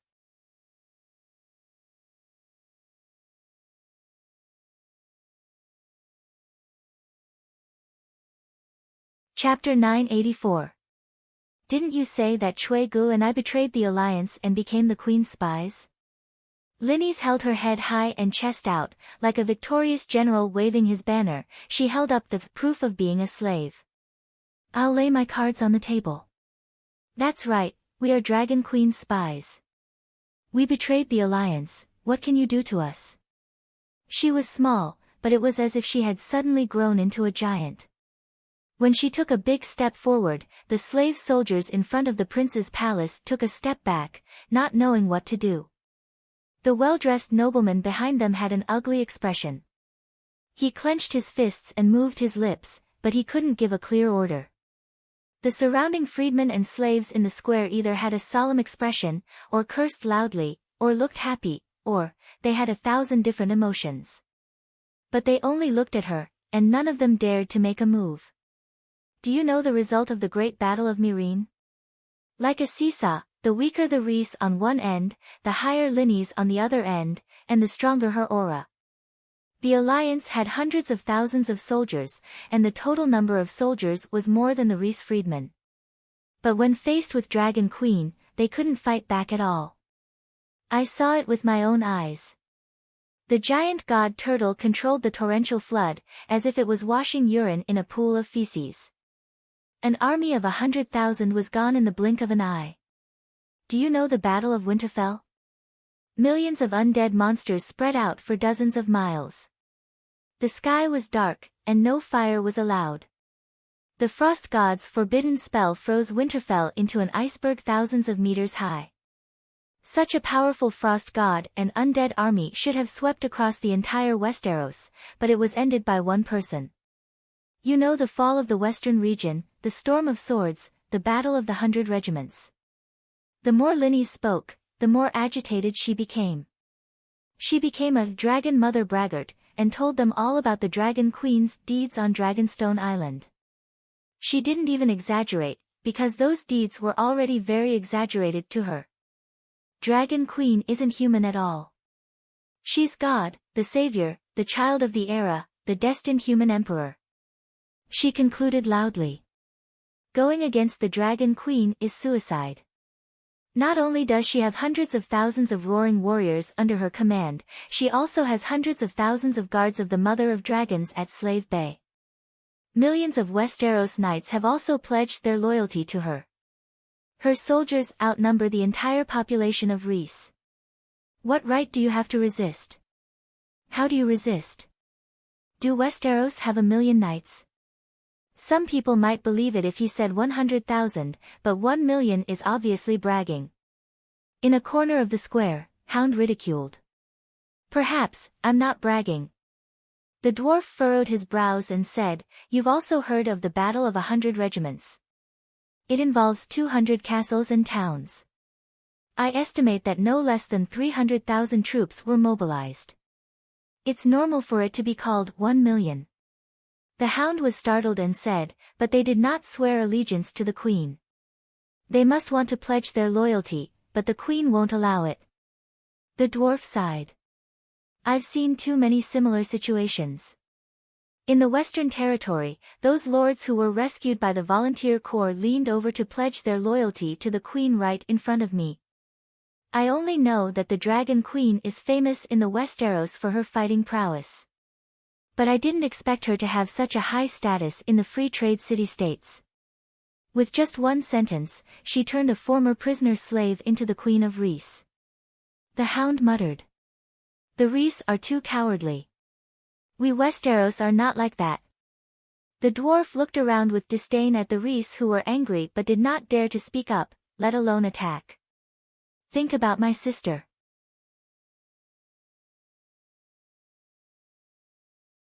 Back then, she only had the King's Landing left, but she also wanted to pull down the Dragon Queen. Take a look at Stannis now. I know you, little devil. A slender middle-aged man wearing jasmine perfume leaned over and stared at the dwarf. We Reese are not cowardly. We're just more rational. We're not as crazy as you Westeros. Your whore sister is the Mad King III. Stannis even sacrificed his daughter, so he's the Mad King IV. The dwarf looked carefully at the silver-haired middle-aged man who interrupted them, but could not find any impression of him in his memory. He raised his guard. It was normal for famous people to be familiar with him, but he did not forget the role he was playing. He was bait to catch the evil god, not a tourist who was bored enough to come and watch the Reese bustle. He leaned slightly to the side and put on a pose where he could hide behind the fat Reese woman. Then he said with a relaxed expression, Actually, you've misunderstood Stannis. He sacrificed his daughter to summon the demon dragon for the Asha prophecy and to save the world. Then he's even crazier. The jasmine-scented Reese said. The dwarf chuckled. That's where you're wrong. Stannis is one of the few true knights in the Seven Kingdoms. In terms of character and ambition, no one in the Seven Kingdoms nobles can compare to him. You're crazy too. The Reese man said strangely. That's what the Dragon Queen said. The dwarf's expression seemed to be mocking, and a ray of light in his eyes stared at the slightest expression on the Reese man's face. The queen said that humans are good people, but there are very few good gods in the world. Most of the evil gods are extremely vicious and love to lure mortals into depravity. The number one hero of the Seven Kingdoms was dragged into hell by Lalo. The queen also said that sooner or later, she will cleanse the universe and return the world to its former glory. The man's eyebrows twitched a few times, and he said a few perfunctory words before turning to leave. I thought he would say, the Dragon Queen is crazy too. The dwarf turned his head and smiled at the hound who was holding the hilt of his sword. Sangs narrowed his eyes and locked onto the middle-aged Reese man's figure. He said slowly, maybe he doesn't dare to say that a piece of paper has already scared them into quails.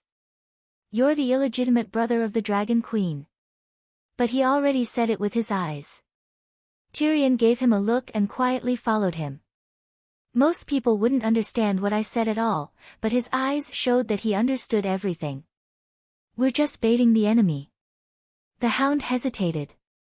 There are so many people here, no one dares to act rashly, Tyrion said as he shrunk his body like a little monkey and disappeared into the crowd. Soldiers, are you going to hurt the loyal servants of Amisha of the slaves? Linny's performance was still going on and was nearing its climax. The blue and black-caped slave soldiers turned their heads several times and used their eyes to ask the trade princes and nobles for instructions, but they didn't receive any clear orders. They couldn't help but lower the spears in their hands, and the tight defensive formation also became lax. Seeing this, Linny's directly climbed the white jade steps in front of the arched hall. As she walked, she shouted loudly, without Cui Ji's understanding of the situation and his timely submission to the Empress, would the 100 warships that were sent to Slave Bay have returned? You lot would have sunk into the sea to feed the turtles. Cui Gu and I saved you. Cui Gu and I are Reese's saviors. The expressions of the nobles at the top of the stone steps were ugly, but they couldn't refute her. They were either in the navy that was attacking Dragon Queen, or their family members were officers in the fleet. Under the tragic background of the alliance being wiped out, Reese's fleet that was able to protect itself was so eye-catching. Many people even knew that Cui Gu was a spy for Dragon Queen, but they still supported him to be Prince Reese. The murder of Cui Gu by the radical faction was out of many people's expectations. From the bottom of their hearts, the upper echelons of Reese even hoped that Cui Gu would continue to be a loyal dog for the Empress and protect Reese's political and economic autonomy. Cui Gu was dead, and Reese lost contact with Dragon Queen. When the long night ended, what would happen if Dragon Queen led the Slave Bay army to the west? It was said that Dragon Queen could easily control the wind to drive the sleigh bus, and she could use the blade storm without restrictions to kill millions of living dead. Reese was an island country, and the strength that guarded the city was mainly the fleet. No matter how large the fleet was, would it survive against Dragon Queen who could change the direction of the wind at will? It was good enough that the slave soldiers that protected Reese from the invasion of foreign enemies did not betray the slave Misha. Wasn't it difficult for them to face the blade storm head-on? Taking a step back, even if the slave soldiers were all brave, millions of living dead could not withstand the blade storm. What was the use of less than 10,000 Reese slave soldiers? Therefore, Linny's could flaunt her power in front of the Reese people with a servant certificate. She and her certificate were the security that some Reese people subconsciously hoped for. Your Majesty, the Prince of Trade and the noble parliament seemed to be planning to surrender. The prince's palace was located in the east and faced the west, facing the sea cliff. The palace was built against the mountain, and the west was a flat square. There were bustling commercial areas in the north and south. At this time, in a two-story building facing the street north of the square, a beautiful girl in a red velvet dress supported her forehead with her hand and looked at the palace.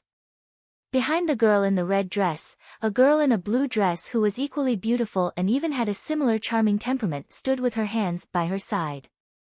Her attitude was respectful. How should we decide, Lord God? A mere mortal woman, a mere piece of scrap paper, just kill her directly. A rough and sharp male voice came from under the beautiful girl's dress. It was a short man sitting on a thick blanket with his back against the fence. The girl in the red dress opened up, covering his head and most of his body. It was as if she was using his head as a stool. You can't kill her. I don't want to have a conflict with Danny Reese. The girl in the red dress could not sit still. She swayed and looked intoxicated. She breathed in softly and said, Chui Ji's death was an accident.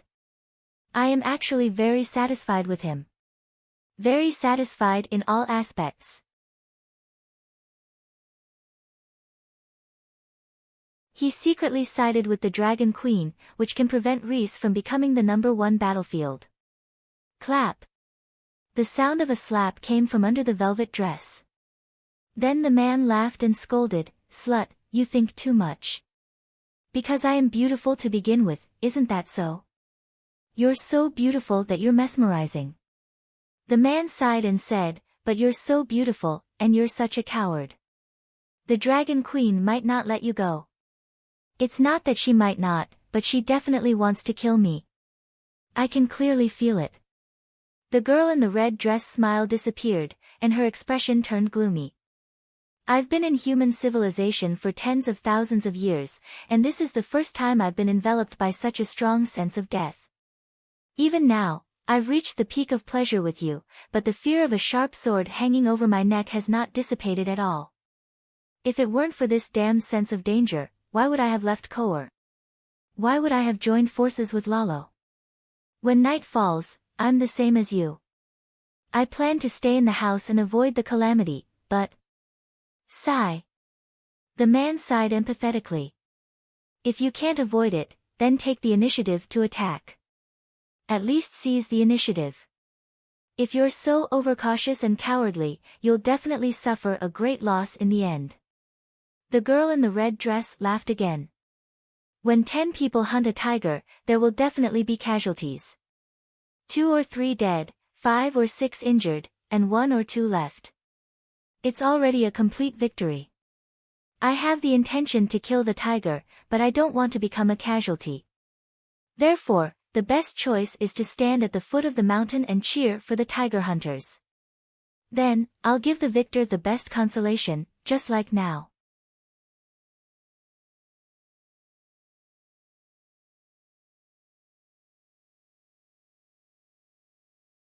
Chapter 985. Slut. Under the red velvet pleated skirt, the sound of a slap could be heard. Saying such things in front of the tiger hunters, you're so cheap. I can't help it. Only heroes can hunt tigers. I'm weak. I don't have the strength.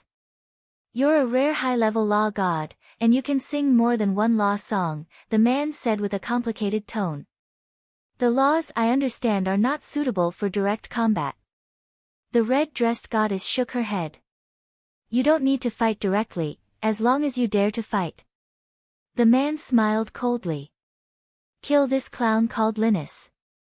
Maybe Danny Lilith will come to Reese personally. The red-dressed goddess mocked, Reese is only a few hundred kilometers away from Yang Halberd City. Maybe she can come here in an instant with a few spacetime spells. But if she comes, do you dare to fight her? The man's tone stagnated, and he shouted sharply, if we all attack together, the Justice Alliance has so many true gods. Are we afraid of her? When she was in Myrene that day, why didn't you all attack her? Now that she's on Dragonstone Island, why didn't you all attack her? If you can really kill her, why do you need to scheme and kidnap her illegitimate brother? The red-dressed goddess mocked. If we work together and don't fear death, we can definitely kill her. The man said in a low voice. That's the problem. Can we be fearless? The goddess in the red dress smiled bitterly. Just like the example of 10 people hunting a tiger that I mentioned before, that was actually the best result. They finally succeeded in hunting the tiger. You and I are gods, overlooking all living things. How many real cases have we seen over the years? Tigers appear outside the village and affect the villagers' lives. Warriors form teams to hunt them down, but 9 out of 10 times they return in failure. Sometimes, the whole team is wiped out, and they all end up in the tiger's belly. Dragon Queen is a dragon stronger than a tiger, and her strength is concentrated in her body. We're not even as brave as the villagers who hunt tigers, because the villagers hunt tigers not only for their own survival, but also to protect their families. We only want to protect ourselves. So, we're not willing to sacrifice our lives to help our allies. We formed an alliance to save our own lives. Sacrificing 8 people and 2 surviving is foreseeable, but absolutely unacceptable. Unless you're sure you're the one who survives. The man was silent. If the righteous alliance were to attack the Dragon Queen, they might not suffer 80% casualties, but no one was confident that they could survive, including Lalo, Night Lion, and a few other big shots. All the gods were smart people. If they weren't smart, they couldn't become gods at all. All the gods were greedy for life and afraid of death. Those who weren't afraid of death, such as the old gods in Westeros, had died long ago. Now, all that was left was a group of intelligent yet fearful gods. Awkward. After a while, the girl in the blue dress reminded the goddess in a low voice, "Main god, should we kill Linny's or let her be?" The man said slowly, "It's still too much to let a mortal flaunt his prowess in front of Rhys with a slave certificate.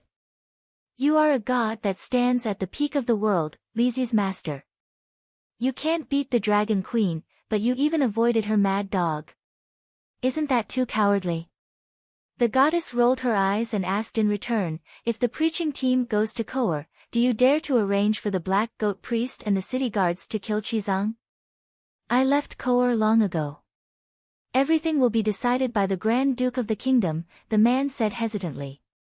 "Hee hee." The goddess laughed sarcastically. "Wire, tell the prince and the council elders that everything will be done according to the rules. I only have one request.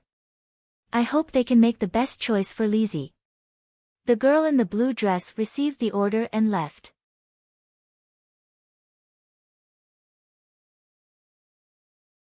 Soon, the palace announced something to the people.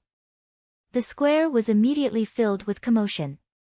One could vaguely hear words such as "Amalon family is rehabilitated" and "re-electing the prince." Amalon was Treg's surname. Now that Treg was rehabilitated, it was clear that the most beneficial choice for Lizzy's nobles was to raise a white flag to the Dragon Queen. Linny's inherited Treg's wealth and political legacy, so she would most likely participate in the prince election. Similar to the Pentos government, Lizzy had many trading princes, but there was only one prince who ruled the city, elected from dozens of families. However, Prince Lizzy did not lose his authority. Although he would sometimes be drained of his royal blood by the goddess or the goddess friends, he would not die in an open sacrifice. For example, Treg was assassinated by the radicals and thrown into the sea. It had nothing to do with the gods or sacrifices. This treatment was much better than that of the Pentos princes. Therefore, the trading princes with real power who had Valeglia's bloodline were also keen to participate in the election. Linny's received Treg's wealth, so she was a standard trading prince. Of course, she had the right to participate in the election, and there was even a high chance that she would be chosen. Prince Lizzy could not be inherited by father and son, but he was a lifelong ruler. The fact that the new prince who replaced Treg took the initiative to abdicate was already very clear. Understanding this, the man in the red dress could not help but sigh. A great heavenly god who has lived longer than human history actually succumbed to the words of a mere mortal, and these words were not even spoken clearly. This is too depressing. What's the point of living like this? You also said that we have existed longer than human history. Compared to an eternal and limitless life of indulgence, a few short years of dejection is like a pool of urine in the sea. After pausing for a moment, the goddess licked her lips and said with a seductive look, "Actually, I have been high and mighty for too long. It's also interesting to be scolded. If the Dragon Queen is willing, even if she steps on my face with her iron boots and makes me lick her bottom, I will gladly do it." I guarantee that I will serve her comfortably and all her anger will disappear. Feeling that the goddess tap was suddenly turned on, the man sneered and said, she will slap you to death with a cold expression as if she was stepping on a cockroach. She is the king of evil gods, different from us normal gods. She is bloodthirsty and will kill gods without blinking. She has no rationality and cannot be communicated with, he emphasized. The goddess shuddered, and the lust in her heart was extinguished instantly like a long night. The goddess dispersed her lust, and there was a murderous look on her face. Once the Justice Alliance takes care of Danny Leasy, Linnies can be given to you to chew on.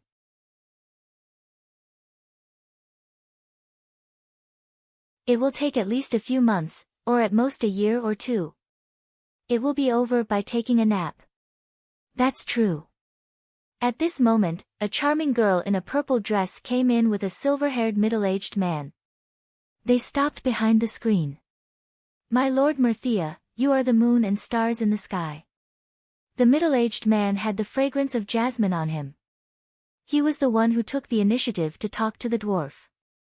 Behind the screen, he knelt down and skillfully shouted the greetings of the believers of the goddess of lust. Your Majesty, the divine descendant holy monk who has been hiding in the temple of 7 gods for almost a week has finally appeared. He is in the square of the palace. The goddess frowned. In front of me, don't call him divine descendant holy monk. I am not interested in his bloodline. Yes, your disciple will remember. The hem of the pleated skirt was lifted, revealing a black goat head. The deformed and thin dwarf body, the head of a huge black goat, blood-red eyes, and golden goat horns that were like machetes. The long and narrow goat face should have been a little funny, but on his body, there was a majestic and holy aura that made people unable to look directly at him. Especially that pair of goat horns that emitted golden light. They were like the world's most sacred, sturdiest, and sharpest holy weapons. Although the black fur on his face was now wet, is the dwarf alone? The black goat asked solemnly. And Chizong's third disciple, Hound. Just the 2 of them. How dare they? The black goat's blood-red eyes narrowed. Could it be a trap? Where is Chizong? The middle-aged man shook his head and said, I didn't see Chizong come out. There shouldn't be any conspiracy. The matter with Linnies is too big. Look, the entire race is alarmed. It's not strange for Tyrion to come out and watch the show. Also, there are so many people in the square of the palace. There shouldn't be any villains causing trouble in public. They don't have to be afraid of anything. As long as the opportunity is right, what's the big deal about killing people in public? The black goat sneered. The middle-aged man hesitated and said, if that's the case, today is a rare opportunity. They think that we will be worried about the feelings of the mortals and will definitely be careless. Next time, he. The goddess suddenly covered her mouth and giggled. They still want to scheme against others, but they don't know that they have become someone else's target. The silver-haired middle-aged man looked up in confusion. The screen embroidered with erotic pictures of the summer islands was not thick. He could vaguely see the alluring figure of the woman behind it. Your Majesty, Tyrion is here, the goddess said directly. The goddess directly replied, they've followed you to the gate of the Garden of Desire, hesitating whether or not they should enter. The middle-aged man's face turned pale. He muttered, they are so vigilant that they became suspicious just because they tried to strike up a conversation. I only asked you to monitor them. Why did you talk to him? The black goat scolded sternly. In order to eavesdrop on their conversation, I was very close to them. At that time, Tyrion was belittling the Rhys people for being cowards. If I didn't react at all, it would have been very strange. Secondly, I wanted to get some information. Lastly, I wanted to get familiar with them today so that the next time we meet, it won't be too abrupt, the middle-aged man explained. The black goat took out his right hand from under the goddess' red dress. His palm was covered in black fur. He held a horn with 3 fingers. The goddess let out a soft moan. Throwing the horn to the goddess, the 1 3-meter-tall black goat began to tidy up his armor. It was a set of dark green fine-scaled armor. The scales were the size of mung beans, light and flexible. Start the operation immediately.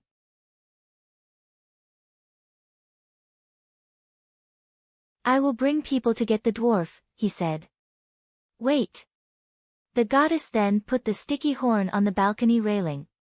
She pulled the black goat and said seriously, you promised me that you won't attack the sutra teaching team in the Desire Garden. The Desire Garden was the temple of the Desire Goddess. Just like the accident in the great cathedral of Baylor, the 7 gods would definitely be responsible. Mirthea was afraid of being the first target of the Dragon Queen. He did not dare to fight with the Dragon Queen. He was afraid of death. He even planned that if the Justice Alliance was destroyed, he would give up his great foundation in the human world and immediately escape to the Far East Dark World. This is a rare opportunity. We can't miss it, the black goat said in a deep voice. Do you want me to die? The goddess was about to cry. The black goat sighed and hugged the goddess tightly. He said softly, if this operation fails, you will leave Reese and hide in the barren land for a few years. The goddess leaned back and begged, Reese, it's ouch, my head. Who hit me with a stick? The goddess' expression froze. The black goat's eyes were fierce.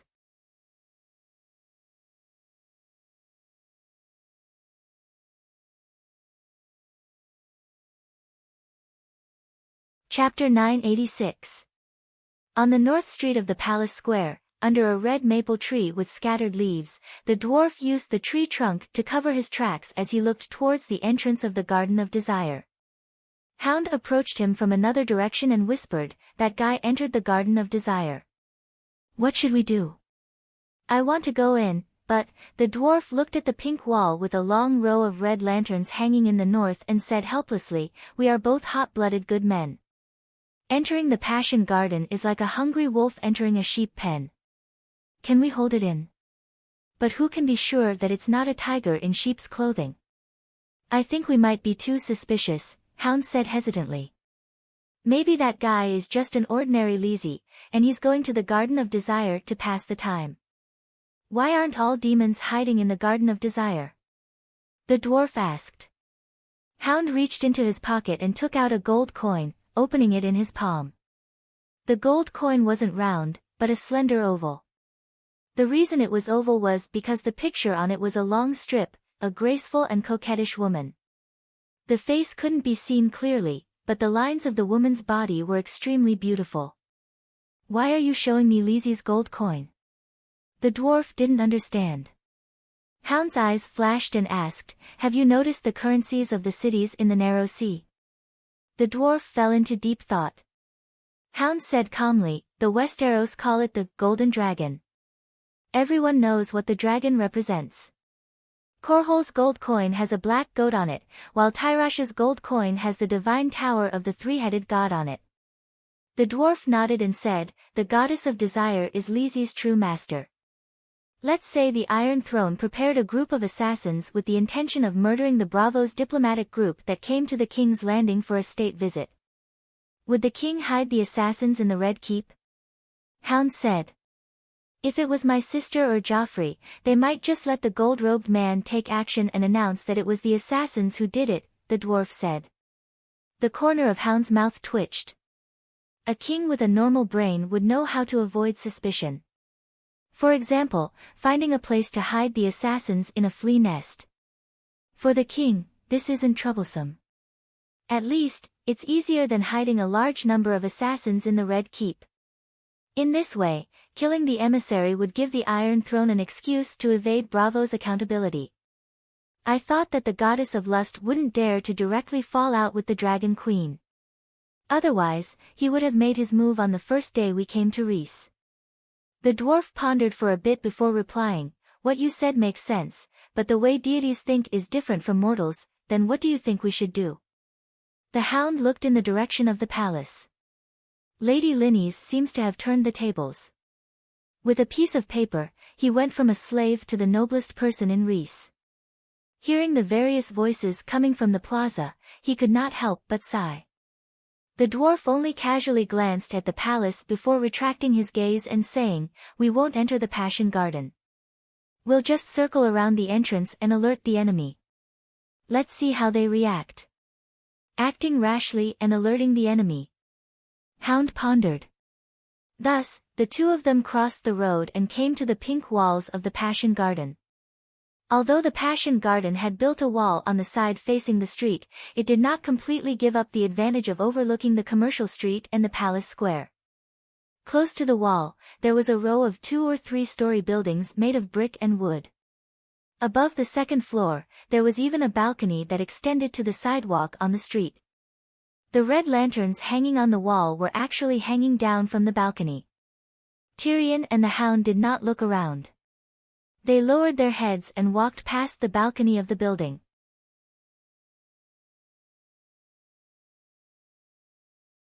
From time to time, they could hear the sound of wind instruments, men and women flirting, drinking, and having fun. There were even indescribable sounds of applause and intense breathing. This was the reason why the buildings were built like this. As long as a normal man had money in his pocket, who would be able to resist walking under the decadent red light? The dwarf gritted his teeth and said, "I can't hold it in any longer. When we get to Slave Bay, I'll definitely." Ouch! But as he walked, a thick stick fell from the sky and hit him on the top of his head. There was even the sound of a rolling pin hitting the insides of an electric rice cooker. The dwarf was furious. He stood still and was about to curse, but when he turned around to look, he did not expect to see a beautiful and enchanting woman. She had a head of hair that was as bright as gold and reached her waist. Her eyebrows were curved like the crescent moon, and her big eyes sparkled with thousands of emotions. She had a small mouth and a fine nose. There was a natural blush on her fair cheeks. Her soft body was like a flower bud, but there were 2 huge peaks in front of her chest. She was using her slender fingers to cover her mouth. She looked down with joy, resentment, and guilt. Her eyes met the dwarf's little plum face. Little Plum Face did not need much to unify the aesthetics of billions of men and women on Earth. Most importantly, the dwarf's eyes had an additional effect. One was black and the other was green. They were beautiful and mysterious. The strengthened version of Pan Jinlian met the best Shiman Qing, who was as tall as Wu Dalong. This gaze seemed to last forever. The dwarf stared at her blankly. 2 streams of warmth flowed from his nostrils to his lips. His spirit left his body and flew somewhere. "Ouch, you hit your nose. It's bleeding." The big eyes of the woman upstairs were full of guilt and concern. Just one look was enough to warm a heart that had been frozen for a long night. Shiman Ru's eyes widened. He did not answer or blink. Not only him, but Go Erlang on the side also had the same expression. He looked up blankly.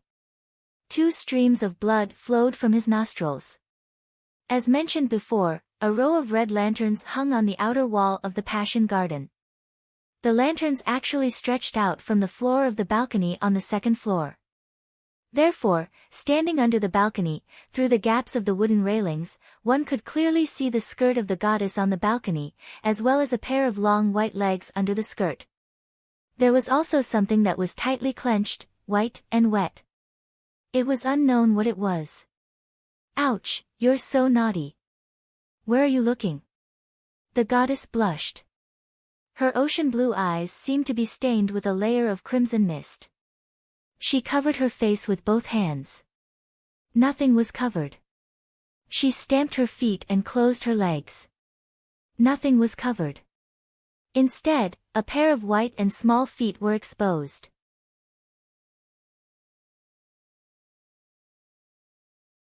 "Miss, you work here." The dwarf swallowed his salty saliva. The blood from his nose poured into his open mouth. The goddess hesitated for a moment. At this moment, the black goat behind her used his soul to transmit a message in all directions.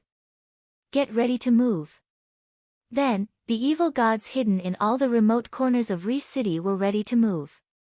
They stretched their limbs, gathered their divine power, and began to prepare a big move.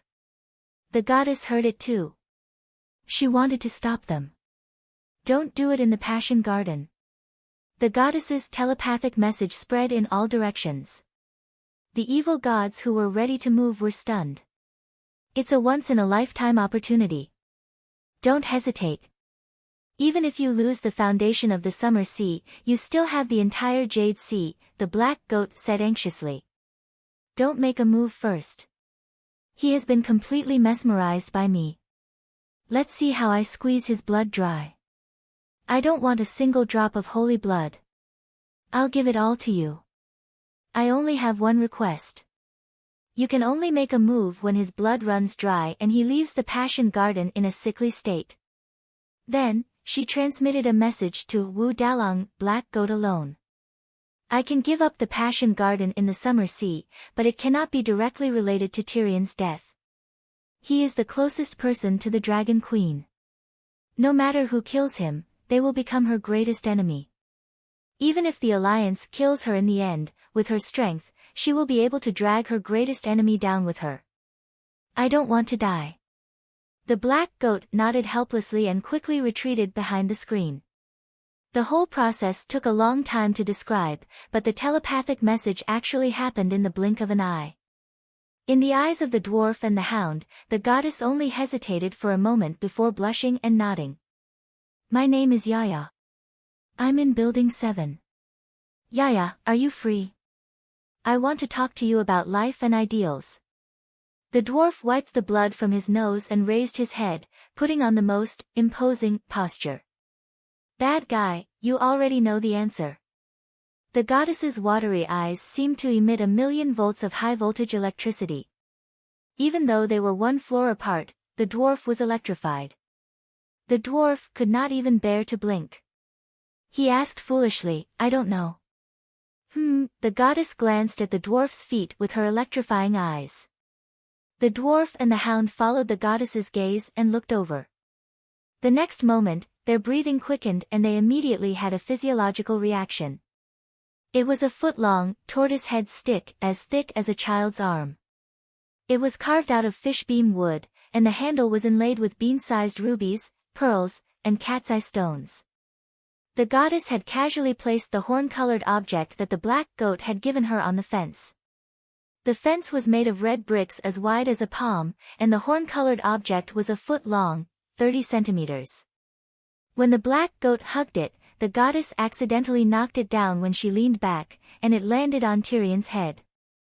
Gulp, the dwarf and the hound looked at the object in a daze and swallowed their saliva at the same time.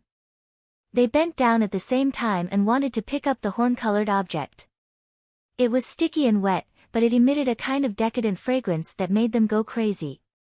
At this moment, they completely understood the goddess's meaning. Miss Yaya would definitely be free. If there was a guest at home, would she still need this object to comfort herself? The night is long, and business is getting harder and harder. I've been lonely for a few months. The goddess explained shyly. It was reasonable that the business of the Long Night Academy was not good. It was also reasonable that she would invite the horn-colored object after being lonely for a few months.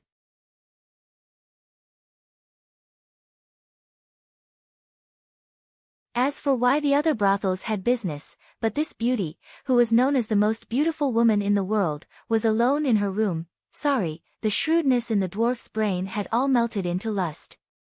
It was more reasonable that mortals could not resist the temptation of the god of law. Yaya, I'm here to talk about ideals with you. The dwarf ran to the door anxiously. The hound pulled him back, his eyes red, and panted heavily.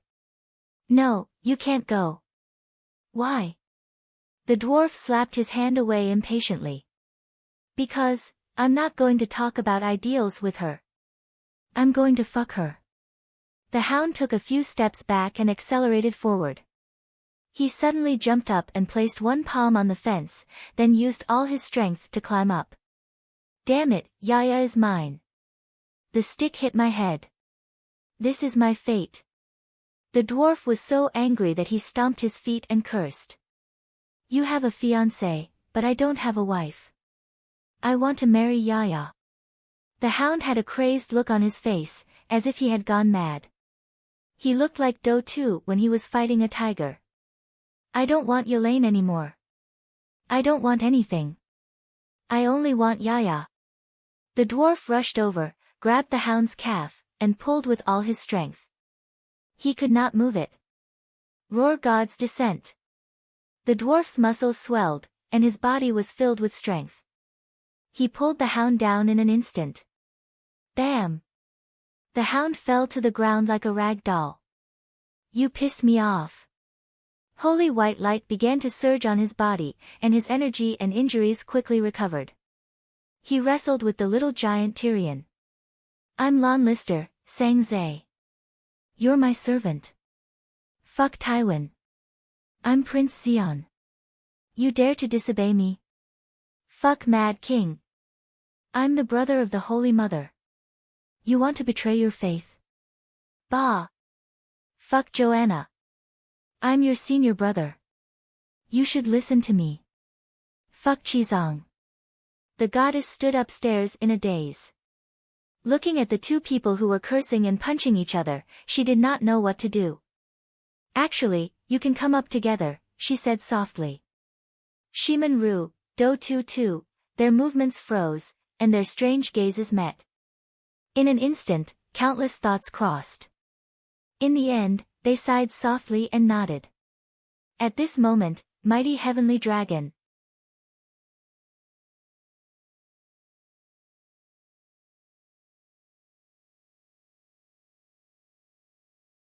Chapter 987. Shiman Ru and Go Erlang didn't come out to see Linus, nor did they want to visit the brothel. What happened today was too coincidental, as if it was God's will. Just as the teaching team was about to take the initiative, Linus came to Reese on her brother's pterodactyl. Garth put down his sister and left. But he was dressed as a white knight, and everyone on the dock saw him. So, Linus made a big fuss. As bait, Shiman Ru and Go Erlang had fishing lines behind them, and there were people fishing behind the lines. Arya was the fishing line. She was the most outstanding faceless person. As long as she didn't use her supernatural power, even the goddess of lust thought she was an ordinary Reese person. Also, Arya hid in the crowd on the square of the palace across the road, and Dany didn't notice her peeping.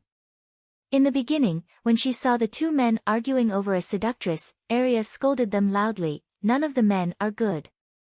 But when the dwarf used God's descent, and the hound activated the paladin's divine spell, she suddenly realized that there was a problem.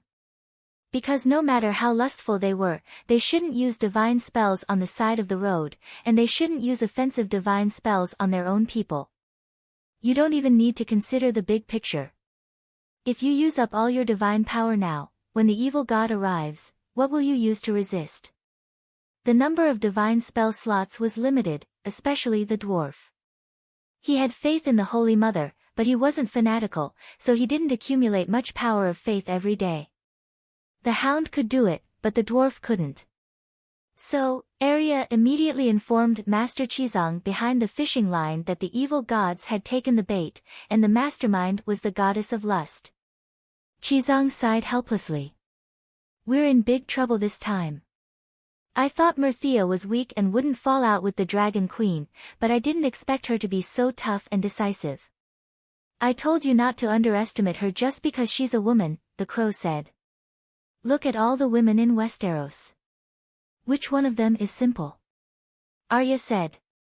Chizong said sincerely, I was wrong. Mirthia is a pink Valkyrie. Even if her priesthood has nothing to do with fighting, her fighting spirit is worthy of the title of Valkyrie. Throughout our journey, he is the first city-state lord to directly attack the Sutra teaching team.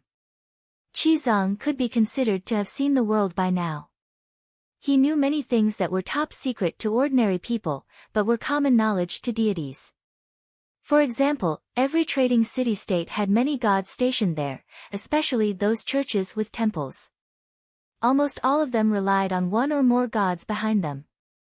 Although Qizong had always found it strange that the Holy Mother was so real and so powerful, why was there only a small holy church in Bravos?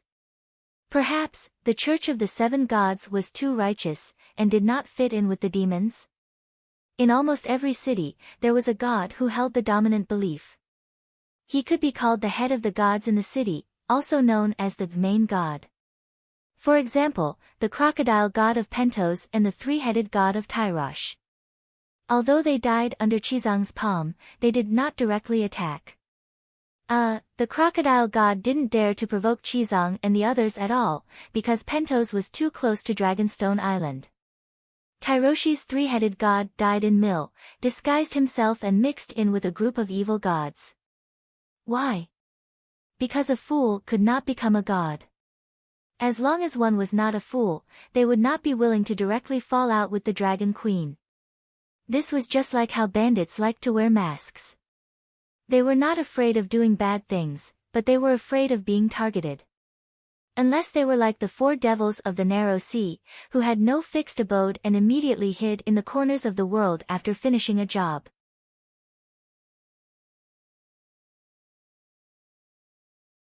That was why Qizong was willing to call the delicate Myrtea the #1 Valkyrie of the Narrow Sea. Since Valkyrie Myrtea is so confident that she is not even afraid of the Dragon Queen, then I have no choice but to use my ultimate move. Qizong's expression was unprecedentedly serious. What ultimate move? Arya's crow asked in surprise. Just wait and see. The people monitoring the Seven Gods Temple did not see Qizong leave, but he did not leave the holy church through the main door. Instead, he carried Varys and took off, arriving in the sky covered by dark gray clouds. There was a slowly circling pterosaur, Tessa. Fixing Varys on the dragon's saddle, Qizong had a big crow stand on his shoulder, allowing Tessa to bring them around 5,000 meters above the dwarf's head. At that moment, Qizong unbuckled his belt and stood up from the saddle. With a leap of faith, under the big crow and Varys' bewildered gazes, he directly jumped down. Along with the sound of clothes fluttering, Qizong sighed and said, "Great mighty heavenly dragon, whirlwind clouds." Hum hum hum hum, the sky blue stones shattered one by one, turning into wisps of green wind ribbons that surrounded Qizong's body. Circle after circle, like a green spinning top, the speed of his descent increased, even faster, when Shiman Ru and Go Erlang made peace, helping each other up, and hurriedly walked towards the entrance of the Passion Garden. A dignified roar came from the sky.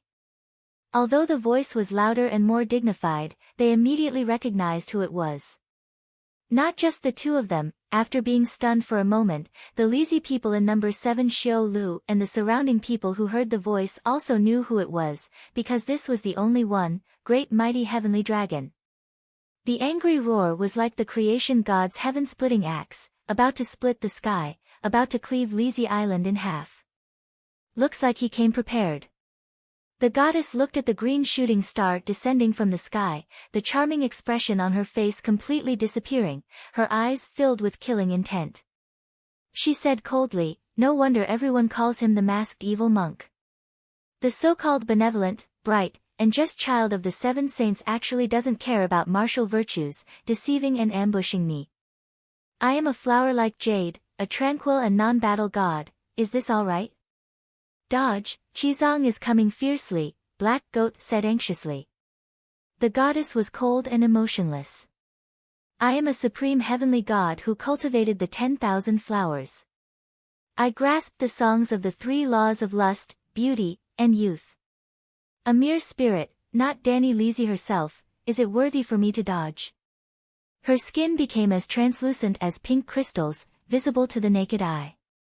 Red divine power as vast as the sea flowed in her blood vessels and bone marrow, and in the end, it surged out from her body, forming countless red ribbons 1 zhang wide, the manifestation of laws and domains.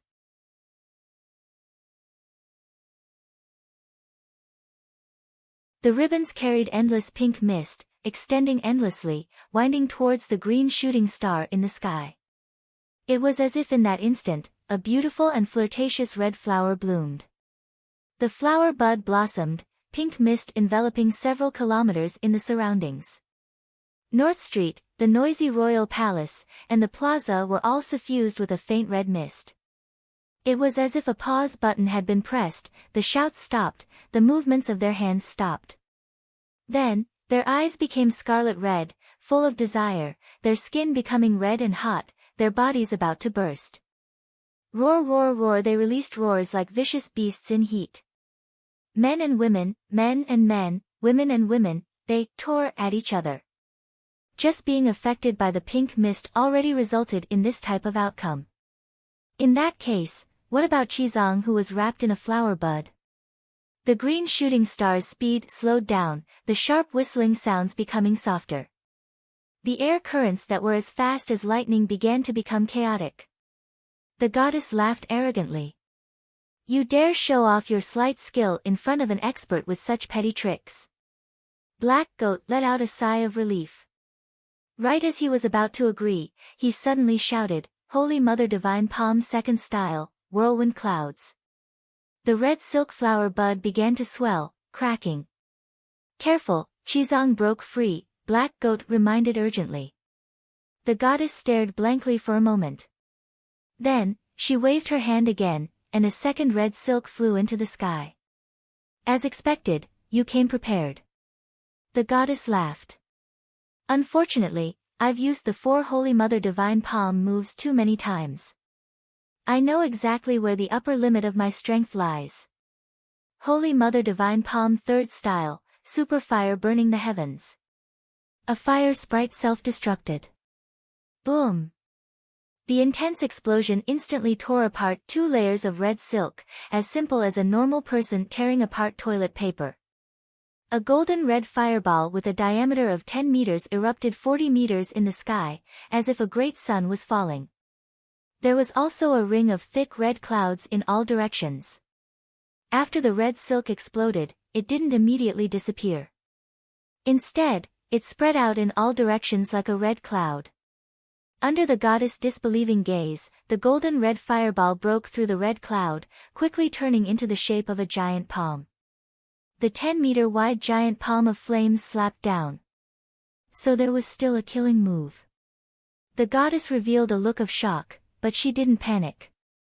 She waved her hands repeatedly, and red silk flew up one after another, wrapping around her head into a giant red ball. Hung, the huge flaming palm landed on the red ball, and a huge wave of air blew the roof tiles away. The balcony also made a cracking sound, and slowly collapsed into the courtyard wall. Boom! 4 fire spirits and 2 wind spirits self-detonated at the same time.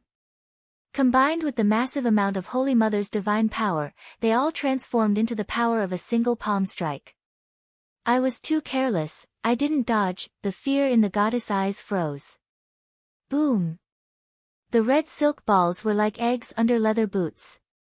The moment the goddess's palm exploded the red ball, it landed on the goddess's head, as if she had stepped on a second egg. Then, it was her soul, her delicate torso, and her limbs.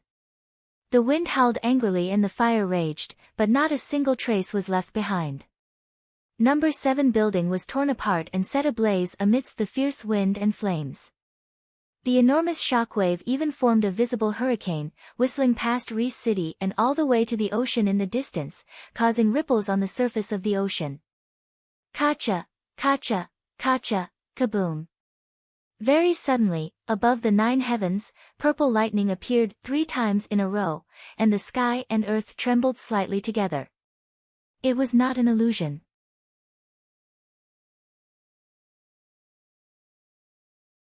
The Dragon Queen on Dragonstone Island did not hear the sound of thunder or see the lightning, but she felt the world tremble 3 times. In the world's sea of laws, 3 songs of laws that were almost complete collapsed at this moment. The heavenly god who sang them had perished. Mirthia has been killed. This is the great calamity, even a big shot who has existed for millions of years has fallen. At this moment, the gods all over the world understood. 7 hells, what exactly happened? 3 deafening thunders woke up the dwarf who had fainted in the shockwave. Yes, a brick was placed on his head. Master Qizong has made his move, he killed Yaya, she might be an evil god, this is unbelievable. Is such a beautiful evil god still an evil god? The hunting dog struggled to crawl out from under the collapsed wall, and said with a dazed expression. The dwarf looked at the horn he had been holding tightly in his hand, and his expression was complicated. He sighed softly, and threw it away. Arya walked over, and looked at the sea of fire in front of her excitedly. This palm technique that descended from the sky, is it Master Qizong's killing move? It's so powerful, the entire building has been burned into a charred ruin. What happened? Asked the hunting dog. You caught a big fish, and then the evil god bewitched you. Have you recovered now? She asked casually. Qizong, I want you dead. Instantly, Rhys was enveloped in absolute darkness.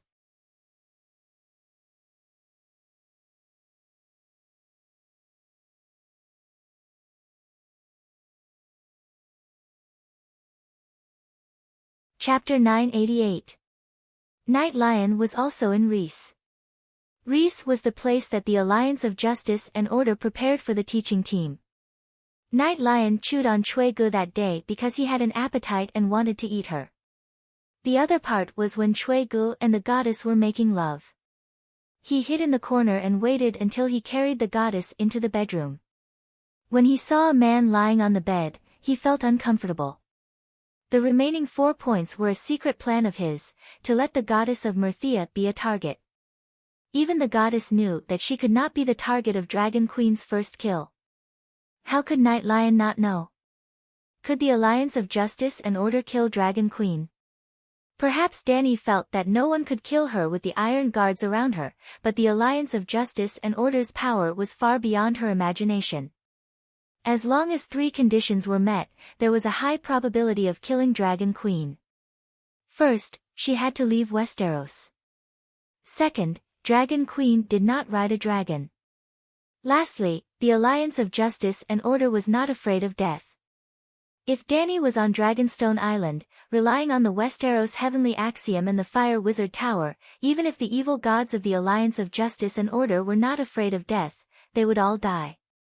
If Dany had a dragon, she could run if she could not defeat them. This was especially important. If the wind god ran with a dragon, no one could catch up. In aerial battles, there were few gods who could defeat her in a one-on-one battle. Thirdly, could the gods of the Alliance of Justice and Order be fearless of death? They had gathered together for the sake of survival and were definitely not fearless of death. Therefore, Night Lion, Crow, and the other big shots had no hope of killing the Dragon Queen head-on. Even if Dragon Queen left Westeros and landed on the ground, the Alliance of Justice and Order would be united and not afraid of sacrifice. If they succeeded in killing her, how many people would die? As long as she was willing, there was an 80% chance that she could take down her biggest enemy with her.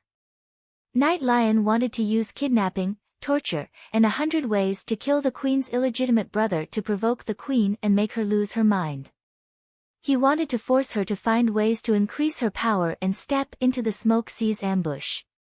The problem was, who would provoke the queen to lose her mind? If he stood out and made himself a thorn in the eyes of the Dragon Queen, the consequences would be. Perhaps Cui Ji's death could make the Dragon Queen focus part of her attention on the goddess? Yi Shi was just doing it casually. Cui Ji's incident only proved that he had the intention of letting the goddess share the burden. But since he had this intention, he would definitely make other more formal arrangements. For example, he would set the battlefield where the scripture teaching team would be destroyed at Rhys. Rhys's master was the goddess, and the leader of the evil gods was the black goat on the surface. He hid behind the scenes to ensure that the overall situation would not collapse. However, the development of the situation was too unexpected. Qizong used a palm technique that descended from the heavens, immediately slapping the goddess who comprehended 3 laws to death. Night Lion only wanted the goddess to help him attract some of the queen's hatred. He certainly did not want to see his old lover die tragically. Especially when he died in such a cowardly manner. He no longer cared about attracting the hatred of the Dragon Queen. In a fit of rage, he directly activated the dark domain that enveloped the entire city. He let out a wild roar and wantonly made it known. At that time, Qizong was carrying a pair of golden goat horns and dark green scaled armor, walking out of the sea of flames step by step. Suddenly, a loud roar spread through Reese.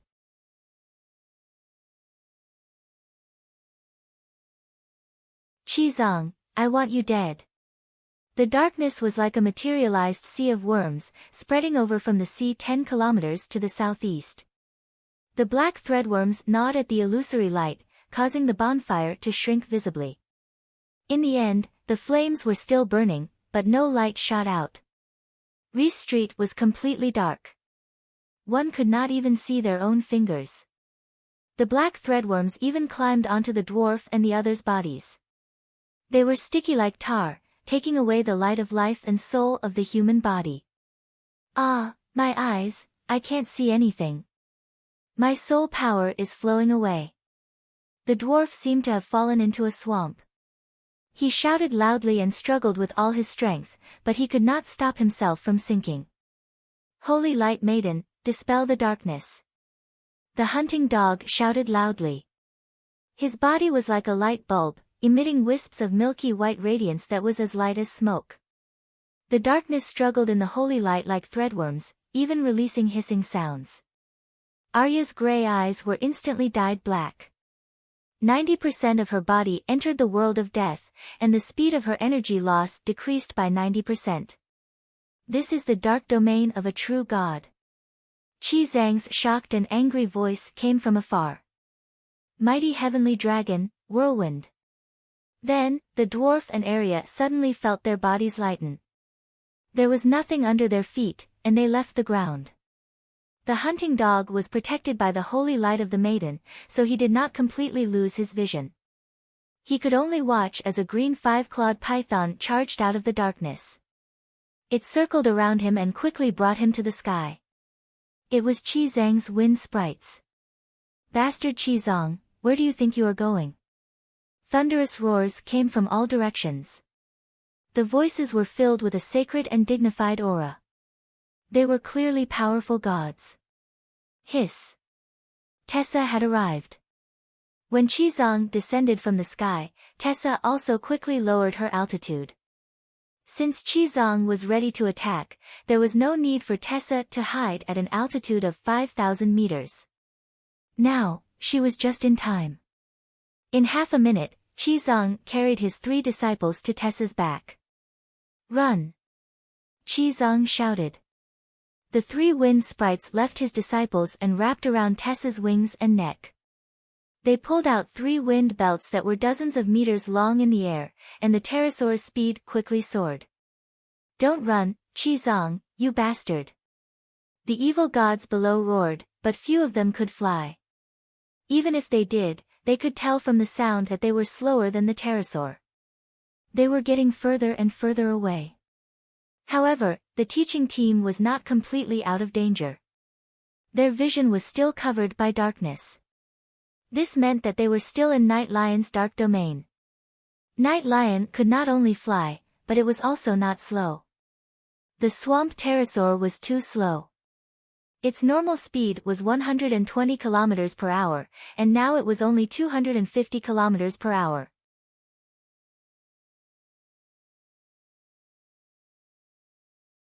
The pterosaur did not need to rely on its vision to determine the direction, so it was not affected by the darkness. However, its body was in the dark domain.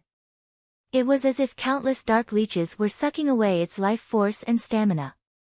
It could not escape in a short period of time, and its speed would only become slower. Qizong used the holy light to create a light zone on the pterosaur's back, but it only prevented the master and disciples from disaster. The pterosaur was 50 meters long, and he could not take care of it. So many evil gods, 30 to 40 of them. Fortunately, we escaped quickly, but, if only there were no true gods. Arya listened attentively. She was shocked and regretful. The dwarf felt the same. He was shocked, but also felt that it was a pity. With a thought, he said, Master, we can't go east, we have to go west, fly towards Young Halberd City. Qizong placed a palm before his chest, sitting upside down on the dragon's saddle. He looked at the darkness behind him, on guard. Don't play any tricks. Night Lion is behind us, and it's even faster than the pterosaur, he said with a low voice. The dwarf had already begun to control Tessa to circle around. The enemy is ferocious, let's return to the Westeros. He turned around, roaring with his loudest voice. Then, without waiting for Qizong to berate him, he gave him a look to calm down. Perhaps we can fly a kite. The dwarf's voice was extremely soft. Qizong shook his head solemnly. I am not Night Lion's match. The dwarf's expression changed. He suppressed his fear and said, then we really have to hide back in the Westeros. 3 minutes later, the darkness did not recede, instead becoming even denser. The circle of light supported by holy light slowly shrank under the devouring of the dark domain. Large beads of sweat seeped out of Qizong's forehead. Every minute, every second, a large amount of divine power was consumed. If not for the Holy Mother's endless power borrowing, he would have long been exhausted. Tessa's speed is slowing down, but Night Lion is speeding up. It's only a kilometer away from us now. We can only try kiting, he said helplessly. His disciples nodded with heavy expressions. Back when they were discussing the fishing plan, the dwarf had mentioned an idea. If they fled on dragons, even if the evil gods could fly, their speed would definitely be different. When the fastest wave broke away from the main group, they could turn around and continue to flee. The enemy would continue to chase after them. It was like flying a kite. Squeak, Tessa flapped her wings more frequently, and her speed increased by a tiny bit. On the other hand, Qizong transmitted the Holy Mother's divine power to the 3 wind spirits, and Tessa's speed began to slowly increase. 2 minutes later, Qizong said, Night Lion is also accelerating. It's only 700 meters away from us. The dwarf looked around at the dark domain. It's about time, right? Qizong unbuckled the buckle on the dragon's saddle, his expression firm. For the Holy Mother's great cause of teaching, we are not afraid of sacrifice. After saying that, he somersaulted and left the dragon's back. Holy Mother's divine palm, whirlwind clouds. A wind spirit circled around him, bringing him to fly backward. The dwarf hurriedly controlled the pterosaur to increase its altitude, attempting to make a 180-degree turn in a crooked U-shaped trajectory. You're courting death. Behind him, a thick voice filled with killing intent rang out. Boom! Before Tessa could complete the 90-degree turn, a series of explosions that sounded like landslides came from behind her. The darkness swelled and rolled like boiling water, and faint flames could be seen. Night Lion was filled with killing intent as he roared furiously. Qizong shouted at the top of his lungs, Holy Mother's divine palm, and Great Mighty Heavenly Dragon.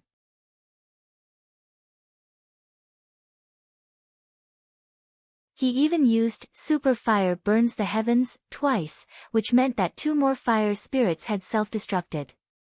When Tessa finally completed the 180-degree turn, her 4 disciples heard Qizong's shrill cry. Holy Mother, save me. I can't take it anymore. Ah. The dwarf's expression froze.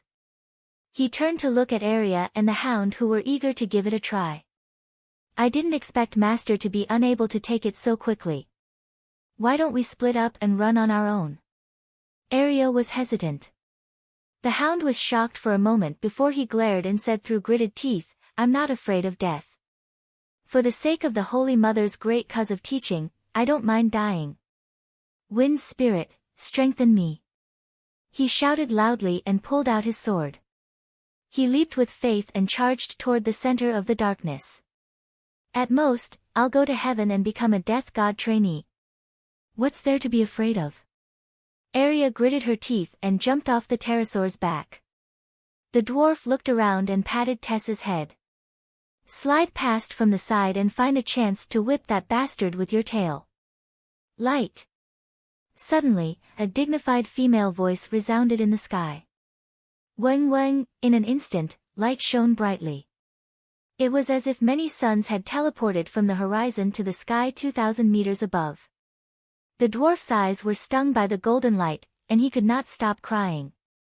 Before he could rub his eyes to get used to the bright new environment, the darkness surged over like a tsunami in the next instant.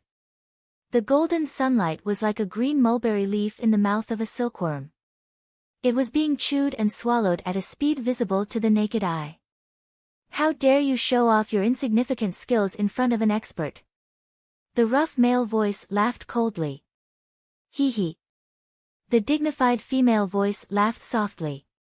Evildoer, you really don't know your place.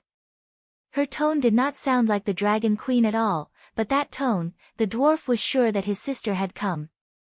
He was just not sure if it was a divine descent or if she had come in person. Fire. She softly spat out a word. In the next instant, threads of fire slithered in the sea of darkness like a snake. It was like a fuse. In a flash, it ignited a net of fire. The net of fire quickly burned into a sea of fire.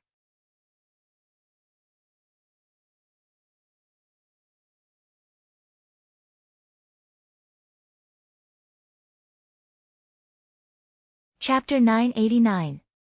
Because of the word, fire, the sea of darkness that covered the sky almost turned into a sea of fire in an instant. The darkness was ignited. The dwarf couldn't believe it and couldn't understand. At this time, in Reese City, 20 kilometers away, countless people looked to the northwest and saw a fireball with a radius of 5 kilometers. It seemed that the western sky was burning. They couldn't believe it and couldn't understand it. This is the first flame. No, it only has a trace of the characteristics of the first flame, but why is it so strong? Night Lion howled in horror and also couldn't believe it, but he knew the reason. Dragon Queen's fire domain had the characteristics of the first flame burning everything. This was the strongest fire domain he had ever seen. Creatures with talents, one day, had an understanding of a natural phenomenon and became the most primitive extraordinaire.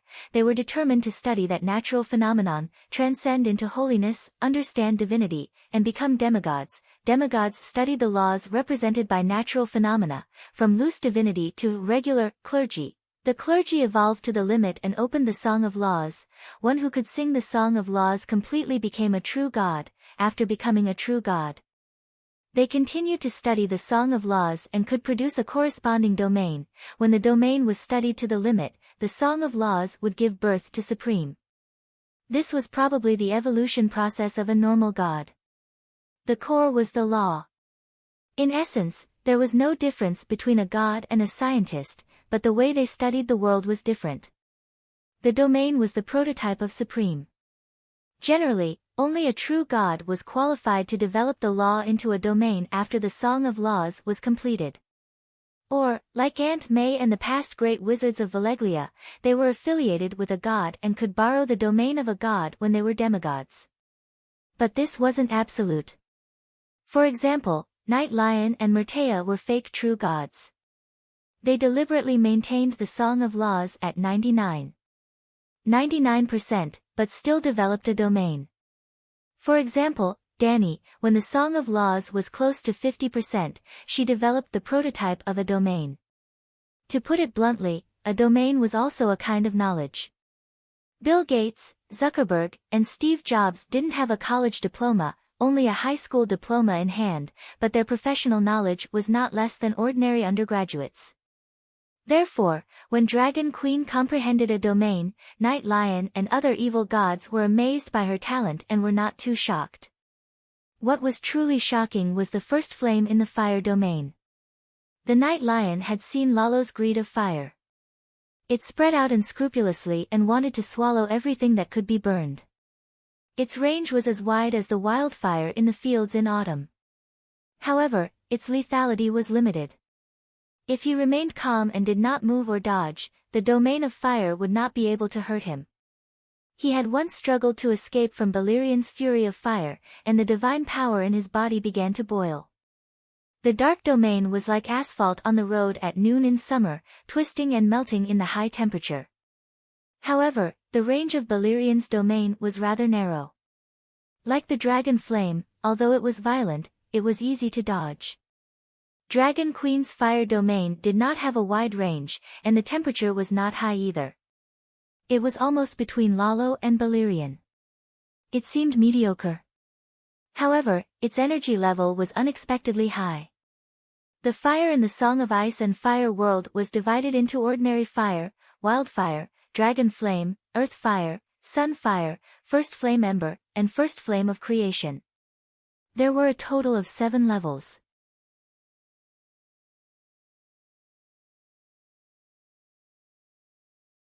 If one used the level of fire to divide the power level, generally speaking, ordinary people used level 1 ordinary fire, extraordinary people and ordinary demigods corresponded to level 2 wildfire, the most powerful demigod corresponded to level 3 dragon flame, level 4 earth fire corresponded to ordinary true gods, level 5 sun fire corresponded to powerful true gods. Level 6 First Flame Ember corresponded to the world's king of gods, and level 7 First Flame corresponded to the god of creation. In this way, one could understand why Dragon Queen's fire domain could ignite Night Lion's dark domain. Because of the first flame characteristic, the energy level of the fire domain was almost close to the sun. Perhaps it was 4.8 or 4.9. Night Lion was very powerful and had lived longer than the door god. He could exchange 2 blows with the door god, and he could also fight with Balerion and then retreat unscathed. It could be said that in terms of strength, he was on the same level as Lalo during the subversion period. However, Night Lion was not a powerful true god. He did not have the status of a true god at all. Therefore, even though his dark domain was powerful, his energy level was low, barely above 4.0. On the contrary, when Lalo was still the king of light, his strength was not as strong as Night Lion's, but his energy level was close to 5.0. If it was the frost god, he would definitely be a big shot with a 5th energy level. The status of a true god did not just represent responsibility, it could indeed bring about an increase in strength. However, energy level was not the only standard of strength. For example, Chizong killed Murtea with a single palm. Or now, save me, I don't want to die. Ah, my god power is burning, your majesty Night Lion, save me. No, impossible, why is it like this, god power, divinity, god body, they are all burning bang. The evil god whose speed was second to Night Lion's had already entered the tail end of the dark domain. He was planning to pincer Chizong and the others, but together with the dark domain, he was uncontrollably ignited into a torch. Light and darkness are of the same origin. Night Lion's pitch-black left eye suddenly released dazzling white light, as if it had transformed from a black hole into a white hole, endless white light gushing out. The dark domain within a 5-kilometer radius instantly returned to his right eye, the pitch-black right eye became even darker, the small black hole evolving into an active super-large black hole. The left eye was a white hole, while the right eye was a black hole. The light and darkness around Night Lion wriggled like living creatures, the space also trembling, the world singing a song of darkness and light. The extreme light of his left eye and the extreme darkness of his right eye combined to form a brand new domain, a giant Tai Chi ball with black and white distinctions. Inside the Tai Chi ball, all non-light and darkness elemental existences were repelled and squeezed.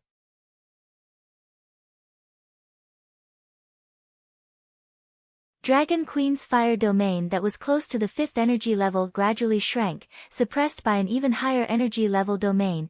It could only barely protect Chizong, Arya, and the hunting dog.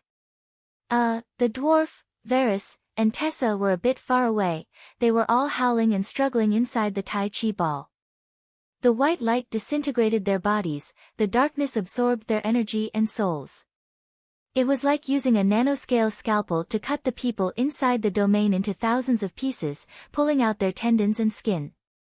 Today, the Sutra teaching team will be wiped out here, the consciousness you sent will also be annihilated. Night Lion's tone was calm, as if he was talking about something trivial. Saint Danny released her senses, carefully studying the Tai Chi ball that was crazily suppressing the fire domain. At the same time, she also separated a trace of her consciousness into the dwarf's body through the Holy Knight's seal, observing the damage the light and darkness power had on his body and soul. After a while, she sighed. So this is the Song of Light and Darkness that was copied from the Song of Ice and Fire. It's amazing. It's not even the real thing, but it has already surpassed the level of a true god. Since you have such knowledge, you should understand that struggling is futile, Night Lion said proudly. What? Do you want me to surrender? Saint Mother Danny said, amused. I want to advise you to put down the butcher's knife and turn from evil to good, Night Lion said righteously. Saint Danny said strangely, isn't that my line? Night Lion's voice rumbled, as if he was a just god judging the sins of the world. In just a few years, how many great gods who have cultivated for tens of thousands of years have died directly or indirectly in your hands? You are the source of all evil. Let me think about it. Stop torturing Tyrion first, he's making me annoyed, Saint Danny said. Not only the dwarf, but Varys and Tessa were also suffering from the pain of hundreds of ants biting their hearts. Even the Tai Chi ball couldn't stop their howls. Hee hee, I want you to be heartbroken, Night Lion said with a sinister smile. Then, the dwarf's howls became even more shrill. The white light was like a small knife, cutting his flesh and tendons. The darkness was like ants, drilling into his body through the wound, swallowing the illusory soul and light of life. Bastard, how dare you bully me? Saint Danny was furious. What answered her was Night Lion's carefree laughter and the dwarf's howls from his soul. After a while, Saint Danny finished her research. She retracted the spiritual sense she had left in the dwarf's body and said, "You dark evil gods are really cowardly. In order to avoid the responsibility of the world's fall, you gave up the position of a true god. In order to avoid the battle of the great Tao brought about by the mainstream songs of laws, you all chose the obscure songs of laws. Even the famous god of the night, Night Lion, was nothing more than this. Your black and white Tai Chi ball isn't the song of light and darkness, but the song of noon and midnight, right? Too cautious, too cowardly, I'm convinced." The emptiness of absolute ice gave birth to the initial flame created the world, and the world eventually walked towards extinction, turning into absolute ice and nothingness. In the icy nothingness, the initial flame was born again. Such a cycle was the highest truth of the universe. This truth was also the highest law of the universe of ice and fire. Not to mention the gods, even the world itself yearned to obtain this highest law. That was because after the world obtained the highest law of the universe, it would also evolve into a universe.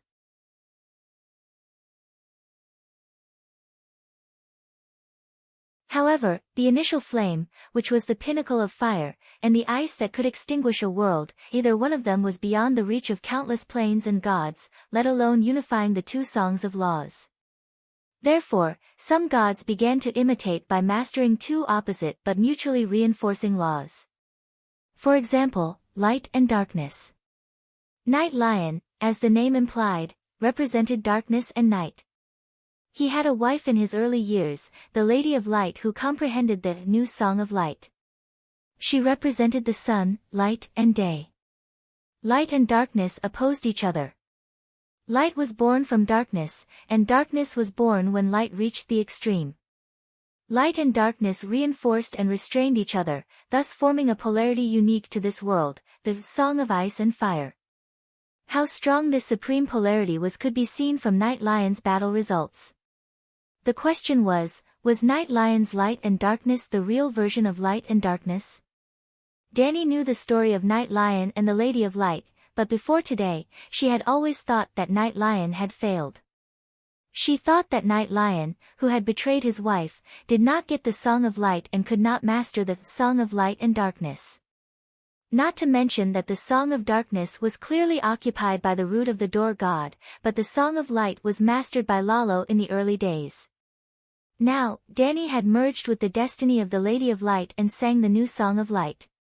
How could Night Lion, who did not have the song of light and the song of darkness, sing the song of light and darkness. When Night Lion shouted, light and darkness come from the same source, and created the Tai Chi ball, Danny looked calm, but she was very surprised. Therefore, she chatted with him while studying the Tai Chi ball. The dwarf even offered his own body as a research material. In the end, Danny discovered a sad secret of Night Lion. Perhaps, he did not dare to comprehend the song of light and the song of darkness. Because the song of light and the song of darkness were mainstream laws, it was easy to form a competition with other true gods. Competing with the door god for the song of darkness. Seeking death. Being killed by the door god. Competing with the Lady of Light for the song of light. Seeking death. When the long night came, he was the first unlucky one. Then what the hell did he comprehend?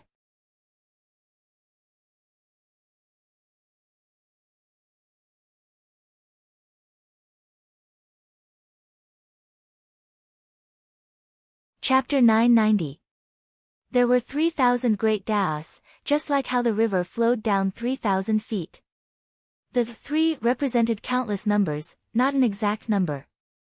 In theory, the world contained everything. The number of laws was also not exact.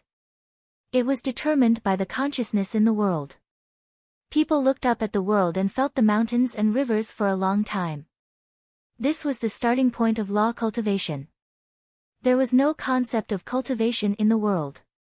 It was only because living beings felt lightning, thunder, sun, rain, or other natural phenomena. Their souls were intoxicated by it, and their spirits were sublimated to match the scenery. This opened the path of transcendence, which was also the beginning of comprehending the laws. Similarly, the world only had meaning when one's consciousness perceived it. Living beings observed, felt, and comprehended it. In the end, they remembered it as laws. The corresponding natural phenomena were more vivid and real, becoming the manifestation of laws that would never disappear. This was the essence of cultivation in the Song of Ice and Fire world. Humans and the world were interconnected and harmonious. The world only had the four basic elements of earth, water, wind, and fire, but there were so many gods who comprehended the laws. Obviously, it was impossible for every true god to sing the song of the four elements. Tao gave birth to one, one gave birth to two, two gave birth to three, and three gave birth to all things. The four basic laws definitely could not represent three. They could only give birth to 99% of the material world, representing one in three. The other two ones in three were soul and time and space. Cold nothingness plus first flame equals this multiverse. First flame equals the four elements plus soul plus time and space equals plain world. Ice and fire formed the universe. The world was born in fire, and outside the world was ice. The songs of laws that many true gods sang belonged to the choruses of the four elements, or choruses of choruses. Just like in a polytechnic, the physics and chemistry departments could cover more than half of the majors. As the representative of the night, Night Lion comprehended the choruses of the Dark Law, the Midnight Song. Night Lion, the Lion of the Night.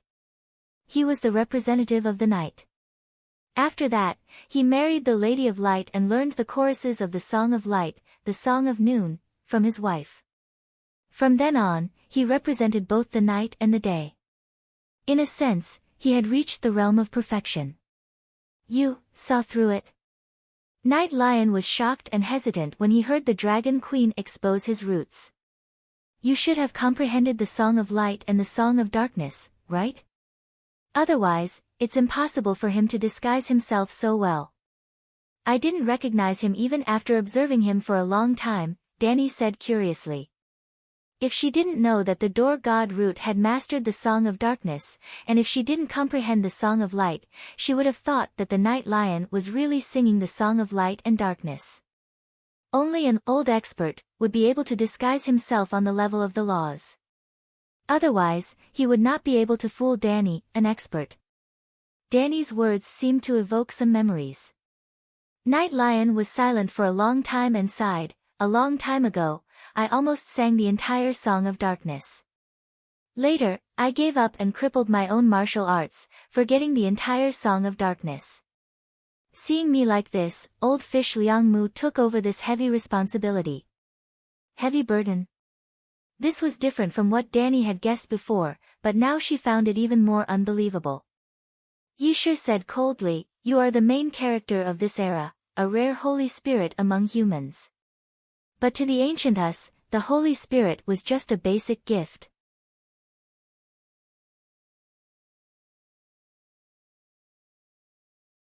Among the gods who comprehended the laws, who wasn't a Holy Spirit?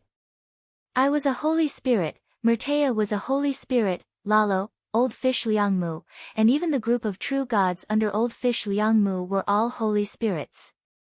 Except for the Holy Spirit, you call it the destiny of the Savior, which is also a common thing for the ancient gods.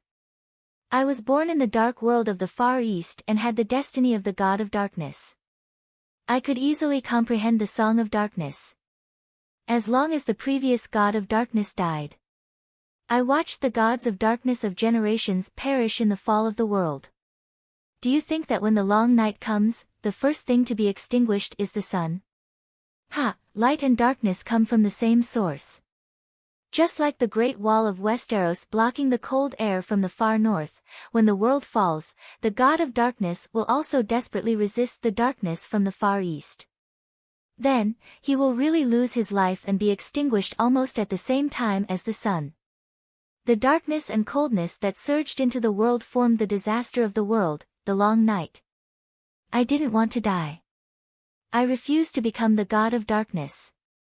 After perfecting my own midnight song, I took the initiative to forget the Song of Darkness.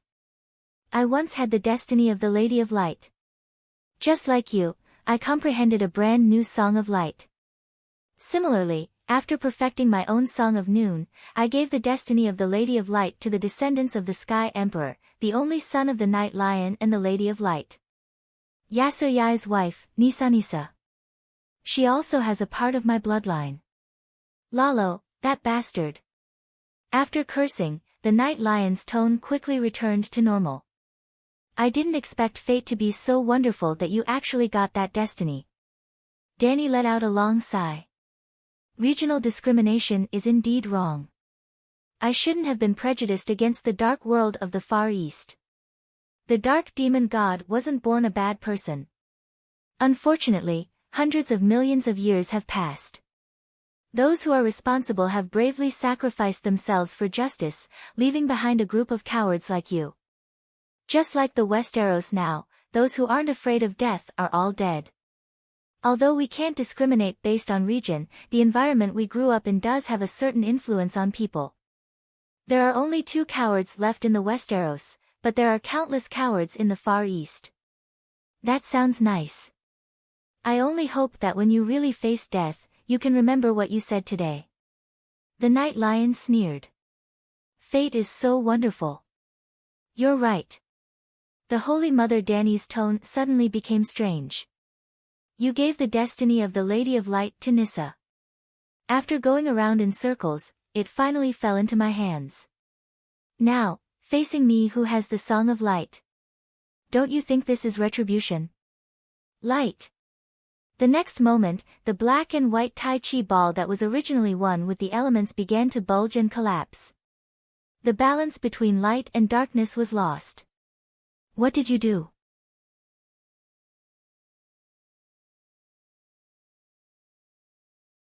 The Night Lion was shocked. This is impossible. I have comprehended the supreme of the universe. My Song of Light can't be out of control. The Song of Light is in my hands. Also, you don't have the status of a true god. The Holy Mother Dany sighed. She could use the Song of Wind to take away the wind power of the storm god, but she couldn't use the Song of Light to make the Song of Noon of Night Lion lose control. Not only did the storm god comprehend the Song of Light, but he also sublimated the Song of Ice and Fire to the supreme law, although it was a knockoff of a knockoff. However, the Night Lion was inferior to the storm god. He lacked the status of a true god. The Night Lion had the power of the strongest true god, but in essence, he was still a demigod, just like Dany.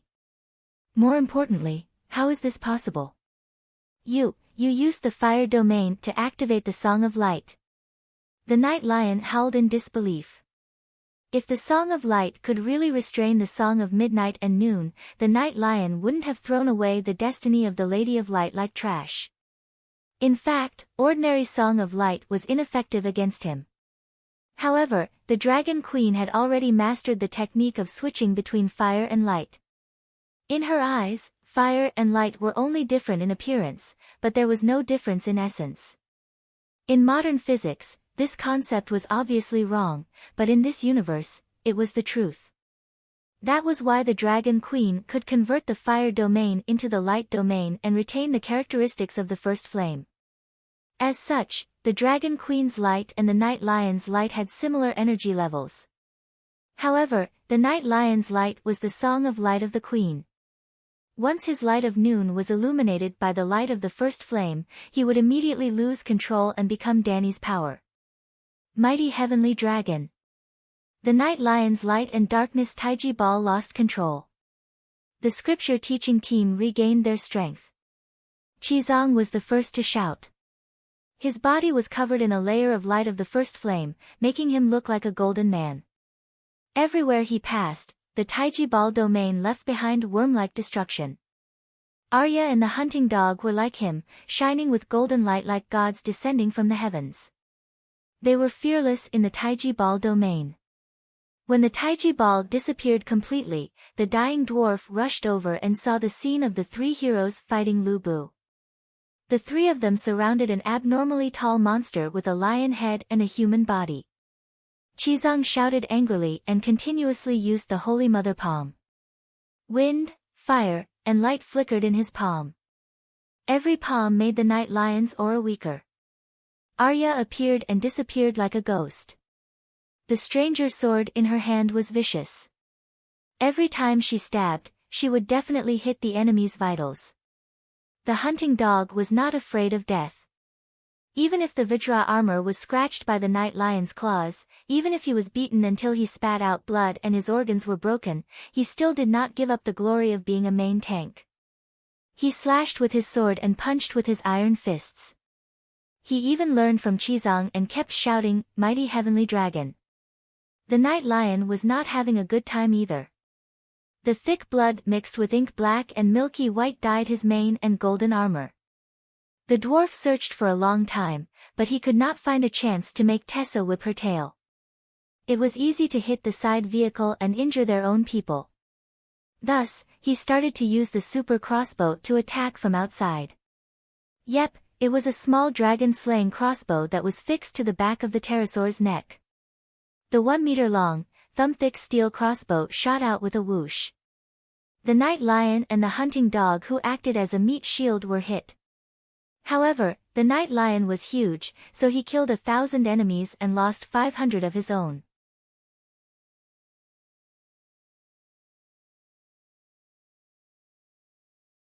I swear on my blood that I will kill all of you.